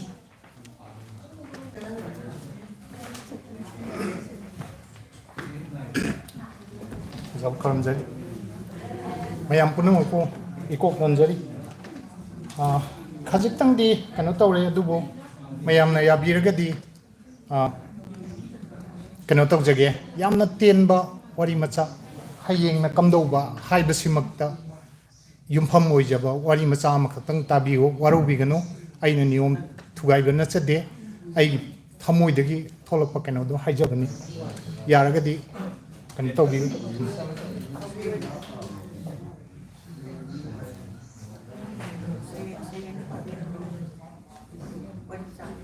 Bacaan pajak jauh. Aigi wari maca se yamna suten mani aduga aina khanjabada the akhoi khudimaki oina yam maru oibra aina khanjai maramdi akhoi se hayeng kamdaugadagi haibase khangba ngamdrabani tanik pa adumba fiwam amada leirabani aigi wari maca sigi maming soidrabani ko mi gi tangama lising ani ga kuntra manga Lebak Popon Numini, Imphal gi railway station gi manak na po mafam amada pik laba khangpok amagi manungda matam mama matik mayai ꯂꯩꯔꯕ ꯃꯟꯇ꯭ꯔꯤ ꯑꯣꯏꯕꯤꯔꯝꯕ ꯏꯀꯥꯏ ꯈꯨꯝꯅꯅꯤꯡꯉꯥꯏ ꯑꯣꯏꯔꯕ ꯃꯥꯏꯕꯝ ꯊꯥꯅꯤꯜ ꯉꯁꯤꯗꯤ ꯑꯔꯣꯏꯕ ꯄꯨꯟꯁꯤꯒꯤ ꯃꯤꯀꯨꯞꯇꯣ ꯋꯥꯅ ꯉꯥꯏꯔꯤ ꯈꯥꯡꯄꯣꯛ ꯃꯅꯨꯡ ꯑꯗꯨꯗ ꯄꯨꯝꯅꯃꯛ ꯂꯣꯏꯈ꯭ꯔꯦ ꯃꯥꯡꯈ꯭ꯔꯦ ꯃꯔꯨꯞ ꯃꯄꯥꯡ ꯃꯅꯥꯏ ꯃꯁꯟ ꯃꯔꯩꯕꯥꯛ ꯃꯔꯣꯟ ꯃꯌꯦꯛ ꯆꯠꯅꯕꯤ ꯂꯣꯏꯅꯃꯛ ꯃꯨꯠꯈ꯭ꯔꯦ ꯀꯔꯤꯁꯨ ꯂꯩꯍꯧꯗ꯭ꯔꯦ ꯃꯤꯅꯨꯡꯁꯤ ꯍꯥꯏꯕꯗꯨꯁꯨ ꯂꯥꯞꯅ ꯆꯠꯈ꯭ꯔ ꯃꯥꯅꯦ ꯎꯔꯤ ꯃꯃꯤꯠꯇꯗꯤ ꯃꯁꯦꯟ ꯃꯔꯥꯟ ꯑꯣꯏꯅ ꯀꯔꯤꯗꯤ ꯇꯧꯅꯤ ꯅꯤꯡꯉꯝꯗ꯭ꯔꯕ ꯄꯤꯔꯥꯡ ꯅꯠꯇꯅ ꯄꯥꯡꯒꯜ ꯄꯨꯝꯅꯃꯛ ꯈꯣꯝꯖꯤꯜꯂꯒ ꯑꯣꯟꯊꯣꯛꯅ ꯋꯥꯅ ꯀꯧꯔꯛꯏ ꯏꯄꯥꯒꯤ ꯃꯅꯤ ꯃꯨꯛꯇꯥ ꯅꯆꯤꯟ ꯅꯅꯥꯎꯕꯨ ꯇꯥꯕ꯭ꯔꯅꯤ ꯏꯄꯥꯕꯨ ꯌꯥꯝꯅ ꯋꯥꯔꯦ ꯏꯁꯤꯡ ꯈꯖꯤꯛꯇ ꯊꯛꯀꯦꯕ ꯃꯆꯥꯅꯨꯄꯥ ꯑꯍꯜ ꯃꯅꯤꯅ ꯃꯄꯥꯒꯤ ꯈꯨꯌꯥꯗ ꯐꯝꯂꯗꯨꯅ ꯈꯨꯝꯂꯛꯏ ꯄꯥꯕꯨꯡ ꯏꯅꯥꯎꯒ ꯑꯩꯒ ꯄꯥꯕꯨꯡꯒꯤ ꯅꯥꯛꯇ ꯂꯩꯔꯤ ꯃꯅꯥꯎ ꯃꯨꯛꯇꯥꯅ ꯄ꯭ꯂꯥꯁꯇꯤꯛꯀꯤ ꯀꯛꯊꯠꯂꯕ ꯕꯇꯜ ꯑꯗꯨꯒꯤ ꯃꯆꯤ ꯑꯃꯗ ꯏꯁꯤꯡ ꯈꯔ ꯍꯩꯔꯒ ꯃꯄꯥꯕꯨꯡꯕꯨ ꯀꯣꯡꯈꯠꯇꯨꯅ ꯏꯁꯤꯡ ꯏꯜꯂꯤ ꯄꯥꯕꯨꯡ ꯑꯩꯈꯣꯏꯒꯤ ꯂꯣꯟꯗ ꯋꯥꯔꯤ ꯁꯥꯕꯁꯦ ꯃꯤꯅ ꯇꯥꯈ꯭ꯔꯕꯗꯤ ꯑꯩꯈꯣꯏꯕꯨ ꯇꯥꯜꯂꯛꯄ ꯇꯥꯔꯦ ꯉꯁꯤꯗꯤ ꯈꯔ ꯃꯝꯁꯤꯜꯂꯛꯄꯗ ꯏꯅꯥꯎꯒ ꯑꯩꯒꯅ ꯄꯥꯕꯨꯡꯕꯨ ꯄꯣꯔꯒ ꯃꯐꯝꯁꯤꯗꯒꯤ ꯂꯥꯞꯅ ꯄꯨꯔꯒꯦ ꯍꯥꯏꯅ ꯈꯜꯂꯦ ꯂꯦꯞꯇꯅ ꯇꯥꯔꯛꯄ ꯃꯤꯠꯀꯤ ꯄꯤꯕꯨ ꯐꯥꯖꯤꯜꯗꯨꯅ ꯅꯤꯛꯂꯕ ꯈꯣꯟꯖꯦꯜꯗ ꯍꯥꯏꯔꯛꯄꯅꯤ ꯃꯆꯥꯅꯨꯄꯥ ꯑꯍꯜ ꯃꯅꯤꯅ ꯃꯈꯥ ꯇꯥꯅ ꯊꯧꯅꯥ ꯄꯨꯝꯕ ꯈꯣꯝꯖꯤꯜꯂꯒ ꯍꯪꯂꯛꯏ ꯃꯄꯥꯕꯨꯡ ꯊꯥꯅꯤꯜꯅ ꯏꯄꯥꯕꯨ ꯀꯗꯥꯏꯗ ꯄꯨꯒꯦ ꯍꯥꯏꯕꯅꯣ ꯃꯊꯃꯣꯏ ꯀꯥꯏꯔꯕ ꯃꯆꯥ ꯑꯅꯤꯅ ꯃꯄꯥꯕꯨꯡꯕꯨ ꯀꯣꯜꯂꯒ ꯄꯥꯕꯨꯡ ꯏꯃꯥꯁꯤꯅ ꯑꯔꯣꯏꯕ ꯌꯥꯍꯤꯞ ꯇꯥꯟꯈꯤꯕ ꯆꯤꯡꯒꯤ ꯃꯐꯝꯗꯨꯗ ꯆꯠꯁꯤꯔ ꯈꯜꯂꯤ ꯆꯣꯛꯊꯅ ꯋꯥꯔꯕ ꯁꯣꯔ ꯍꯣꯜꯂꯗꯨꯅ ꯃꯄꯥꯕꯨꯡ ꯊꯥꯅꯤꯜꯅ ꯃꯆꯥ ꯑꯅꯤꯒꯤ ꯃꯈꯨꯠꯇ ꯄꯥꯏꯔꯗꯨꯅ ꯄꯨꯔꯣ ꯏꯄꯥꯕꯨ ꯃꯐꯝꯗꯨ ꯇꯥꯅ ꯄꯣꯊꯥꯍꯜꯂꯣ ꯅꯃꯥꯁꯤꯒꯤ ꯃꯅꯥꯛꯇ ꯂꯣꯏꯖꯔꯦ ꯑꯩꯒꯤ ꯋꯥꯔꯤ ꯃꯆꯥ ꯄꯨꯝꯅꯃꯛꯄꯨ ꯈꯨꯔꯨꯝꯖꯔꯤ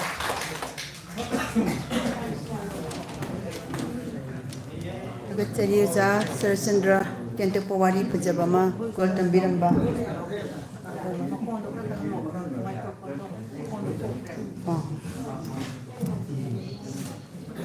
ꯃꯊꯪꯗ ꯀꯧꯁꯤꯟꯖꯔꯤ ꯄ꯭ꯔꯚꯥ ꯃꯣꯇꯨꯝ ꯁꯩꯔꯦꯡ ꯈꯨꯗꯣꯜ ꯇꯝꯕꯤꯅꯕ ꯑꯣꯖꯥ ꯄ꯭ꯔꯚꯥ ꯂꯦꯡꯁꯤꯟꯕꯤꯔꯛꯁꯤ ꯃꯊꯪꯗ ꯁꯦꯝ ꯁꯥꯗꯨꯅ ꯂꯩꯕꯤꯅꯕ ꯅꯤꯡꯁꯤꯡꯖꯔꯤ ꯅꯤꯡꯊꯧꯖꯥ ꯁꯈꯤ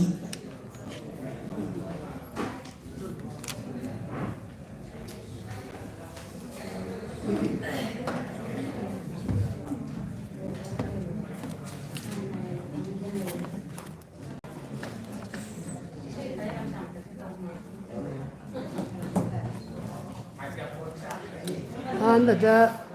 ꯁꯩꯗꯤꯟ ꯃꯄꯨ ꯑꯃꯗꯤ ꯃꯥꯡꯗ ꯂꯦꯡꯁꯤꯟꯕꯤꯔꯤꯕ ꯂꯝꯗꯝ ꯑꯁꯤꯒꯤ ꯃꯁꯛ ꯃꯃꯤꯡ ꯂꯩꯔꯕ ꯑꯏꯕ ꯑꯏꯕꯤꯁꯤꯡꯕꯨ ꯀꯣꯛꯅꯣꯟꯖꯔꯤ ꯑꯩꯒꯤ ꯁꯩꯔꯦꯡꯒꯤ ꯃꯃꯤꯡ ꯂꯝꯊꯨꯡꯐꯝ ꯂꯝꯃꯥꯡꯅꯔꯕ ꯄꯨꯟꯁꯤ ꯈꯣꯡꯆꯠꯅꯤ ꯁꯥꯔꯕ ꯃꯔꯨꯚꯨꯃꯤꯒꯤ ꯂꯩꯃꯥꯏꯗ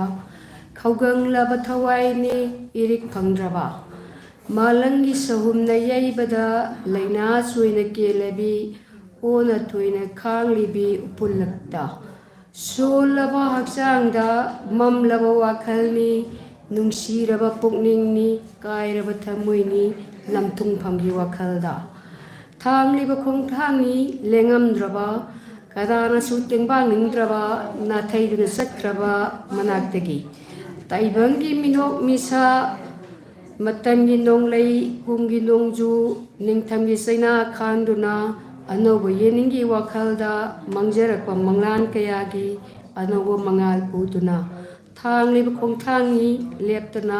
ꯂꯝꯊꯨꯡꯐꯝꯒꯤ ꯌꯧꯅꯕ ꯄꯨꯝꯅꯃꯛꯄꯨ ꯀꯟꯅ ꯈꯨꯔꯨꯝꯖꯔꯤ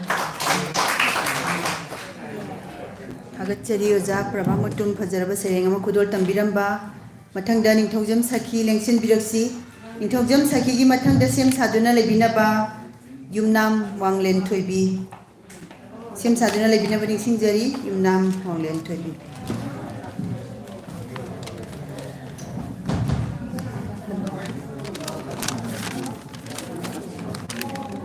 ꯑꯍꯥꯟꯕꯃꯛꯇꯗ ꯇꯤꯟꯕꯤꯔꯤꯕ ꯑꯣꯖꯥꯁꯤꯡ ꯄꯨꯝꯅꯃꯛꯄꯨ ꯏꯀꯣꯛꯅꯣꯅ ꯈꯨꯔꯨꯝꯖꯔꯤ꯫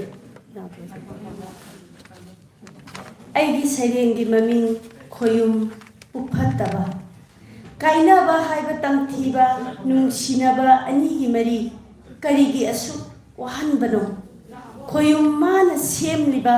ꯊꯨꯡꯅꯧ ꯍꯥꯏꯅ ꯇꯝꯗꯕ ꯃꯤꯀꯨꯞ ꯑꯃꯠꯇꯁꯨ ꯄꯣꯊꯥꯍꯟꯗꯕ ꯏꯪꯉꯨ ꯌꯥꯗ꯭ꯔꯕꯤ ꯊꯃꯣꯏ ꯋꯥꯌꯦꯜꯂ ꯇꯥꯏꯕꯪꯒꯤ ꯆꯠꯅꯕꯤ ꯋꯥꯌꯦꯜꯂ ꯇꯥꯏꯕꯪꯒꯤ ꯆꯠꯅꯕꯤ ꯅꯨꯡꯁꯤꯕ ꯀꯧꯕ ꯅꯨꯡꯁꯤꯕ ꯀꯜꯂꯕ ꯏꯔꯩꯂꯛꯇ ꯀꯜꯂꯤ ꯅꯪꯒꯤ ꯃꯌꯥꯏꯁꯦ ꯂꯥꯞꯈꯤ ꯂꯥꯞꯈꯤ ꯏꯅꯥꯛꯇꯒꯤ ꯇꯥꯝꯈꯤ ꯑꯁꯨꯝ ꯎꯗꯅ ꯀꯥꯎꯔꯒꯦ ꯈꯟꯕꯁꯨ ꯉꯝꯗꯕ ꯂꯝꯍꯦꯟꯕꯤ ꯊꯃꯣꯏ ꯑꯄꯪꯕꯤ ꯂꯝꯍꯦꯟꯕꯤ ꯊꯃꯣꯏ ꯑꯄꯪꯕꯤ ꯍꯦꯟꯅ ꯍꯦꯟꯅ ꯅꯤꯡꯁꯤꯡꯕ ꯅꯨꯡꯁꯤꯔꯨꯕ ꯑꯩꯒꯤ ꯈꯛ ꯏꯔꯥꯜꯂ ꯀꯔꯤꯒꯤ ꯑꯩꯕꯨ ꯅꯅꯥꯛꯇꯒꯤ ꯑꯁꯨꯛ ꯂꯥꯞꯅ ꯊꯝꯕꯤꯕ ꯅꯨꯡꯁꯤꯕ ꯁꯥꯕ ꯂꯧꯅꯝꯕ ꯆꯤꯟꯗ ꯋꯥꯁꯛ ꯁꯛꯂꯝꯕꯗꯤ ꯄꯨꯛꯆꯦꯜ ꯂꯦꯞꯇꯦ ꯇꯥꯛꯄꯔꯥ ꯂꯥꯞꯈꯤꯕꯅꯣ ꯄꯨꯟꯁꯤꯒꯤ ꯑꯣꯏꯅ ꯂꯥꯞꯈꯤꯕꯅꯣ ꯄꯨꯟꯁꯤꯒꯤ ꯑꯣꯏꯅ ꯂꯩꯈꯣꯛꯇ ꯄꯥꯟꯕ ꯇꯤꯡꯈꯪꯅ ꯁꯪꯖꯕꯅ ꯈꯨꯠꯇ ꯌꯨꯕꯗꯤ ꯂꯩꯔꯥꯡ ꯃꯥꯒꯤ ꯃꯔꯥꯜ ꯂꯩꯈꯣꯛꯇ ꯄꯥꯟꯕ ꯇꯤꯡꯈꯪꯅ ꯁꯪꯖꯕꯅ ꯈꯨꯠꯇ ꯌꯨꯕꯗꯤ ꯂꯩꯔꯥꯡ ꯃꯥꯒꯤ ꯃꯔꯥꯜ ꯂꯩꯈꯣꯛꯇ ꯄꯥꯟꯕ ꯇꯤꯡꯈꯪꯅ ꯈꯥꯖꯕꯅꯤ ꯂꯩꯔꯥꯡꯒꯤ ꯁꯝꯕꯜ ꯈꯧꯒꯪꯂꯕꯤ ꯂꯩꯔꯥꯡꯒꯤ ꯂꯩꯅꯥꯂꯛꯇ ꯈꯤꯈꯟꯅꯤꯡꯕ ꯂꯥꯏꯖ ꯏꯔꯤꯛꯅ ꯅꯨꯡꯁꯤ ꯄꯟꯊꯨꯡ ꯌꯧꯅꯅꯕꯅꯤ ꯅꯨꯡꯁꯤ ꯄꯟꯊꯨꯡ ꯌꯧꯅꯅꯕꯅꯤ ꯄꯨꯟꯁꯤꯁꯤꯃꯒꯤ ꯃꯥꯒ ꯑꯩꯒ ꯀꯥꯏꯅꯍꯜꯂꯦ ꯅꯛꯁꯤꯟꯅꯕ ꯌꯥꯗꯅ ꯄꯨꯟꯁꯤꯁꯤꯃꯒꯤ ꯃꯥꯒ ꯑꯩꯒ ꯀꯥꯏꯅꯍꯜꯂꯦ ꯅꯛꯁꯤꯟꯅꯕ ꯌꯥꯗꯅꯕ ꯁꯛꯎꯗꯕ ꯈꯣꯌꯨꯝ ꯄꯨꯛꯐꯠꯇꯕꯅ ꯁꯛꯎꯗꯕ ꯈꯣꯌꯨꯝ ꯄꯨꯛꯐꯠꯇꯕꯅ ꯄꯨꯝꯅꯃꯛꯄꯨ ꯑꯃꯨꯛ ꯍꯟꯅ ꯏꯀꯣꯛꯅꯣꯅ ꯈꯨꯔꯨꯝꯖꯔꯤ꯫ ꯊꯥꯒꯠꯆꯔꯤ ꯏꯅꯥꯎ ꯁꯈꯤꯕꯨ ꯁꯩꯔꯦꯡ ꯐꯖꯔꯕ ꯁꯩꯔꯦꯡ ꯑꯃ ꯈꯨꯗꯣꯜ ꯇꯝꯕꯤꯔꯝꯕꯒꯤꯗꯃꯛꯇ ꯃꯊꯪꯗ ꯀꯧꯈꯠꯆꯔꯤ ꯑꯩꯒꯤ ꯏꯅꯥꯎ ꯋꯥꯡꯂꯦꯟ ꯊꯣꯏꯕꯤ ꯌꯨꯝꯅꯥꯝ ꯃꯊꯪꯗ ꯁꯦꯝ ꯁꯥꯗꯨꯅ ꯂꯩꯕꯤꯅꯕ ꯅꯤꯡꯁꯤꯡꯖꯔꯤ KSH ꯁꯥꯟꯇꯤꯕꯂꯥ ꯃꯊꯪꯗ KSH ꯁꯥꯟꯇꯤꯕꯂꯥ ꯁꯦꯝ ꯁꯥꯗꯨꯅ ꯂꯩꯕꯤꯒꯅꯤ꯫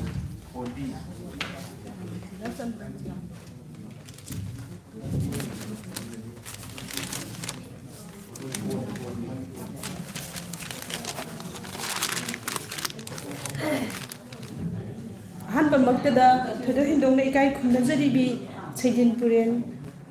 ꯑꯣꯖꯥꯕꯨ ꯏꯀꯣꯛꯅꯣꯟꯖꯔꯤ ꯂꯣꯏꯅꯅ ꯃꯥꯡꯗ ꯂꯦꯡꯁꯤꯟꯕꯤꯔꯤꯕ ꯑꯣꯖꯥꯁꯤꯡ ꯈ꯭ꯋꯥꯏ ꯄꯨꯝꯅꯃꯛꯄꯨ ꯏꯀꯥꯏ ꯈꯨꯝꯅꯕ ꯎꯠꯆꯔꯤ꯫ ꯈꯨꯗꯣꯜ ꯇꯝꯖꯒꯗꯧꯔꯤꯕ ꯁꯩꯔꯦꯡ ꯑꯁꯤꯒꯤ ꯃꯃꯤꯡ ꯅꯨꯡꯒꯤ ꯁꯛꯇꯝ ꯆꯍꯤ ꯆꯥꯁꯤꯒꯤ ꯇꯥꯏꯕꯪ ꯄꯥꯜ ꯃꯤꯑꯣꯏꯕꯒꯤ ꯄꯨꯋꯥꯔꯤ ꯉꯁꯤꯒꯤ ꯆꯠꯅꯔꯣꯜ ꯍꯧꯖꯤꯛꯀꯤ ꯈꯨꯟꯅꯥꯏꯔꯣꯜ ꯑꯣꯜꯂꯦ ꯅꯨꯡꯒꯤ ꯁꯛꯇꯝ ꯆꯍꯤ ꯆꯥꯁꯤꯒꯤ ꯇꯥꯏꯕꯪ ꯄꯥꯜ ꯃꯤꯑꯣꯏꯕꯒꯤ ꯄꯨꯋꯥꯔꯤ ꯉꯁꯤꯒꯤ ꯆꯠꯅꯔꯣꯜ ꯍꯧꯖꯤꯛꯀꯤ ꯈꯨꯟꯅꯥꯏꯔꯣꯜ ꯑꯣꯜꯂꯦ ꯅꯨꯡꯒꯤ ꯁꯛꯇꯝ ꯂꯥꯏꯅꯤꯡꯊꯧ ꯁꯅꯥ ꯃꯍꯤꯔꯦꯜꯅ ꯃꯥꯂꯦꯝꯕꯨ ꯇꯔꯦꯠꯂꯛ ꯅꯣꯡꯈꯣꯡ ꯀꯣꯏꯕꯕꯨ ꯄꯟꯊꯨꯡꯐꯝꯗ ꯋꯥꯔꯧꯕ ꯃꯍꯧꯁꯥꯒꯤ ꯋꯥꯌꯦꯜꯅ ꯑꯣꯜꯍꯜꯂꯦ ꯅꯨꯡꯒꯤ ꯁꯛꯇꯝ ꯑꯅꯩꯕ ꯏꯔꯩꯂꯛꯇ ꯑꯃꯣꯠꯄ ꯎꯐꯨꯜꯅ ꯍꯣꯡꯅꯥꯏꯕ ꯊꯣꯞꯇ ꯇꯤꯡꯈꯪ ꯌꯨꯈꯤꯕꯅ ꯌꯦꯟꯕꯤꯅꯤꯡ ꯁꯧꯒꯠꯂꯤꯕ ꯆꯃꯣꯠꯅꯔꯕ ꯂꯧꯁꯤꯡ ꯑꯣꯜꯂꯦ ꯅꯨꯡꯒꯤ ꯁꯛꯇꯝ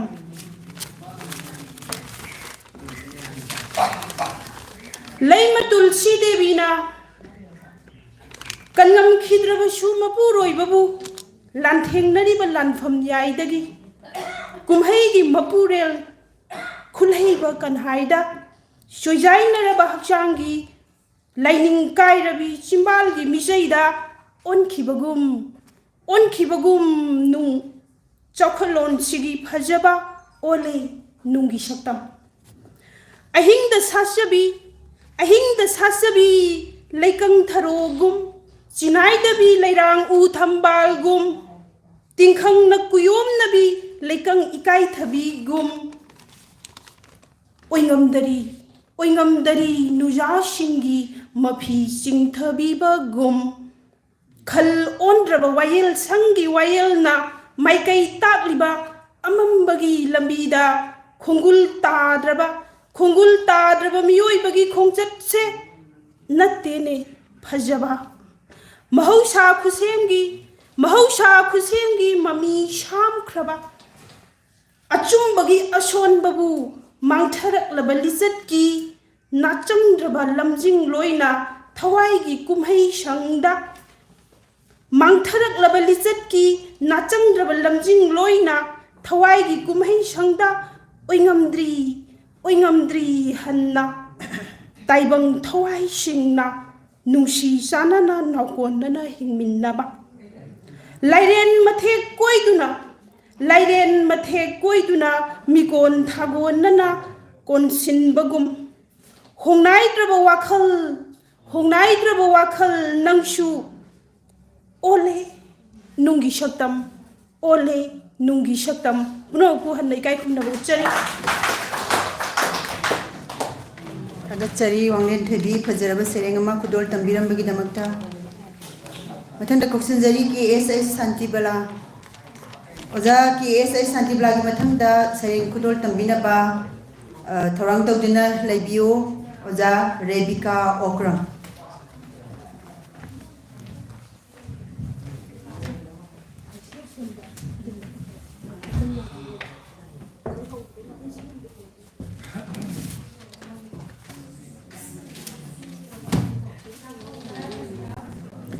Ahanba maktada punumakpu ikoknona khurumjari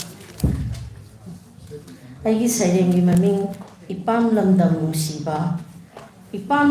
nungsiba ningsingna ina hongna panthau hingol saigoinu ningona chen songduna sanajarakpa panthau sangai nungduda ningol kadi nungsibi leikai itaroi kayaga nok kheduna leijaramba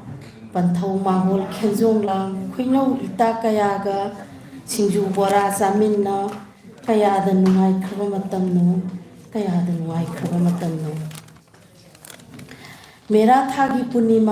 sumang khuding merawa musi raba thaumaina thanduna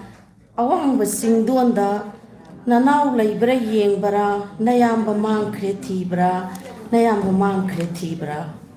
mangau thibi itaroi napada siron taurami ningol kadi nungsibi ngahak tabu pothage oirum taurure tek kapai ningol kagi thongnauda khangprek khangna hogali mamang thongjau hangdoi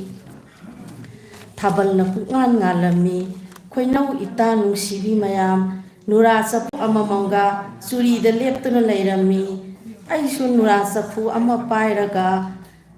mokhoiga loinana sattuna thangnaba sumang khara huranduna wai teithokhlure nong hek nganbaga ngarang aikhoina huranduna wai teiruba thangnaba yumduda kari ngangnagi taningduna ngahaktani koithokluba yumdugi mauduna aingonda haiphet yenglaga ngarang aikhoigi sumang huranduna wai teirambado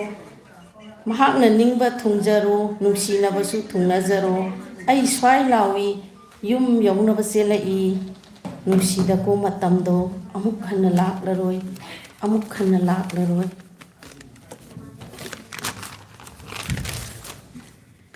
matamgi sena sentharakle ningol mapok toli ipam lamdam thadoklam palem panthau ibung ipwa nungsi kainari mitlu pirang ihona ipam lamdam tamhore ningol na khorang ngaijaba hiangai ginimi panba ningol sako banumito laikai gi itaroi keasu unajaba phanglani ningol pukning na penjaba ningol sako banumita panthau kharai thongalda palem oibi mahakna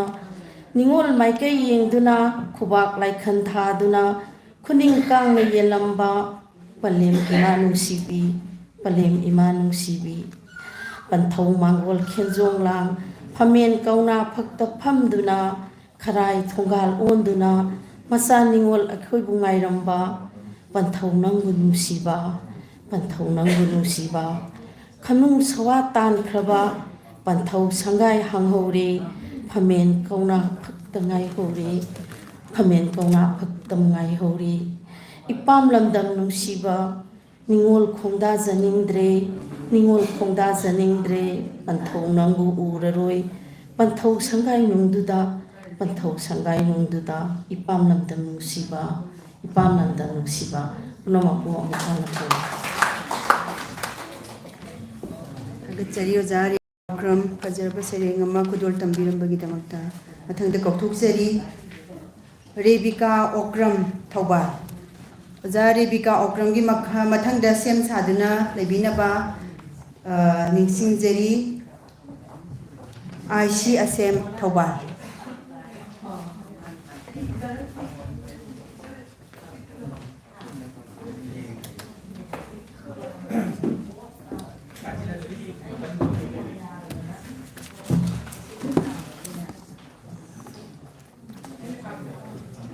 Ten biriba aiba ibi punama ko habe maktada kolom jare.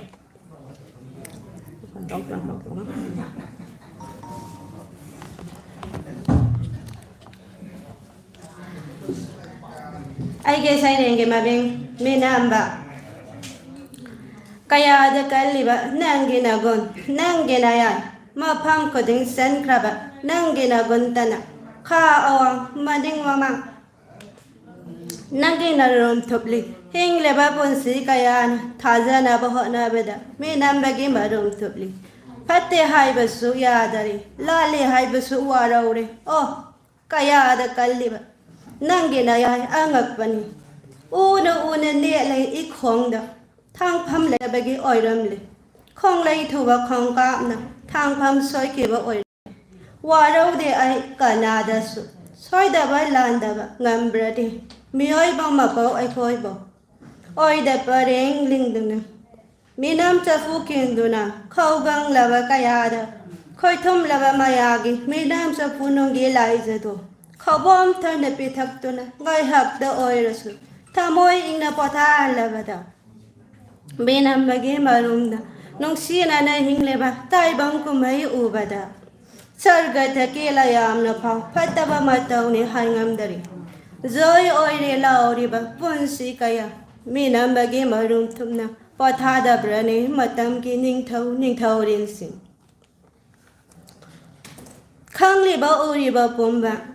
nangi agi mani matum gi ikok sida pale ba nung sira ba sin ban masasina hanjil minam duna ngangli ba ikai ba su khang dare waro khine hai ba su thawai dare kalli da ko nangi na ya Karamba maya bo puri ba he minamba. Thank you.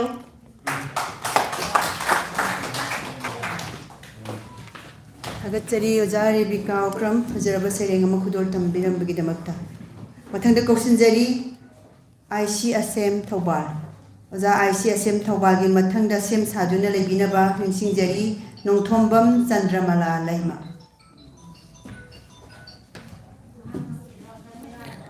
Ahan mamaktada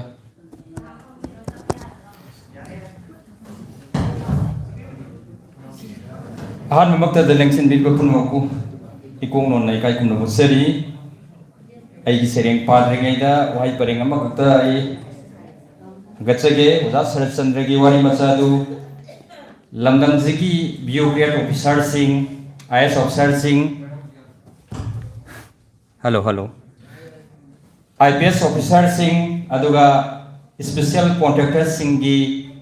nakong yonanaba makoi gi WhatsApp ki kuthangda wari masadu ningthijana pabiraga thajan biu soidena nungai gani khali kagachari Sarat Chandra adugumba wari masa yam burning oiba 23rd century haiba sumang liladu lakhibada ahing nongyai da yengwaraga yum dhalakhiba 1991 nahona muk ningsing lei lamtok seregi sereng se ai khara tentak toba ani pajani mane du matam lai da banina amakatang dol tamjage yum kairaga kai yum lingaga ling as paksa banati loi sereng ni maming ni Diwali ki maingal na thasini kaukhre lagau sanabagi khonjel na nille lambi khuding yumda kanasu lehaudre laisabi mau naha ahal ngamnamak thongnarakle lambi lamjau leirak khulak khudingmakta lagaw ki khonjena nille sel thabasu nupi maru niktuna khawbasu nupi anauba chatnabigi isilaksida anauba chatnabini khanduna sanariba lagaw gi masana se yengbadon thokna paksabana di loire angangi ningai mapurogi misai kari su nasung bidre anauba mirolgi anauba chatnabi nupina sel thaba nupina sel tamba as yumharaga kai paksabana di loire amukan ne kononjani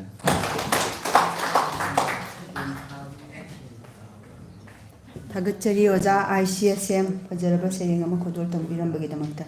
Matanga Kausinjari, Nongtombam Sandramala Lema. Sandramala Lemagi Matanga saying Amakudol Tambinaba, Kai Kumnajari Boja, Ozapuna Moloni Kai Kumnaze, Oza Hemanta Hobom, saying Amakudol Tambinaba, the same Sabio.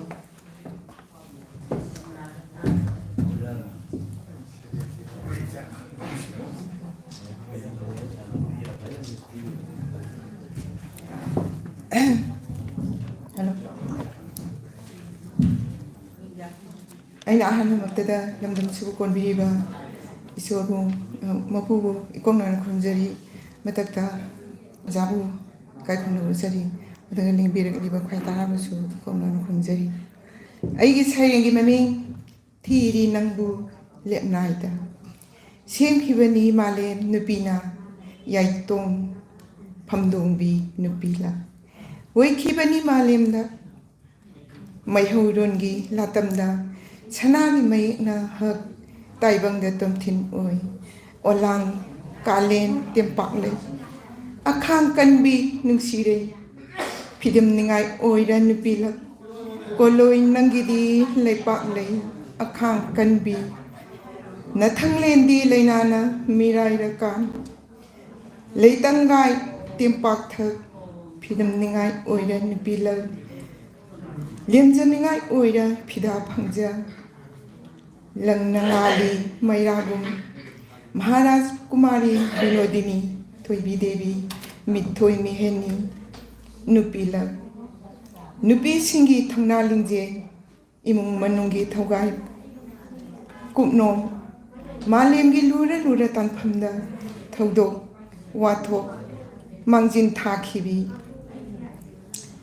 Kudam oina hairabada nupilana sakhini mai larab khudam thongdang sawi nupi singi malem phamba thak ja somdai mo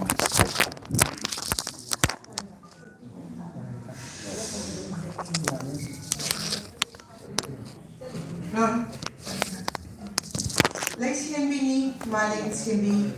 nahat leirandraba phamba thak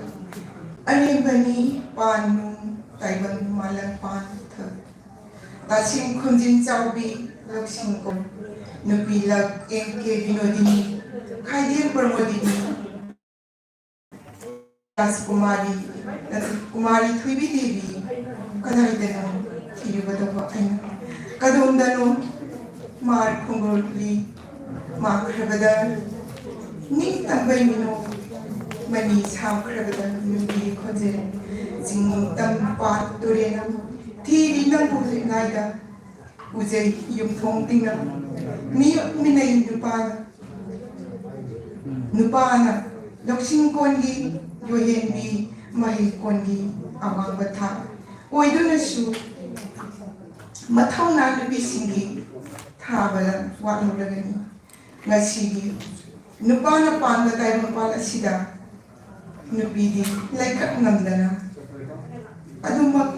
Namthaduna Hiloragani Nasigi Laikan Suna Lisat Tamdaba Nasigi Taibang mồm lấy quên thật ai sẽ nhập ta không thật ai lagi thông áo mình có sao gì mà nhập ta ai bị ta khổ quên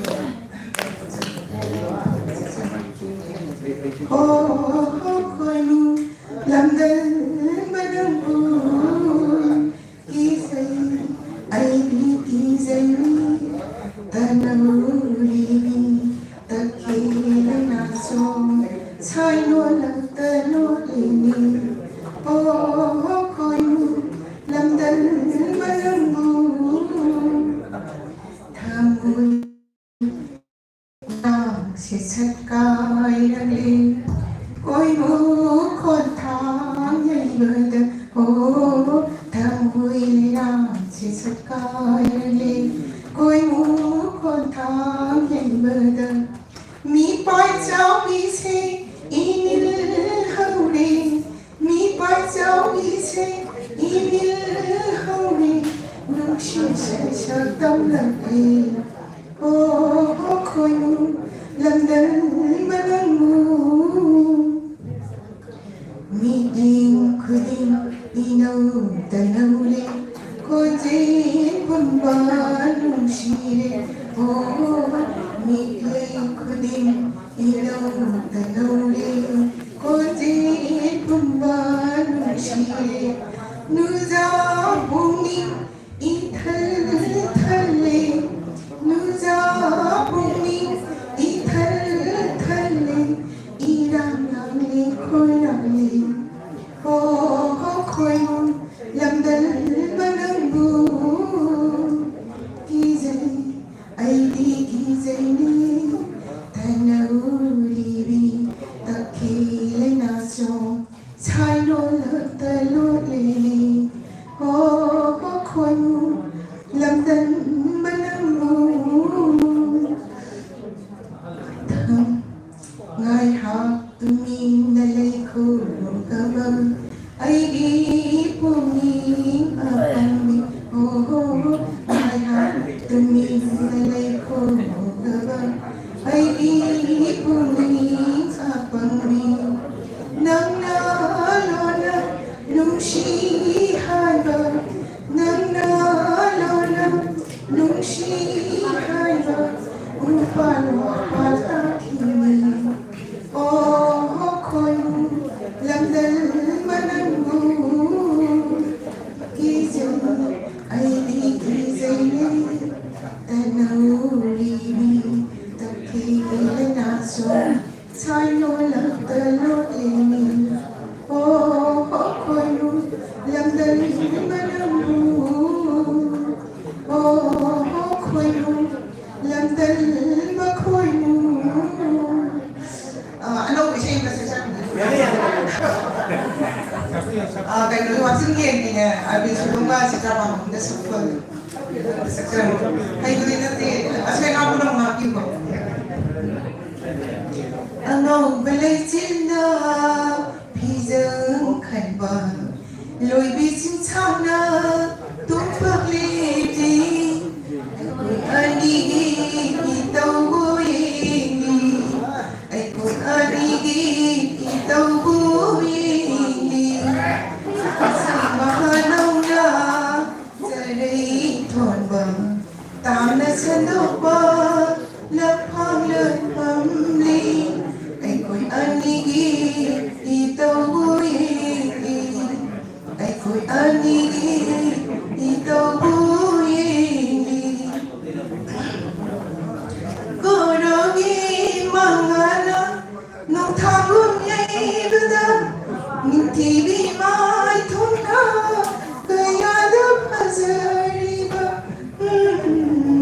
Gorong mangana nung thangum yay bada minti bi mai thunga kaya da phazari ba loi silki da pamuzeli nungol handan muto loi silki da pamuzeli nungol handan muto ay ko'y anigi itaw muli ay ko'y anigi itaw muli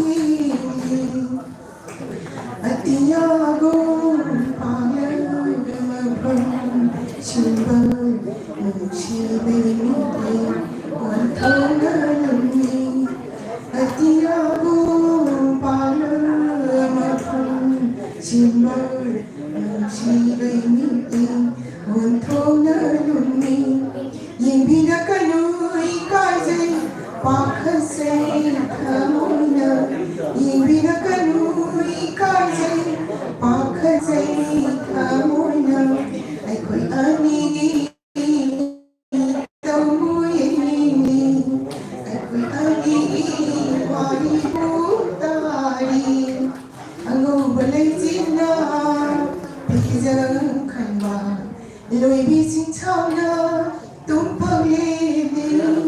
ai khôi ơn ni tàu vui li ai khôi ơn ni tàu vui li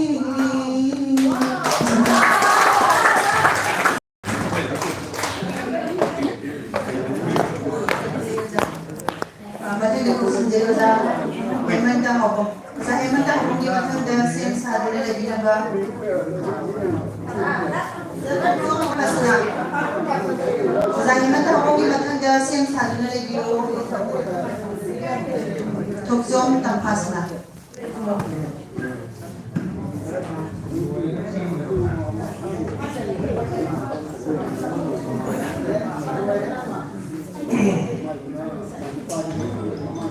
ayam mukurum jadi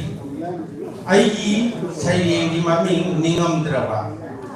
sat kiba matam na kham ya da bagum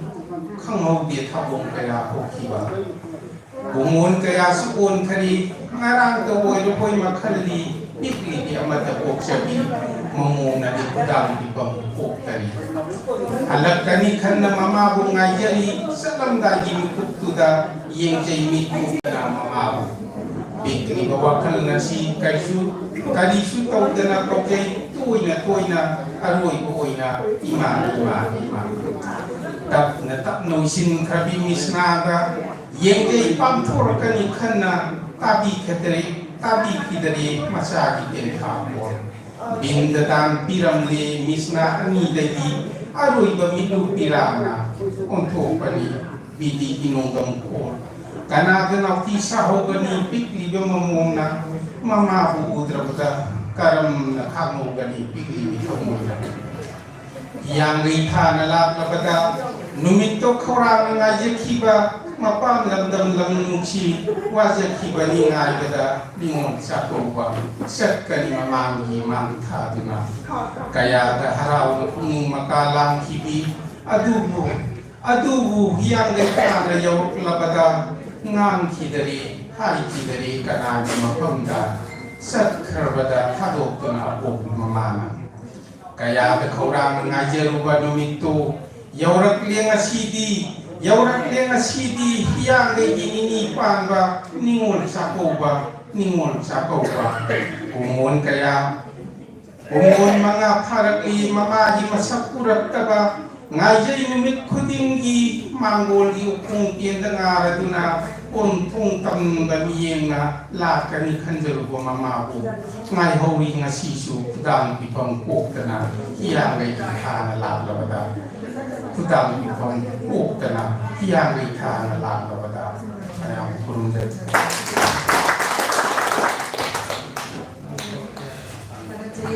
Pajarba sayang makudol tagbilang bagi kita matanda sendiri toksom tampasna hangabo tampasna lagi matanda siang saduna lagi na ba sendiri ideal ke mong sanggay ideal ke tampasna lagi matanda sayang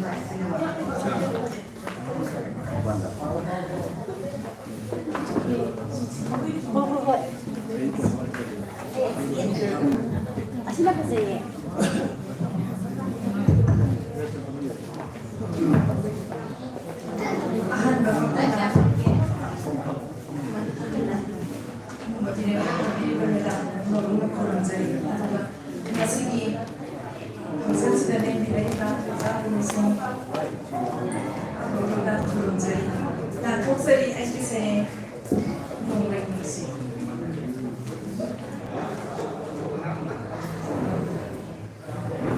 Leirami lekon ama sani lekon kita leirang lekon su malika maloti ketuki kabokle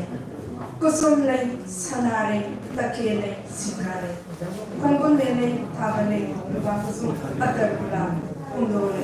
makalsu na makalsu leka panna ugaya sani leirang su nangunan na paisulaki Kung kaya lerang si Hauri kaunang pambiya masu ni na kon batung baba yang na sala ba pambiya ma lekon tuki maya sinay ay di sa Sandoklagi matagong sandoki kaunang pambibigin masasina may kay sinabatuya may kay sinabatuya inga kana yaurapada kangawda kugay na harapan ng layusip na hana may kay kangda sisilaki sapu kalaban na haki sauna layna sisilaki o nung layusip hada nung layusip sapu kalaban na haki sauna mapamarang kangda kuingaw na kibanine layang sindo o nung layusip hada nung layusip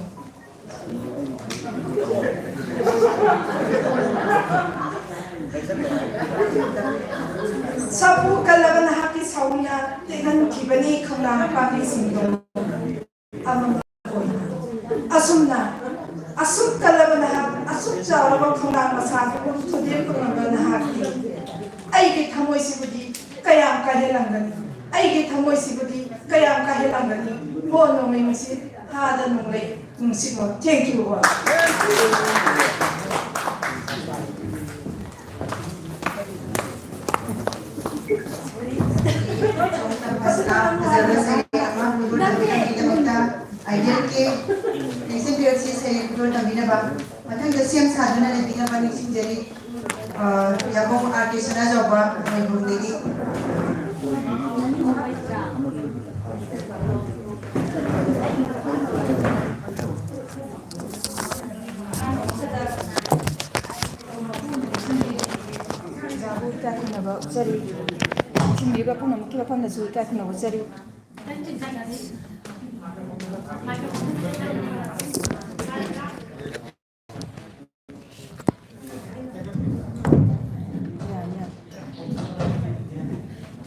Aigi serenggi maming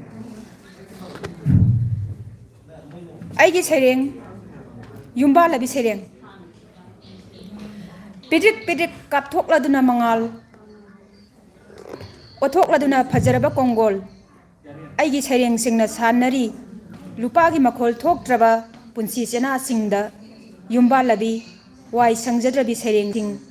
laiteng bidraba masa pumba fajabagi ipom hauna tanauraba makhon thoktraba lupagi isai oina ahing babu naksang bangamdana mangkri aigi yumba labi tanaurabi sereng naron thoknaba naksang lubada mutkadauri chakhunggi mai kinthagadauri ayekpa imungsi aduna naron thokpa yadaduna nathamoinungda iroiramlaga nang irupsinki punsi chakhumda tapna tingthoktuna yenglubada masa pumba mapung marai phabagi thakna maki sembiba ngairaduna seidinna phammai kai oladuna hingna leplami kayarak yumba labi waisangdrabi serengsing sokla duna chatlingai yumban bagi kachin koya asum lupthaki tapna ithak inin nairamba aigi yumba labi serengsing singkhai hunbaga yawon minarakliba punsi kupnom singna pullingai nongmata sanaminaba phangjade pukninggi chimbaldagi tharakliba fajaraba kongolakta nangi aduna lupthaki mangki tapna lupa makhon tadraba masu thoktraba chebangdagi aigi ningthirabi serengsing kapna sereng kaya mangki asumak yumba labi serengsing masing khangdana hojik hinghauribasi lupagi makhol thokliba yumba labi khara khaktaga yumba laba sereng mayam dugatani puno puthagasar Thagachari ideal nusiraba sereng ama lanthoktura mayamda khudol tambiramba mathangda yambong artist sanajoba sereng khudol tambinaba kausunjari yambongi mathangda sereng khudol tambinaba sem saduna lebiu thabat lembi bapnu kong jari ai sereng ji ai pa roin tu jari Cimpawan mati macam pasik.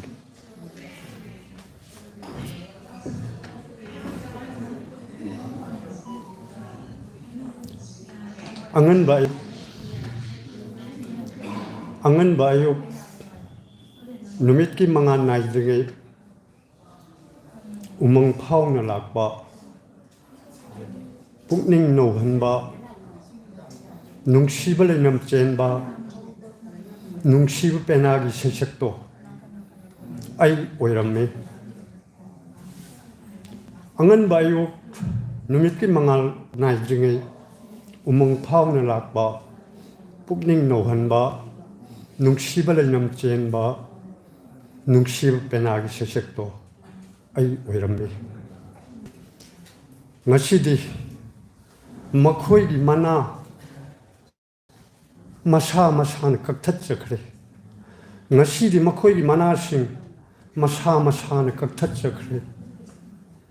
soinai ba matau sing ubada nungaite thamoi soki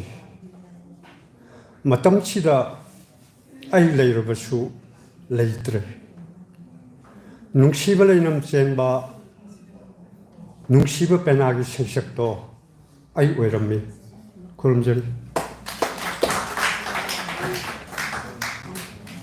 Takjari yambung fajaraba sareng ama khudol tambirambagi damakta mathangda koksinjari Thabatombi ngangbamgi mathangda sareng khudol tambinaba sem saduna leibiyo Oja Ranjit Nongthombam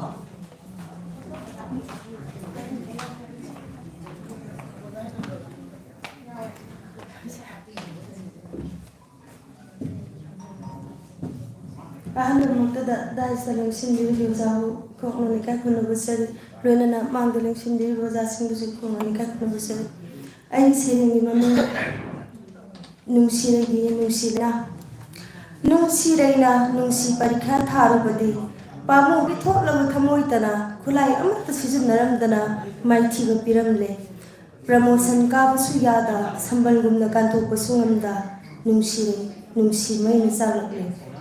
Pak saurang malam tayong pansida mikut amak tapotha pun lekite pamungdang hak senjarui teragi mola pemompak kurau witingkang mengairi asik badang hak pamlui he namai salang lagli thamoi khudum suraduna malam lai mai thakta nungsirai tharu kangdum onkri lekai gi manamai bi haibi nungsirai matau urubada awawa matau yangamdraduna tengbang lagi khalladuna Themzili wahai tenzaina themla ga hoina dum hena zaina power nungsirai matau ubada thiri wahai gi zabun ibi haibi mako khola duna matau adum makta da urubada mapure ga thanal jaw asaw na mai gum chaglakle leisa pakhang ge nungsi ka da lupsabi mapure bagi aka yengdabi nanga kuini yumban minarabadi kang khung jai tuna toklani minong oi salang jingai khainaram lage do mafam simaktara ibi ai bi nungsi leina kaukhre nungsi regi leina kaukhre mapoi ba thanil jawi kaina maina saglagle karamno angau bi gum murum sole nupi budhi mangkhre ibi ai bi nungsi rei ani gi matau urubadi sintha pangge thorak ba leikai gi ta thombasu thawdang pangamdre prap sangsili khamjare kari matau kogono isan suite masu amuk thana khanthabiko thombagi matau urubada magi loina bi phajabi asawbona luton satkre murum soli maza makok patpa mana patpa singsigi morom amu phawu leibangamdo manasu leikai gi maulai sabi gi damakta masagi sintha tungoinana wajabugasu sari masa taruk tayetu samjet pai yaw khuzai kon yaw mapi thongdo loina hoiduna puthorakle masa singdu gitungoi na mamin nong thangum ngaksang ngangi manaton ani du singlai gom phi kamladuna tung chatpa khong thang tha lambi gi uphulna ki jaraduna nongdon tamna pai khatluraga pai tharagle makok patpa masa singi lawai lim phutamna chengum chongum changsilakpana mapuroi be thombagi mana gyawrukladuna makhwang meladuna hairi lauri da satpada phung ning khairamba aise hojikti phung saba pa phon nepla kai yadre thabal gum langlamba thabal lei eki maithong se mahing na mangkhiduna thabal lei dagi thasirei kawire le kaina isabi thombana sunglangi ole hongle sakam so minglen su lawja hona sa singse ipam mai gi bangjeragi phrang pai thre seklagum thabalai man mangkhrabada thomba kaina maina sakle karamno ꯑꯃꯗꯒꯤ ꯑꯅꯤ ꯑꯅꯤꯗꯒꯤ ꯑꯍꯨꯝ ꯃꯊꯪ ꯃꯊꯪ ꯁꯟꯗꯣꯔꯛꯏ ꯅꯨꯡꯁꯤ ꯂꯩꯅꯥꯅ ꯇꯝꯊꯤ ꯍꯥꯏꯔꯤꯕ ꯀꯣꯚꯤꯗꯒꯨꯝꯅ ꯃꯥꯛꯁ sanitizer ꯑꯣꯛꯁꯤꯖꯦꯟꯅ ꯆꯟꯅꯕ ꯉꯝꯕꯁꯨ ꯅꯠꯇ social ꯗꯤꯁꯇꯦꯟꯁꯅ ꯃꯩꯁꯥ ꯀꯣꯛꯄ ꯉꯝꯕꯁꯨ ꯅꯠꯇ ꯃꯇꯧ ꯑꯃ ꯑꯣꯏꯈ꯭ꯔꯦ ꯃꯩꯁꯥ ꯂꯥꯡꯂꯕꯤ ꯅꯨꯡꯁꯤꯔꯦ ꯃꯇꯣꯝꯇ ꯊꯦꯡꯊꯥꯖꯔꯤ ꯀꯔꯤ ꯃꯇꯧ ꯀꯧꯕꯅꯣ ꯇꯣꯂꯤꯗꯀꯣ ꯅꯨꯡꯁꯤꯔꯦ ꯑꯩꯒꯤ ꯃꯄꯣꯛꯁꯦ ꯍꯥꯗ ꯅꯨꯡꯁꯤ ꯂꯣꯌꯨꯝꯕ ꯀꯣꯀꯤꯜ ꯑꯣꯏꯅ ꯏꯅꯥꯛꯇꯒꯤ ꯄꯥꯏꯈꯤꯕ ꯀ꯭ꯋꯥꯛꯀꯤ ꯄꯥꯎꯖꯦꯜ ꯑꯣꯏꯅ ꯀꯔꯤꯒꯤ ꯇꯥꯍꯜꯂꯤꯕ ꯅꯥꯛꯄꯁꯤꯗ ꯑꯩꯗꯤ ꯊꯨꯒꯥꯏꯖꯔꯣꯏ ꯄꯥꯝꯃꯨ ꯅꯪꯒꯤ ꯊꯃꯣꯏ ꯊꯥꯖꯗꯕ꯭ꯔꯥ ꯌꯦꯔꯨꯝ ꯐꯥꯎꯕ ꯊꯨꯒꯥꯏꯖꯗꯦ ꯐꯨꯠꯂꯒ ꯏꯆꯝ ꯆꯝꯅ ꯆꯥꯖꯕꯅꯤ ꯆꯤꯀꯟ ꯁꯦꯟꯇꯔꯗꯒꯤ ꯌꯦꯟ ꯑꯁꯦꯡꯕ ꯂꯩꯕꯗꯁꯨ ꯀꯂꯤꯖꯥ ꯐꯥꯎꯕ ꯍꯥꯞꯍꯟꯖꯗꯕꯅꯤ ꯋꯦꯠ ꯈꯔ ꯂꯩꯕꯗꯨꯗ ꯀꯅꯥꯗꯁꯨ ꯂꯤꯊꯣꯛꯆꯔꯣꯏ ꯑꯣꯟꯊꯣꯛꯅ ꯄꯥꯝꯃꯨꯖꯩ ꯅꯪ ꯑꯩꯒꯤ ꯅꯨꯡꯁꯤ ꯋꯥꯔꯤꯁꯦ ꯅꯨꯡꯁꯤ ꯄꯤꯕꯤꯀꯣꯟꯅ ꯃꯥꯡꯈ꯭ꯔꯕꯁꯨ ꯊꯃꯣꯏꯒꯤ ꯁꯨꯄꯔ ꯒ꯭ꯂꯨꯅ ꯄꯨꯔꯗꯨꯅ ꯄꯨꯟꯁꯤꯒꯤ ꯇꯔꯥꯗ ꯄꯨꯛꯅꯤꯡꯒꯤ ꯗꯦꯟꯗ꯭ꯔꯥꯏꯠ ꯅꯞꯁꯤꯟꯗꯨꯅ ꯍꯟꯕꯤꯔꯛꯂꯣ ꯒꯕ ꯅꯨꯡꯁꯤꯔꯦ ꯏꯅꯥꯛꯁꯤꯗ ꯂꯣꯏꯖꯔꯦ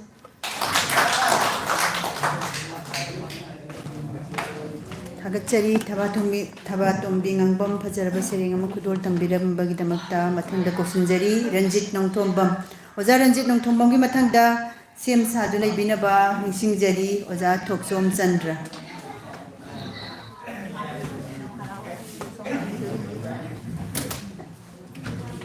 ꯑꯍꯥꯟꯕꯃꯛꯇꯗ ꯄꯨꯝꯅꯃꯛꯄꯨ ꯏꯀꯥꯏ ꯈꯨꯝꯅꯖꯔꯤ ꯑꯩ ꯁꯩꯔꯦꯡꯒꯤ ꯃꯃꯤꯡ ꯏꯃꯤꯅꯤ ꯀꯥꯎꯔꯨꯔꯦ ꯑꯩꯅ ꯐꯦꯁꯕꯨꯛꯇ ꯄꯣꯁ 150 ꯊꯥꯒꯠꯆꯕꯗ ꯁꯨꯝꯗꯇꯒꯤ ꯑꯃꯨꯛꯈꯛ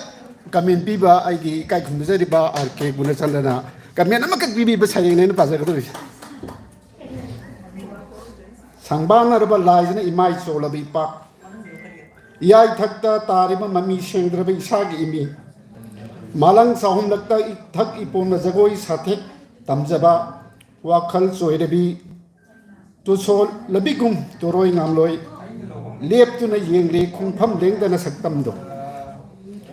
ꯇꯣꯔꯕꯥꯟꯗ ꯇꯠꯇꯅ ꯌꯩꯔꯤꯕ ꯁꯥꯐꯨ ꯀꯜꯂꯕ ꯏꯊꯛ ꯏꯄꯣꯝꯂꯛꯇ ꯁꯛꯂꯤ ꯏꯁꯩ ꯇꯥꯟꯊꯥ ꯆꯥꯅ ꯃꯈꯣꯟꯗꯤ ꯊꯣꯛꯇ ꯃꯣꯃꯣꯟ ꯃꯤꯅꯣꯛꯁꯨ ꯇꯝꯂꯤ ꯆꯤꯝꯕꯥꯟꯅ ꯃꯔꯧ ꯂꯩꯅ ꯃꯤꯁꯨꯝ ꯂꯩꯉꯥꯛꯁꯨ ꯄꯨꯔꯤ ꯀꯣꯏꯔꯥꯎꯅꯕꯤ ꯃꯤꯁꯅꯥꯅ ꯈꯪꯗꯦ ꯀꯔꯤ ꯄꯥꯎꯈꯣꯡꯕꯨ ꯆꯜꯂꯤꯕ ꯎꯠꯂꯤꯕ ꯃꯇꯧꯁꯤꯅ ꯇꯥꯔꯝꯗꯥꯏ ꯀꯣꯔꯧ ꯃꯆꯦꯠ ꯃꯉꯥꯂꯛꯇ ꯃꯅꯤꯡ ꯇꯝꯂꯤ ꯉꯉꯥꯅꯕ ꯅꯨꯡꯖꯥꯕꯤꯅ ꯑꯃꯨꯕꯨ ꯂꯩꯆꯤꯜꯕꯨ ꯇꯥꯟꯅꯔꯗꯨꯅ ꯀꯨꯟꯗꯣꯌꯣꯛ ꯄꯔꯦꯡꯒꯨꯝꯂꯤ ꯑꯉꯧꯕ ꯎꯔꯣꯛ ꯄꯔꯦꯡꯅ ꯃꯤꯇꯥꯅꯍꯜꯂꯤ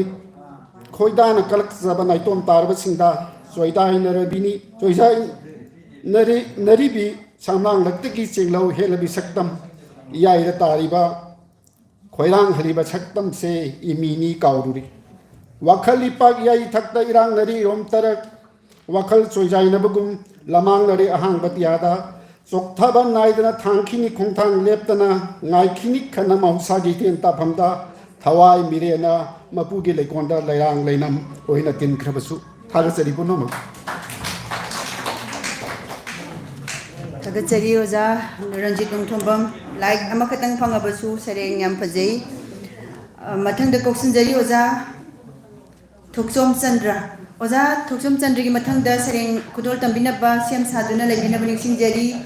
सोराइसम अनिसोरी कुमनथेम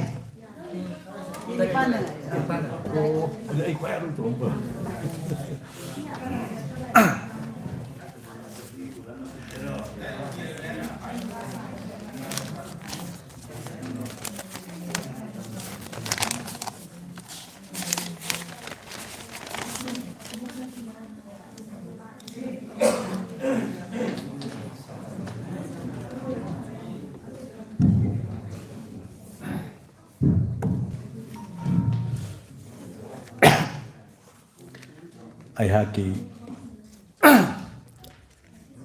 ꯁꯩꯔꯦꯡꯒꯤ ꯃꯃꯤꯡ ꯅꯣꯡꯃꯒꯤ ꯄꯨꯟꯁꯤ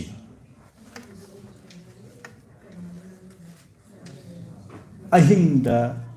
ꯍꯧꯒꯠꯄ ꯏꯄꯥꯛꯇꯣ ꯂꯨꯄꯥ ꯃꯆꯨꯒꯤ ꯏꯊꯛ ꯏꯄꯣꯝ ꯂꯛꯇ ꯑꯍꯤꯡꯗ ꯍꯧꯒꯠꯄ ꯏꯄꯥꯛꯇꯣ ꯂꯨꯄꯥ ꯃꯆꯨꯒꯤ ꯏꯊꯛ ꯏꯄꯣꯝ ꯂꯛꯇ 이루어지는 라우 나학 마두다 나하키 미스나 상반나바두 ngauruna바 레이랑기 레이나곰 oisnu nahaki samlang nahaki misna sangbana badu ngaurunaba lairangi lainagum oisnu nahaki samlang ahingbu hogaiduna thorok labadi thajana phigau da leramsnu thajagi soklaba mangal ahingbu hogaiduna thorok labadi thajana phigau da leramsnu thajagi soklaba mangal thajagi lainam oisnu mathada namba lainam sanabi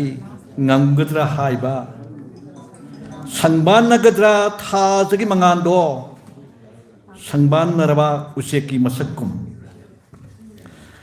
sangbannadra thajagi mangando sangbannaraba useki masakum wa nganglabara umangna sangbana baduda wa nganglabra umangna sangbana raba manglan singna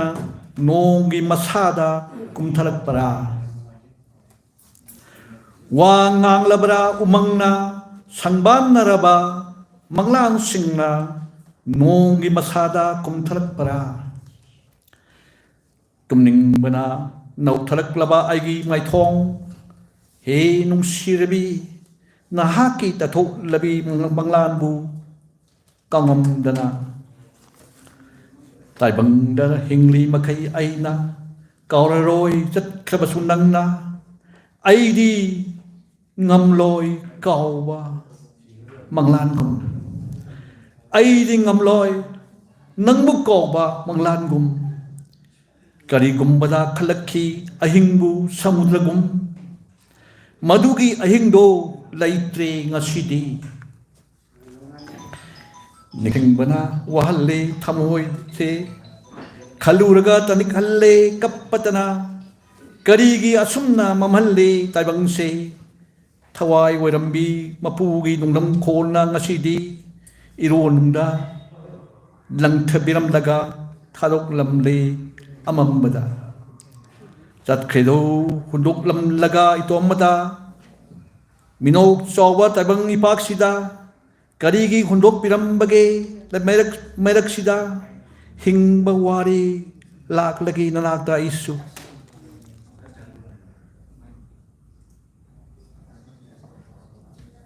samudra oiba haiba pungningso laitre aigi samudra oiba haiba pungningso laitre aigi ken khabadi amuktang pungning lerangum ken khabadi amuktang pungning lerang se pungningi mami hingbagi matakta nomagi punsi tani hingbagi punsi ken khabadi amuktang pungning lerang se kununabagi pagal laite segla dubu yak labanum sa punsigi maithong hingbagi matakta ahingi mami Pithibigi nomagi punsini punsi. Thank you Loi Jere.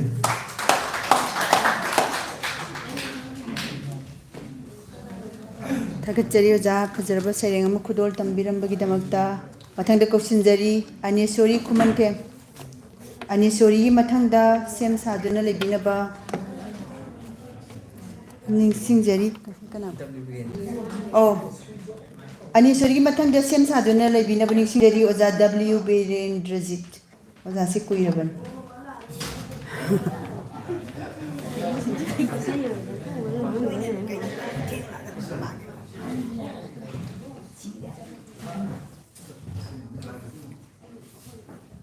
ꯑꯍꯥꯟꯕ ꯃꯛꯇꯗ ꯇꯤꯟꯕꯤꯔꯤꯕ ꯈ꯭ꯋꯥꯏ ꯄꯨꯝꯅꯃꯛꯄꯨ ꯏꯀꯣꯛꯅꯣꯅ ꯈꯨꯔꯨꯝꯖꯔꯤ ꯄꯥꯊꯣꯛꯆꯔꯤ ꯑꯩꯒꯤ ꯁꯩꯔꯦꯡ ꯏꯃꯨꯡꯕꯨ ꯅꯥꯀꯣꯟꯖꯕꯤ ꯑꯣꯏꯔꯨꯔꯣ ꯂꯩꯔꯥꯡꯒꯤ ꯄꯨꯟꯁꯤ ꯅꯨꯡꯁꯤꯗ ꯀꯅꯥꯅ ꯊꯤꯡꯕ ꯉꯝꯕꯒꯦ ꯂꯥꯛꯂꯤꯕꯅꯤ ꯏꯅꯪꯒꯟꯁꯤꯗ ꯄꯣꯔꯗꯨꯅ ꯊꯣꯛꯆꯕ ꯉꯝꯗ꯭ꯔꯕ ꯀꯤꯁꯤ Palen panthogi chai gonung ning tamna sana jaramba asangba labuk lamhang sing pat ture ngam namak tungoi na jaraduna masong phallamalangi sahum lakta laijilgi inafi thagona raduna makalam lamai thong taing lamalangi tan thada laiteng laduna dolai thakta laiteng laduna dolai thakta yening thagi tanauraba yening bu khubam thanna pai thang laduna ikhong sina punsigi tangkak amagi damak siramki ikutmakna panthogi kharai thongal su panthogi kharai thongal su khangam draba makhutuna nanthabirakhi ningamda ikok thaksida pirangi akanba icelna chatnabigi hidenda tinkhibada ningamda maichakpu yenghawi hanglaba ningol kana yenghawi hanglaba ningol kana ningsingduna laron nakraba wari singbun mensinjaba ngamdraba thoplaba thamoigi kanungdagi thokjaraktuna simbal tamna phajinba ngamda hairakhi tanikna wahai amakhak tekta kaida sagai dugi yumpham kanba ngambi nakonba ngambi mama oiruro haina nakonba ngambi mama oiruro haina ai se matang se lo sinjare ai ji se makatang chakcham ga tian bam tan thieng hak wasida mayam bodi khana ramani do mi sum sakna ramina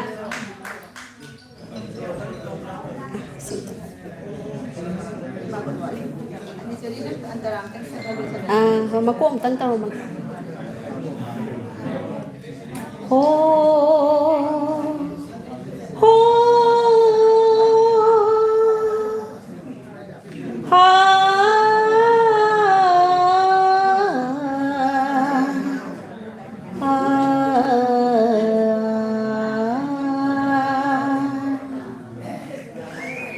ngai ki gadara laklarui daba mabu yengki sirani aibu tha janongil angi kumhai kakki gadara ning sinduna wari chatla sirani aibu kaina maicha puduna ngai ki gadara laklarui daba mabu mera githabal sarat ki purnima basanta hemanta mingla baritu mera githabal sarat ki purnima basanta hemanta mingla baritu oirere aingonda olang mai sa ngai jabat ngai haure saji thaba ngai jabat ngai haure saji thaba ngai ki gadara laklarui daba mabu ingagi nong hau wakchingi ule karigi lakli loina nana phau ingagi nong hau wakchingi ule karigi lakli loinana phau karibu kanani mai chana kimla bada pubira ucanaba matabunakta pubira ucanaba matabunakta ngai ki gadara laklaroidaba mabu yingki sirani aibu thajanongil anigi kumhai kapki gadara ningsingduna wari chatla sirani aibu kaina maicha puduna ngai ki gadara laklaroidaba mabu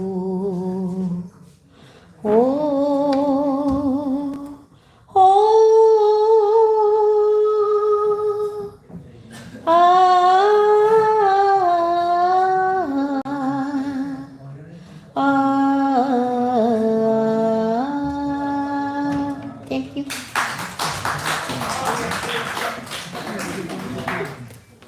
Thagatsari Anyaswari. Mathangda Kausanjagi Oza W. Birendrajit. Oza akoigi mathangda pathokpigidariba oza singse aten basareng amamam pathokpiraga akoi mayamgi eno tawsi ngasi si thengjela abanina kainosu maruina camera si yaudragadi adum akoi si yagane ba nungan se ma mayum haninge hai aduna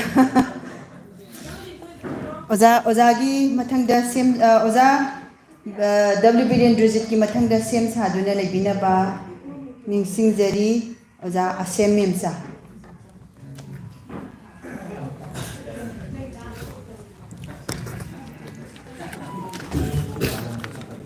Punumopo kurumjari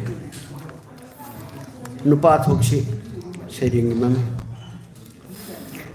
ngasi anubo yawona pirim khudoni kauduna ba nupa thoksi ngasi kauduna ba nupa thoksi ngasi ho nangbu ngai bada imadi khwang yore ho nangbu ngai bada imadi khwang yore kum kang de kumai sida kum kang kumai sida ningsing nadre mioi poni ningsing nadre mioi poni pamjaba sarak sihandaba ngambani nupa thokpana pamjaba sarak sihandaba thokpani ngambani nupa thokpana nungsi chana tenaba oibani yorokanu yadaba matamni awa nungai yana janana chaminabani awa nungai yanana chaminabani anu wakhalgi ipakta pamu nungsi ichelakta hayengi urum langnanaba lama phangba khakta he kumsi hayengi urum langnanaba lama phangba khakta he kumsi au wa khakta khun gumsi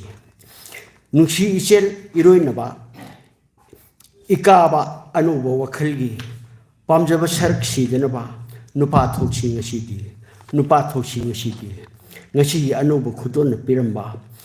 kaudu khudoni nupa thoksi ngasidi punombu khudon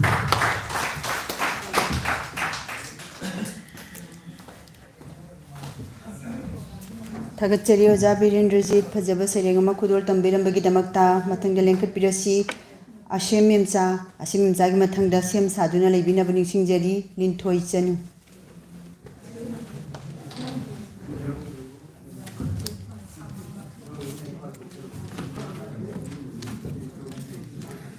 ahanba maktada saidin mapu ena lengsin biribi jemabu ikongna na kurumjari loinana thenglaba matam sibau awaba kaya khangbiduna lengsin biriba khwai puna mapusu ikongna na kurumjari aihakki sairengi maming matamgi isen.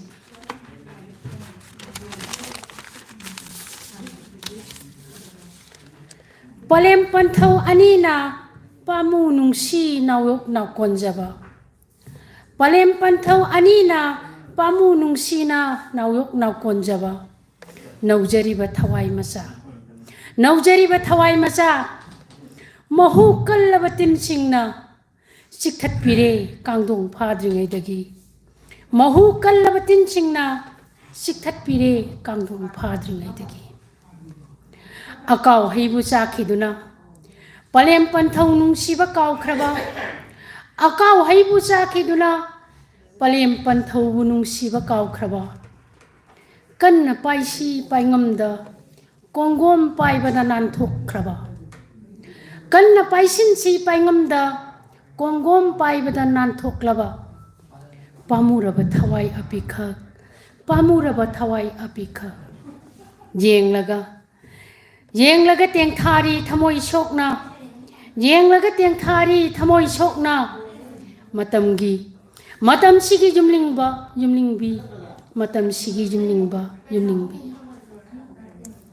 Mangnam chapu ningam da yengli. Mangnam chapu ningam da na yengli. Suba met na sinda. Hayengi punsigi khalluraga. Hayengi punsigi khalluraga. Khangamdraba thamoi na tiang thari. Khangamdraba thamoi na tiang thari. Pirang na chamthoklaba khonjen na. Nunghik na thamoi sok na kaurakli. Pirang na chamthoklaba khonjen na. Nunghik na thamoi sok na kaurai. Makut mak na kangkhun da methat kraba. Sangjabham pibi khidraba thawai dubu. Makut mak na kangkhun da methat kraba. Sangjabham pibi khidraba thawai adubu. Taithok palep triba pirang. Lepanai da chintarakli malem imatamna. Taithok palep triba pirang. Lepanai da na chintarakli malem imatamna. Sunda malang phangpak thakta. Sunda malang phangpak thakta. Koi pai boi ningduna. Koi pai boi ningduna. Ningam haudraba chimban na kaurei.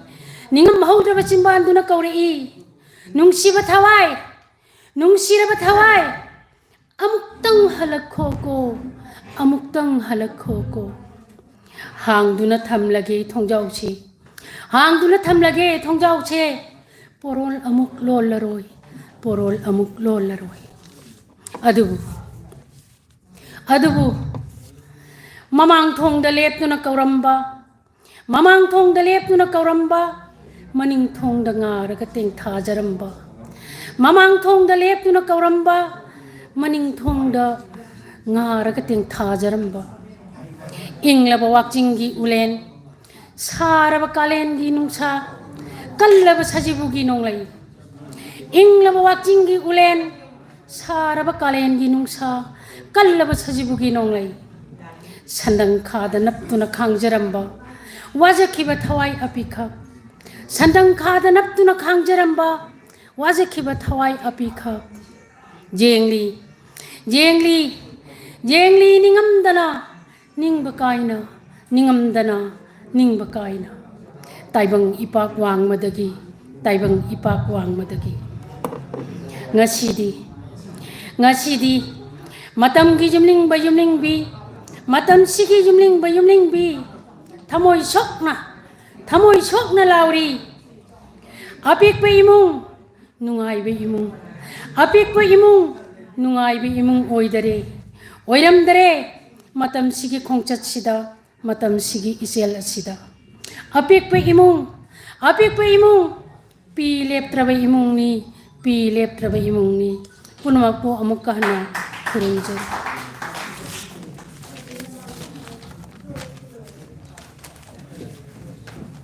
Thagachari oja shemmemsa fajaraba sayeng ama khudol tambirambagi damakta mathangda koksinjari luwang chanu linthoi gi mathangda sem saduna lebina ba ningsingjari herojit bukrambam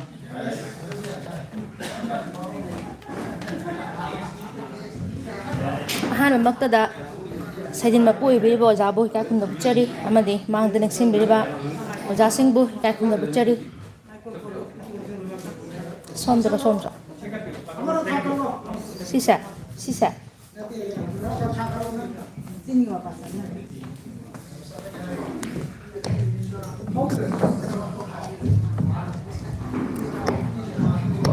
Taraba.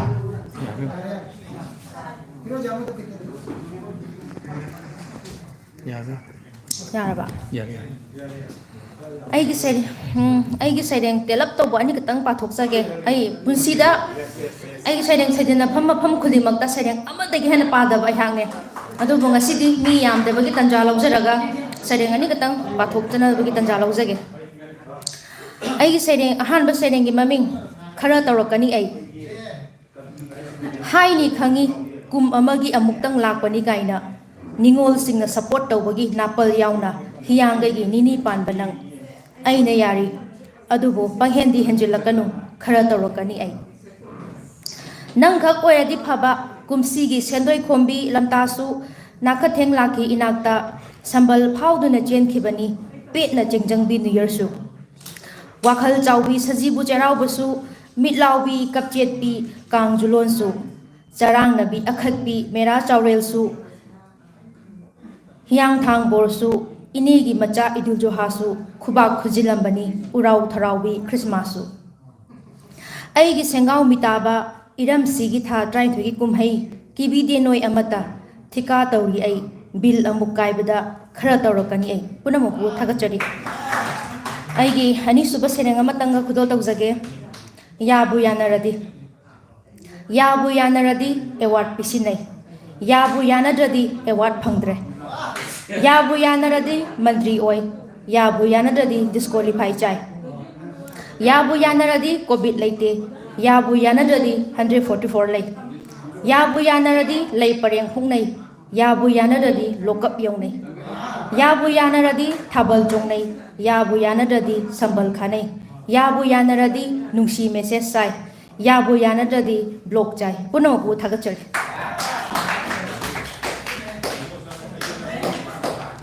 Thagachari Lintoy, Jaraba Serengani Kudol Tambiramba, Matanda Koksanjari, Heroji Pukrambam,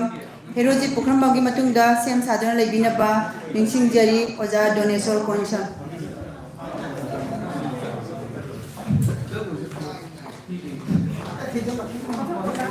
Lantoksari Aigi Sereng E Taisin Biraba Nungdum Hanjin E Taisin Biraba Nungdum Pauri nungsada thenduna apaiba langza phanaba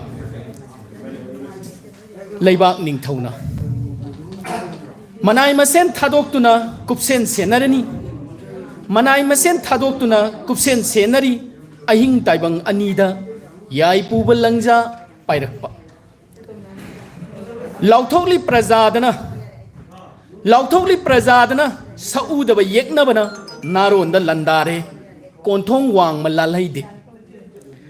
Karino khangjadraba praja na ningthaugi ya thangbusu kiza saudaba yeknabusu kiza leipal likhatuna yengli nam yona isang kokthok piraba lonthok traba nungdum dunadi wana khangli hanjin taisin chaisin birakliba ihing manam dudagi punamupu khurumjari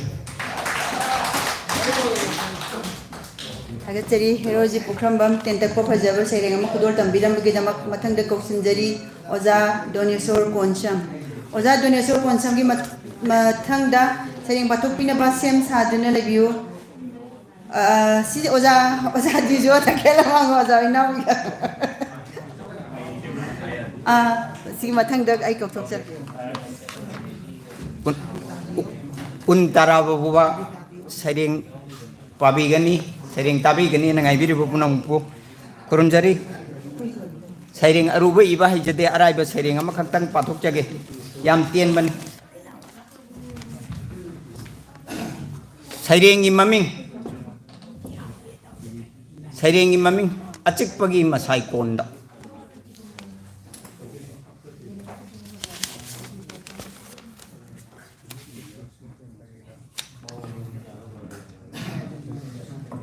tandangi mangalda sengphattabasida tandangi mangalda sengphattabasida nasaktam thijariba leptana tandangi mangalda sengphattabasida nasaktam thijariba leptana phongdok iba loinaidana tajaningida nangi nungsi sei o seisak iba oja chandrogi matung injaba sairengni tandangi mangalda sengphattabasida nasaktam thijariba leptana phongdok iba loinaidana tajaningida nangi nungsi sei ho seisak iba thoklakle thawandi karigino paumen liba leptana thoklakle thawandi karino paumen liba leptana yenglakle thajadi karino nijariba lepnaidana khangjaningida nangi wari o khongdoiriba korau mangalda liklana pakhong chalakpada korau mangalda liklana pakhong chalakpada hanau jagoida sumat yaina yakai isai salakpada korau mangalda liklana pakhong chalakpada hanau jagoida sumat yaina yakai isai salakpada khanghal lamuda nangi lamkhai ho lemnai driba acik penaran yai nungai rabana saikon pena amuk tang yang jeningida puno pukurum jet aget seriuja pajaraba sereng ma khudol tambiram bagi damakta mathangda kausan jage oja idea kan amtang ningjan jage wafam amtang oja jijo goja ina bigasi kausan jage tawpuni sobita maibam na yade ibani tu wasi aiba yade dona tawra do sobita maibam sereng ma khudol tambina ba kausan jari mathangda sem sabina ba ningsing jari oja laishram madumangol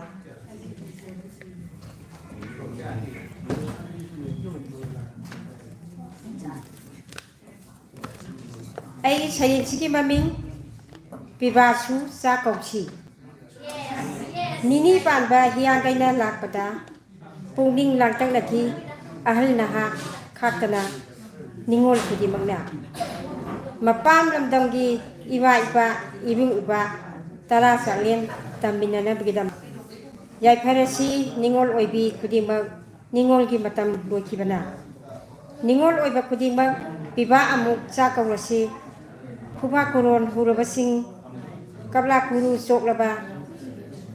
soktaba kala kuru soktaba khangdana makai chalai khangdana sialiba piba singbusu jaiphai minarasi makai chalai chembiriba piba gi pujubusu jaiphai bawgen pbc ujau tuba yauna le dari da kharo jaglakle ningole piba gi dakna pibadi nung oina pinai ko soroktasu tadre hojikti yumdagi araiba adon pirasi asaubo oina pinida piba pukning sonthaba leitanaba ningola nung pidoise isingda thadauko cheng khara haplaga thamoi penthokpa haiba kanglei piba ngaktani piba ngamloi piba thamoi setlaba nakongda ngangsanba tadanaba piba thamoi setlaba napongda ngaksanba tadanaba pibagi thamoi setlanaba ningol oibi kayana piriba dakina nung cheng oina pirise harau harau lobiyu kanglei piba khudingmak tuji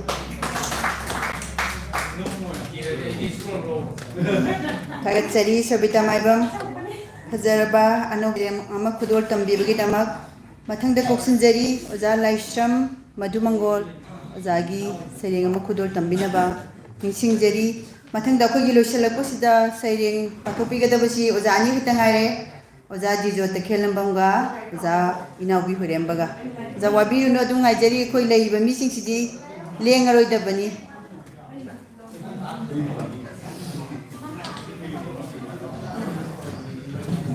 Halo, forum mapuku ikai thulu ucheri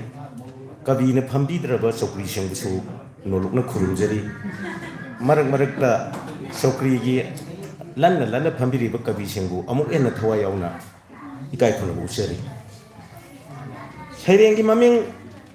film gi hero manglana ma hanura kan film kumninga kuni naha oringi du thedong khalludaba ai film kum lagani hero kum daba yadre wari su aini igani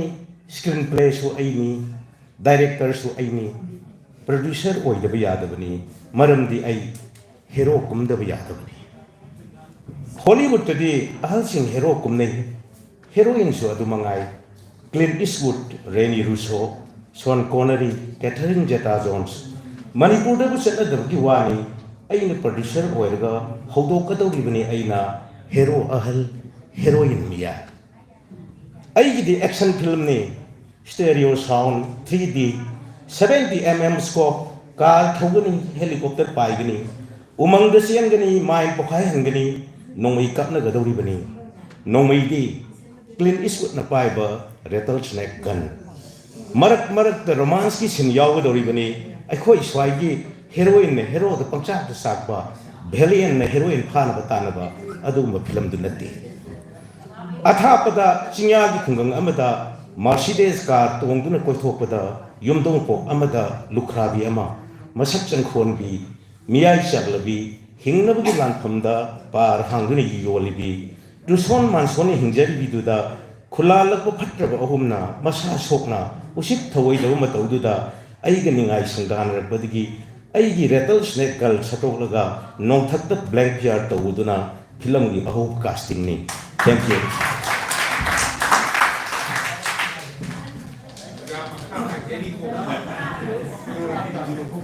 Thagachari Ujala Shramanguma Madumangol Pajaraba Serengama Kudol Tambirambagi Damakta Kugi Sereng Patupi Gadabase Aina Sum Kanjabada Oza Jizo Takelmanga Oza Inaugi Hurembagada Ngaire Haina Kanjai Adu Aigisu Sereng Amatang Haji Ai Chire Pa Sereng Pa Aigi Sereng Ama Katang Pabi Odana message Tarpo phone to pro kan ai tentak pamatang Pazarage Aigi Serengi Mami Kari Matauno Lobuk na lai house in draba Longmi na mabi taraklaba Karamba lai bak no nungai gatawa Lobuk na lai house in draba Longmi na mabi taraklaba Karamba lai bak no nungai gatawa Angam athaw singi awai akhum Angam athaw singi awai akhum Sin kangjay kari bukanariba Kanana asumba sakadawiba Yena saminaramba lakna sanarakadaribra Khawgang labalabuk singna Ngairi kumgi nongbu khawgang nana Kaydaw ngoyno yawrakadaba khan yengli hargi maikay tabu Lakhide kumgi nongzu yawrakide har masu Longmi masu kapli labuk na kappa uraga Har masu kapli bani yawngamdabagi labuki nakda Tabide khangbide ubide taibang mi athoy banadi Puno magpo amuk kahana kurumjari Ay Kari hari sige to isay masakpiro mo nga sa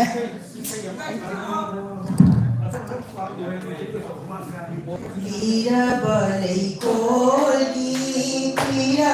balay ram Tikay no kumgi nong horaki panglabaduregi sira bahise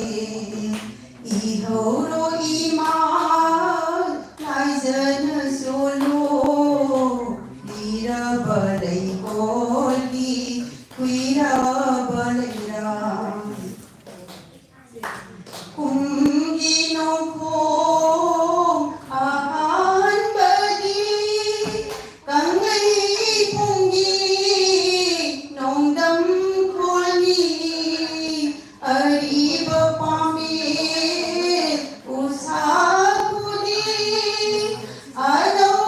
pamayo songlarani lira balay koli kuya balay ram malla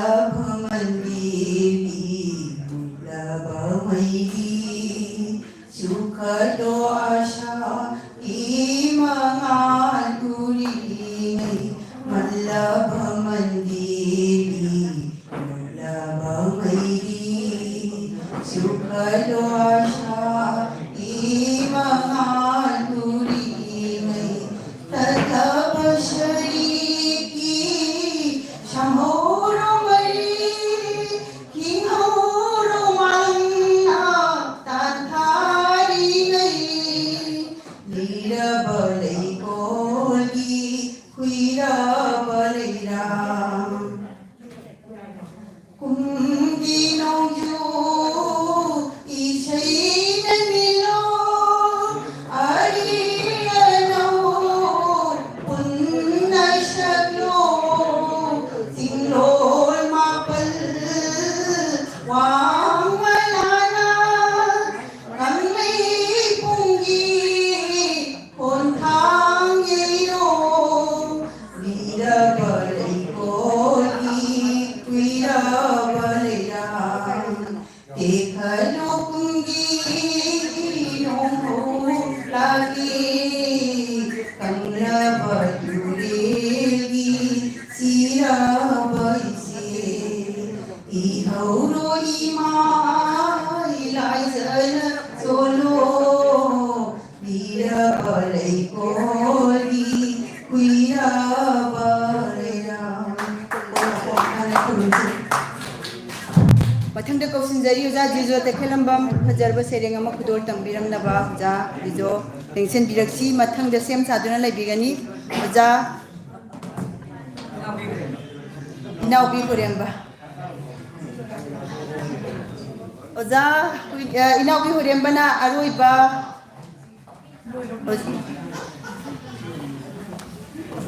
Ya.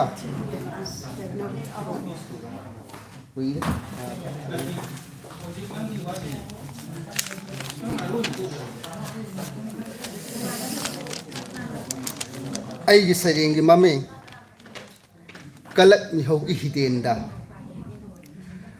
ꯄꯥꯏꯈ꯭ꯔꯤꯕꯁꯤ ꯂꯩꯅꯥ ꯀꯌꯥ ꯂꯩꯃꯟ ꯆꯟꯗꯅ ꯀꯤꯟꯊꯔꯗꯨꯅ ꯃꯥꯏꯀꯩ ꯁꯂꯥꯏ ꯈꯪꯗꯅ ꯃꯐꯝ ꯈꯨꯗꯤꯡ ꯃꯆꯣꯏ ꯇꯥꯈ꯭ꯔꯕ ꯂꯩꯅꯥꯁꯤꯡ ꯑꯗꯨꯅ ꯃꯁꯥꯒꯤ ꯁꯛꯇꯝ ꯇꯥꯜꯂꯗꯨꯅ ꯅꯤꯜꯂꯤꯕꯁꯦ ꯊꯛꯀꯥ ꯄꯨꯝꯅꯃꯛ ꯃꯉꯥꯜꯒꯤ ꯁꯛꯇꯝ ꯃꯥꯡꯈ꯭ꯔꯗꯨꯅ ꯃꯍꯧꯁꯥꯒꯤ ꯇꯣꯔꯕꯥꯟ ꯇꯝ ꯂꯦꯡꯕ ꯑꯣꯠꯄ ꯉꯝꯗꯅ ꯑꯀꯪꯕ ꯎꯄꯥꯟꯗꯨꯝ ꯂꯦꯞꯂꯤꯉꯩ ꯅꯣꯡꯂꯤꯛ ꯐꯪꯗ꯭ꯔꯕ ꯇꯣꯔꯕꯥꯟꯗ ꯂꯩꯍꯤꯛ ꯀꯪꯈ꯭ꯔꯕ ꯈꯣꯟꯖꯦꯜꯒ ꯑꯅꯧꯕ ꯌꯦꯟꯗꯥꯏ ꯄꯥꯏꯔꯗꯨꯅ ꯁꯩꯍꯧ ꯏꯁꯩ ꯁꯛꯏ ꯉꯁꯤꯗꯤ ꯂꯩꯔꯥꯡ ꯃꯁꯛ ꯇꯥꯡꯂꯕ ꯂꯩꯅꯝ ꯌꯥꯎꯗ꯭ꯔꯕ ꯂꯩꯀꯣꯜꯁꯦ ꯑꯃꯟꯕꯅ ꯈꯟꯍꯟꯈ꯭ꯔꯕ ꯂꯩꯁꯥꯠꯐꯝꯁꯦ ꯀꯂꯛ ꯃꯤꯍꯧꯒꯤ ꯍꯤꯗꯦꯟꯗ ꯀꯣꯡꯒꯣꯜ ꯑꯣꯟꯅ ꯆꯦꯟꯊꯈ꯭ꯔꯦ ꯎꯏꯁꯤꯜꯂꯨꯅꯨ ꯎꯏꯁꯤꯜꯂꯅꯨ ꯌꯦꯡꯉꯨ ꯅꯪ ꯅꯁꯥ ꯈꯪꯅ ꯆꯠꯂꯤꯕ ꯈꯨꯟꯅꯥꯏꯒꯤ ꯃꯌꯣꯜ ꯆꯥꯏꯔꯤꯕ ꯃꯪꯐꯝ ꯊꯛꯇ ꯃꯆꯨ ꯀꯌꯥꯒꯤ ꯂꯩꯔꯥꯡ ꯂꯣꯏꯁꯤꯟꯖꯔꯤ ꯊꯦꯡꯛ ꯌꯨ थगसरी ओजा जिजो तेंतको फजब सेरेंग अमा खुदोर तंबिरंबगिदमक्ता मथंग कौशनजरी ओजा इनाउबी हुरेंबा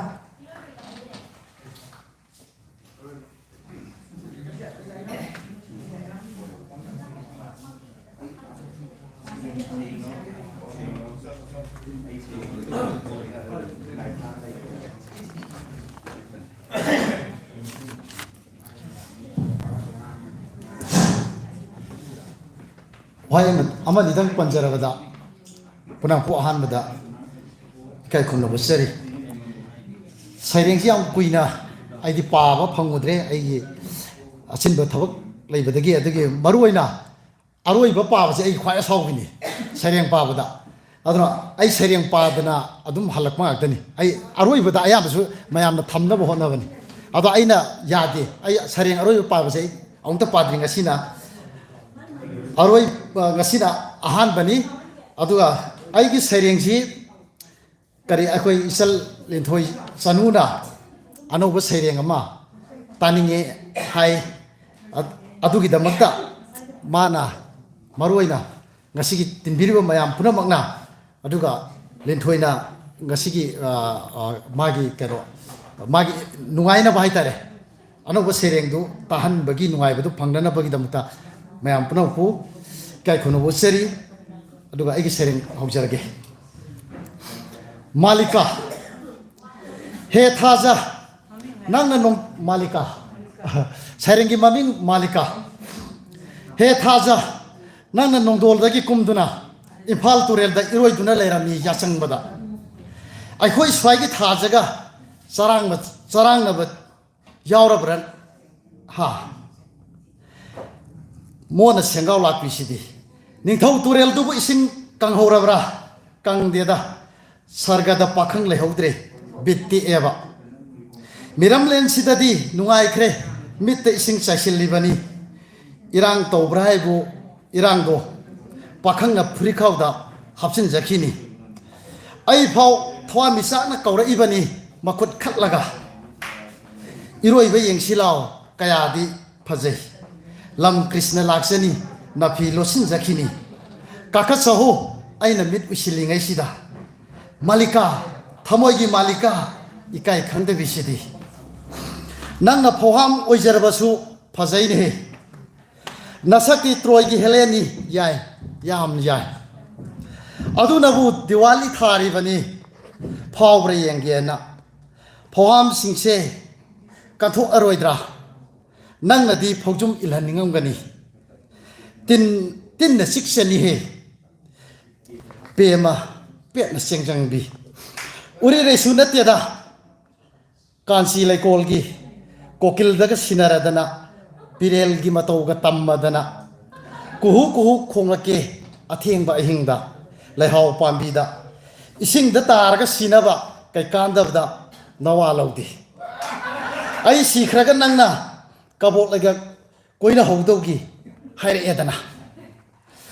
मोद्रंग सानरिबा पाखंग सिबु ngawa jala haifetang no ubada pamubina harawe ne yare chonge ne kadai de yari no khangdi koi baga sakminaradi wandha tari ne patho kumja kauduna tokseni kangkhan thadaraga phamungda kainare na sut ka kappadana phajabaga su pamine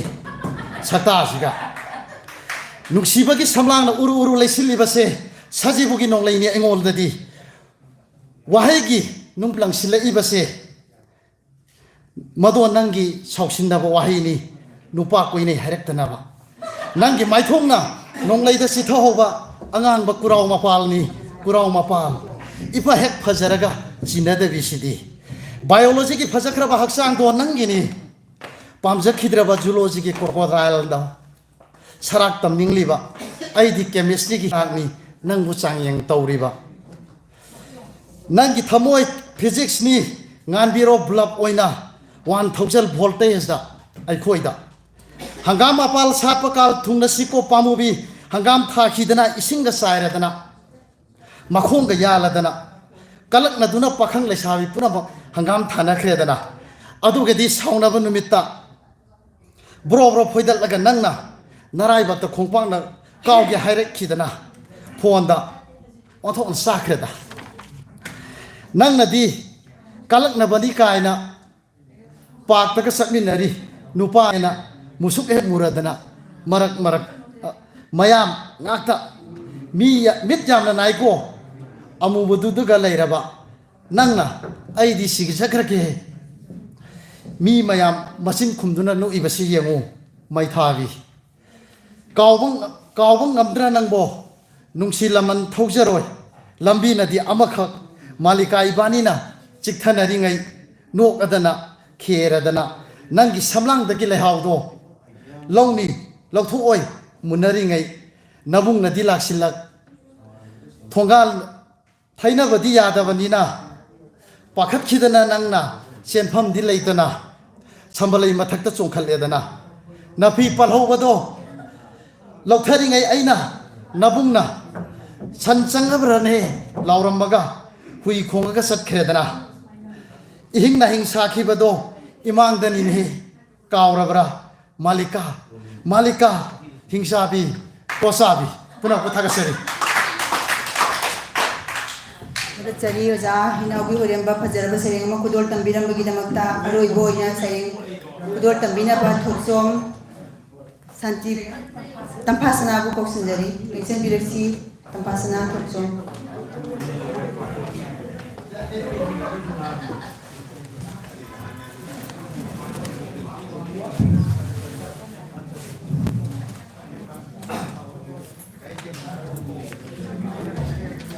ꯑꯍꯥꯟꯕꯃꯛꯇꯗ ꯃꯣꯗꯦꯔꯦꯇꯔꯒꯤ ꯐꯪꯐꯝ ꯂꯥꯟꯅ ꯂꯦꯡꯁꯤꯟꯕꯤꯔꯤꯕꯤ ꯃꯦꯗꯥꯝꯕꯨ ꯅꯣꯡꯂꯨꯛꯅ ꯈꯨꯔꯨꯝꯖꯔꯤ꯫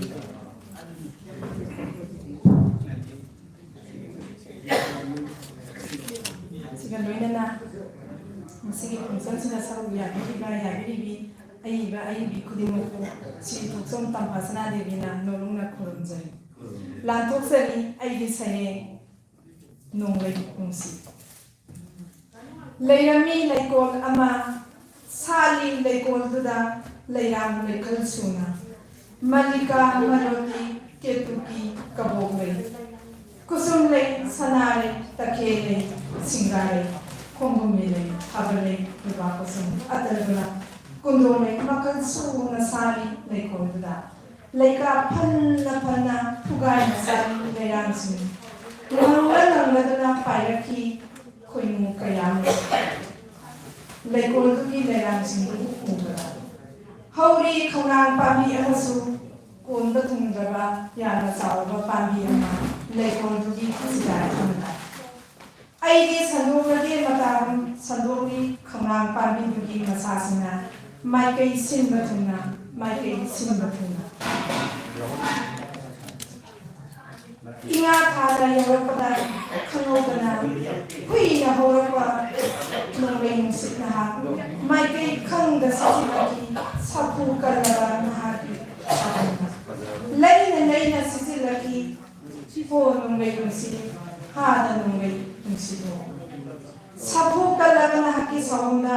ꯃꯐꯝ ꯃꯔꯥꯡ ꯈꯪꯗꯅ ꯀꯣꯏꯉꯥꯎꯅꯈꯤꯕꯅꯤꯅꯦ ꯂꯩꯔꯥꯡꯁꯤꯡꯗꯣ ꯍꯣ ꯅꯣꯡꯂꯩ ꯅꯨꯡꯁꯤꯠ ꯍꯥꯗ ꯅꯣꯡꯂꯩ ꯅꯨꯡꯁꯤꯠꯂꯣ ꯁꯥꯐꯨ ꯀꯜꯂꯕ ꯅꯍꯥꯛꯀꯤ ꯁꯥꯎꯟꯗ ꯇꯦꯛꯍꯟꯈꯤꯕꯅꯤ ꯈꯧꯅꯥꯡ ꯄꯥꯝꯕꯤꯒꯤ ꯃꯁꯥꯁꯤꯡꯗꯨꯕꯨ ꯑꯃꯃꯝꯇ ꯑꯣꯏꯅ ꯑꯁꯨꯝꯅ ꯑꯁꯨꯛ ꯁꯥꯐꯨ ꯀꯜꯂꯕ ꯅꯍꯥꯛ ꯑꯁꯨꯛ ꯆꯥꯎꯔꯕ ꯈꯧꯅꯥꯡ ꯃꯁꯥꯗꯨꯕꯨ ꯊꯨꯗꯦꯛꯄ ꯉꯝꯕ ꯅꯍꯥꯛꯇꯤ ꯑꯩꯒꯤ ꯊꯃꯣꯏꯁꯤꯕꯨꯗꯤ ꯀꯌꯥꯝ ꯀꯥꯏꯍꯜꯂꯝꯒꯅꯤ ꯍꯣ ꯅꯣꯡꯂꯩ ꯅꯨꯡꯁꯤꯠ ꯍꯥꯗ ꯅꯣꯡꯂꯩ ꯅꯨꯡꯁꯤꯠꯂꯣ ꯊꯦꯡꯛ ꯌꯨ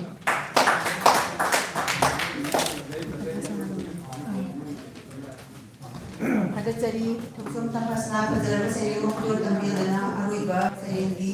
ꯃꯄꯨꯡ ꯐꯥꯅ ꯂꯣꯏꯁꯤꯟꯕꯤꯕꯒꯤꯗꯃꯛꯇ ꯁꯩꯔꯦꯡ ꯁꯩꯗꯅꯕꯁꯤ ꯁꯩꯔꯦꯡ ꯁꯩꯗꯅꯕꯁꯤꯒꯤ ꯑꯔꯣꯏꯕ ꯂꯣꯏꯁꯤꯜꯂꯛꯄꯁꯤꯗ ꯍꯧꯖꯤꯛ ꯂꯣꯏꯔꯕꯅꯤꯅ ꯁꯩꯔꯦꯡ ꯄꯨꯔꯦꯟ ꯑꯣꯏꯕꯤꯔꯤꯕ ꯑꯣꯖꯥ ꯇꯣꯝꯊꯥꯝ ꯁꯨꯕꯗꯅꯤꯅ ꯑꯣꯖꯥꯒꯤ ꯑꯣꯏꯕ ꯁꯩꯔꯦꯡ ꯄꯨꯔꯦꯟꯒꯤ ꯋꯥꯔꯣꯜ ꯈꯔ ꯊꯝꯕꯤꯔꯝꯕ ꯑꯣꯖꯥ ꯕꯨꯅꯣꯔꯅ ꯁꯤꯟꯖꯔꯤ